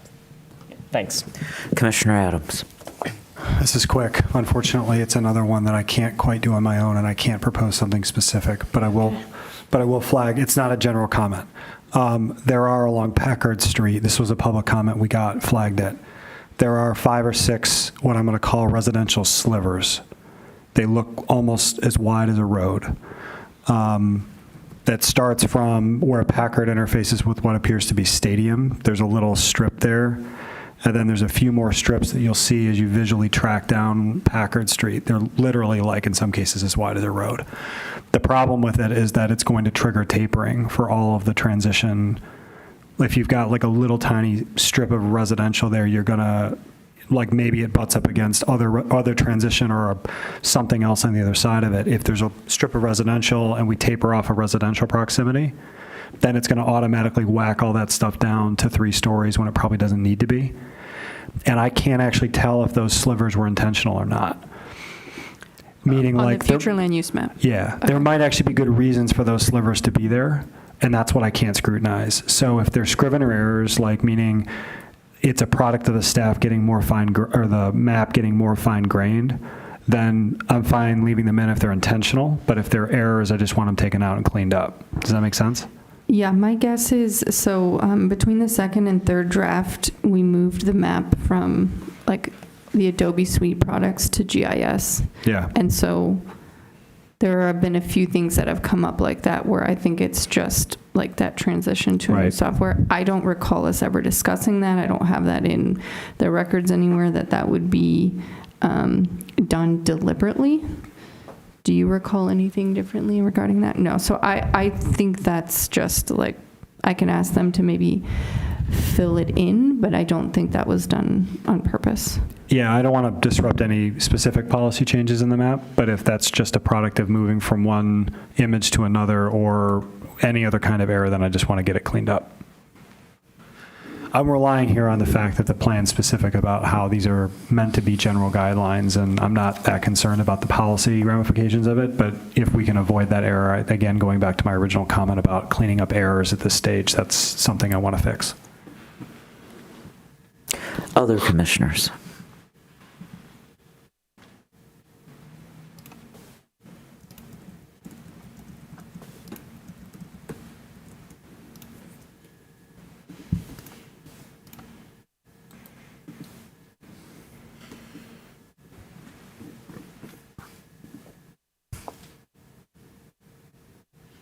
All right. Seeing no other commissioners, Planner Bennett, did you get what you needed tonight? Yes, thank you. Excellent. I think I can go on to agenda item number 12. Public comment. This is a second opportunity for individuals to speak up to 3 minutes on any issue. We'll first hear from those of you who are present with us in the chambers, then remote participants. To speak remotely, press star 9 if on phone, or use the raise hand feature in Zoom.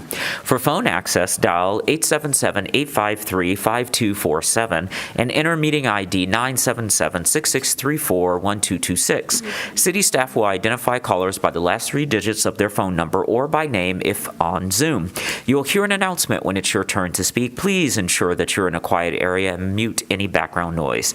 For all participants, whether in chambers or on Zoom, please give us your name and address at the beginning of your comments. Is there anyone present in chambers who would like to address us at this time?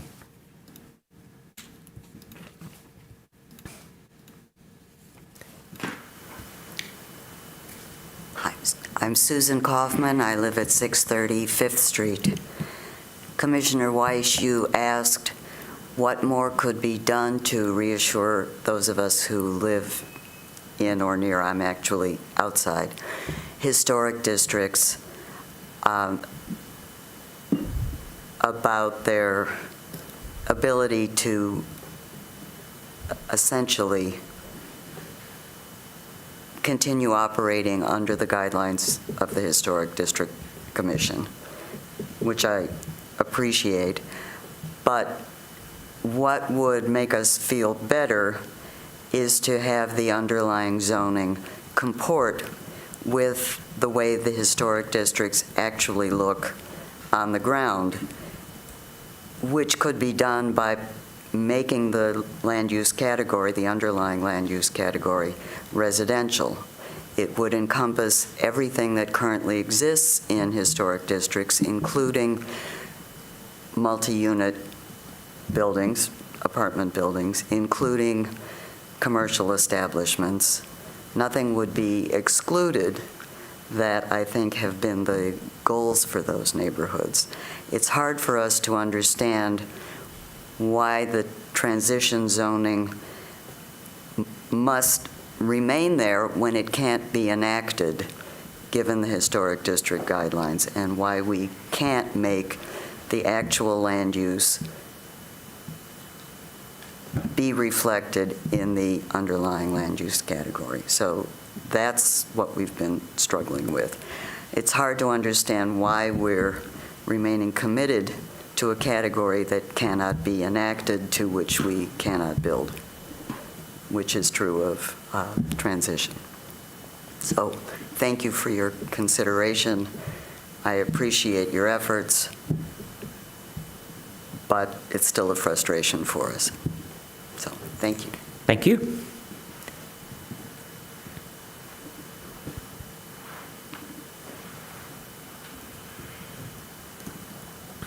I was going to call on you, but I figured you were going to come.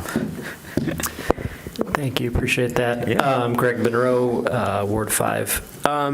Okay, so let me be honest. I understand the rationalization of, maybe this is a UDC punt thing, the issue I brought up with the natural features protection. I truly understand that. But I will point out, the comp plan does make a pretty strong value statement, right, that these things matter. It also acknowledges that residents are concerned with that balancing act you all just described. And again, Commissioner Mills, if you're pointing to a specific bullet point with like a 4 to 6 year time horizon, I think we can update it with more robust language. And again, I'll go back to the balancing act. So it seems like this is an asymmetric trade-off for us, right? In the UDC, here's a quote, like collateral damage during and after construction on scenically important sites must be scrupulously avoided. It will take 150 years to replace any intended losses. That's right in the UDC. That is our city value statement of sort of what is at stake, right? You've seen in the news this week, Seattle and Palestine are in the news for flooding and undergoing a lot of disruption, right, to their lives out of flooding and natural disasters. So, forested land observes 2 to 4 times more stormwater than developed land. Mature tree canopies intercept 30% of rainfall before it hits the ground. Clearing and grading slopes cuts water absorption by as much as 90%. And again, the development I'm speaking of occurred within 200 feet of the Huron River. So this loss accelerates erosion, delivers more sediment and polluted runoff into our primary source of drinking water.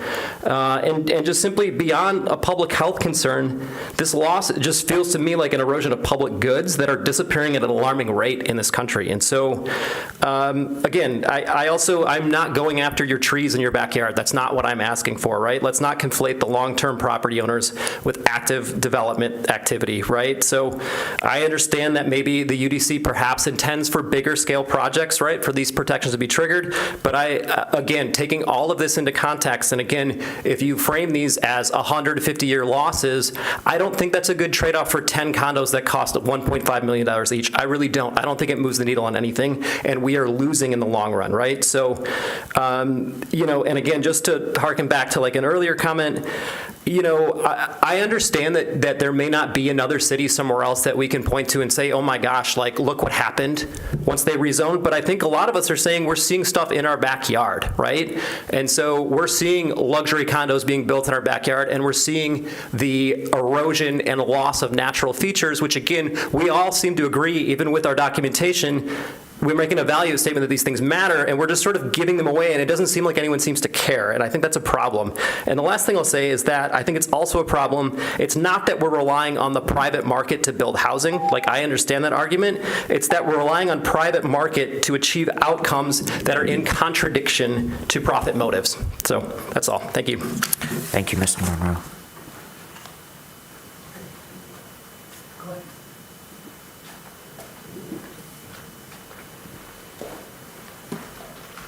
Gabrielle Bowyer, 1721 Newport. Just to follow up on a few things that I had mentioned earlier, someone had said something along the lines of like, you know, everyone comes up here and says, you know, you're not listening to me, so therefore you're not listening to anybody. You know, most people in Ann Arbor don't even know this is happening. And they know that something is happening because there's pause the plan and neighbors for more neighbors signs out, but they don't actually know what's going on in their own town with their own government. And that was said multiple times in the comments.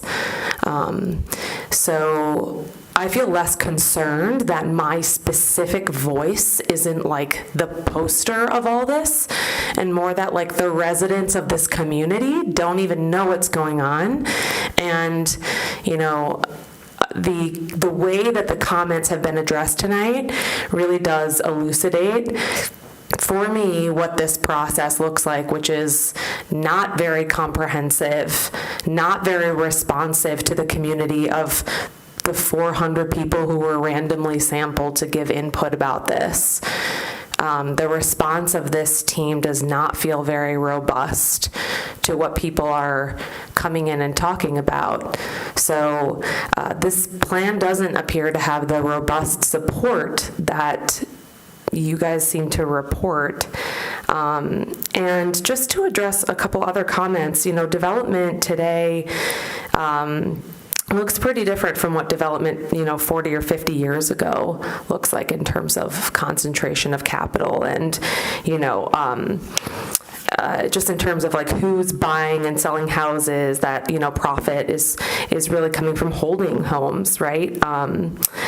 Centering builders versus the residents and things like that. I think that that's a huge problem. And, you know, to liken, you know, Ann Arbor to a city like Houston feels like really odd, given that Houston is like millions of people and there's like all this sprawl. So, yeah, you know, it would just be nice for there to be like a real relationship between the government and the people who, at minimum, would like to have a better understanding of what exactly went into this plan, who was consulted about it, and what problems is it designed to address. Is it designed to address problems of people who want to move into the city, or is there really any thought around what people who actually live here want and need? Because those things just aren't really lining up for me. Thanks. Thank you.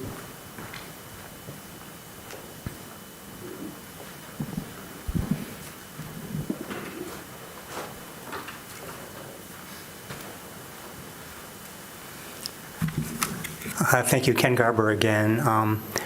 Yeah, just as an aside, I share some of Greg and Gabrielle's discomfort with the process, although I haven't dived into the specifics to the extent they have in the area of natural features.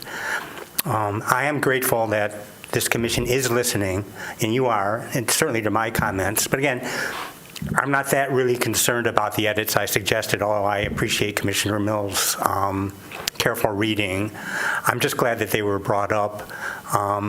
I'm also glad they're being sent to OSI for their comments. I will say that it might be obvious by now that I have some fundamental divergence in my point of view from OSI. I very much appreciate the work that sustainability staff is doing on all kinds of levels, implementing the benchmarking ordinance, the Solarize program, the SCU, the Bryant Project. They're working extremely hard and doing very valuable work.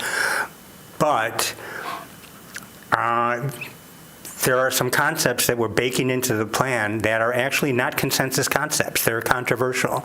The circular economy is one example.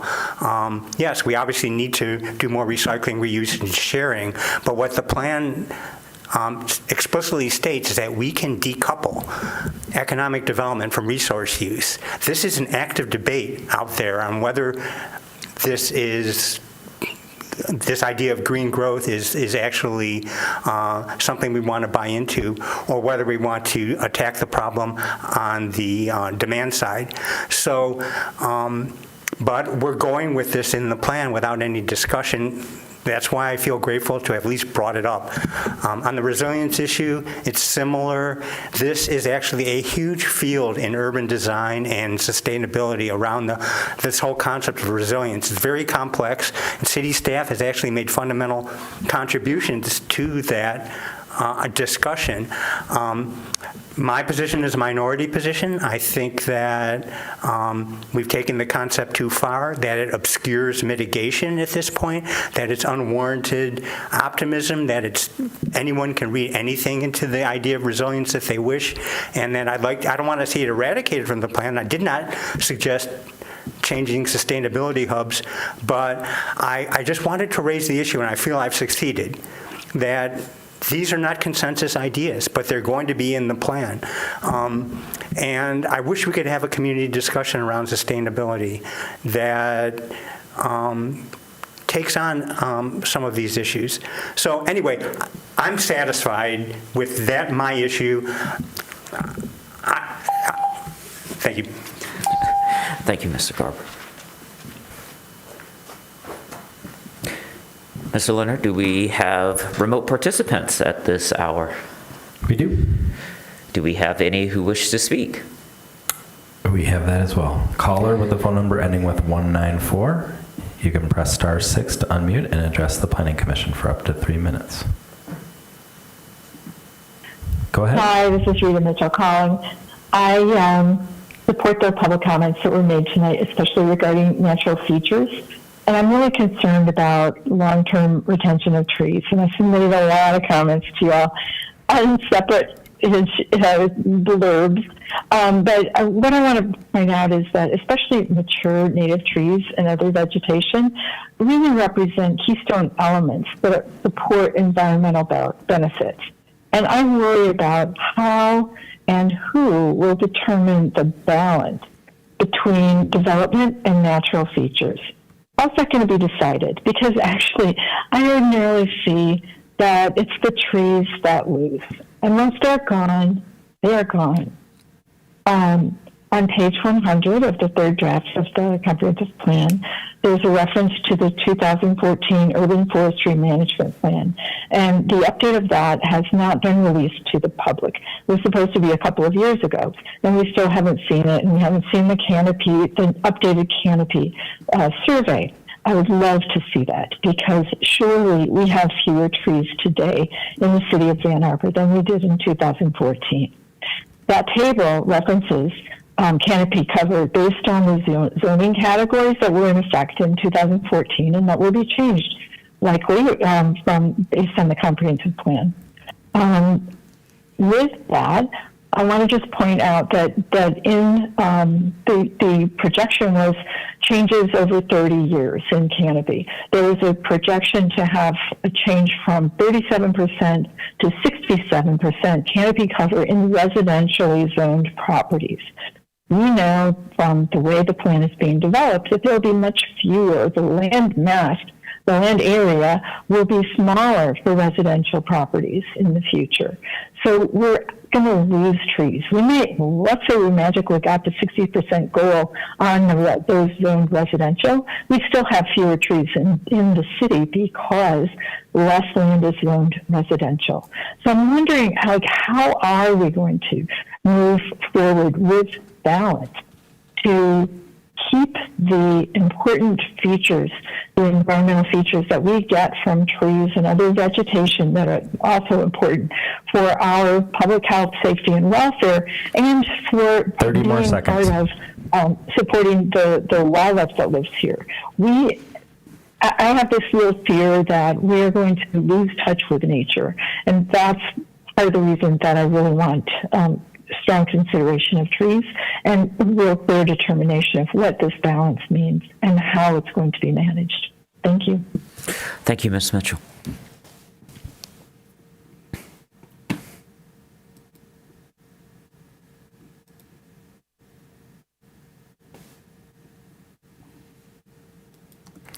Alex Lowe, you can unmute and address the Planning Commission for up to 3 minutes. Hi, this is Alex Lowe, 2532 Pittsfield Boulevard. I want to thank Commissioner Mills for pointing out actually another issue with our R4C zoning that I hadn't seen when I commented about the setbacks. It shows that our zoning really does need a lot of work, and so I'm glad that we're going to get that opportunity over the next year or two. I also want to point out that according to the Washington Post data, the tree cover in Ann Arbor has in fact increased over the last several years, not decreased. So I think that we're doing well, and we should continue what we're doing. I also do want to say that I understand people feeling unrepresented in the discussions about the comprehensive plan. I certainly feel unrepresented in these discussions. There's been nothing to talk about height minimums, density minimums, etc., even in places like downtown. Thank you so much. Thank you, Mr. Lowe. No other hands raised, Chair White. Thank you. I will close the public comment and take us to item number 13, Commission Proposed Business. Seeing none, I will entertain a motion to adjourn, moved by Councilmember Dish, seconded by Commissioner Adams. We are adjourned. Oh, sorry, I have to ask you to vote. All those in favor say aye. Any opposed? Now we are adjourned.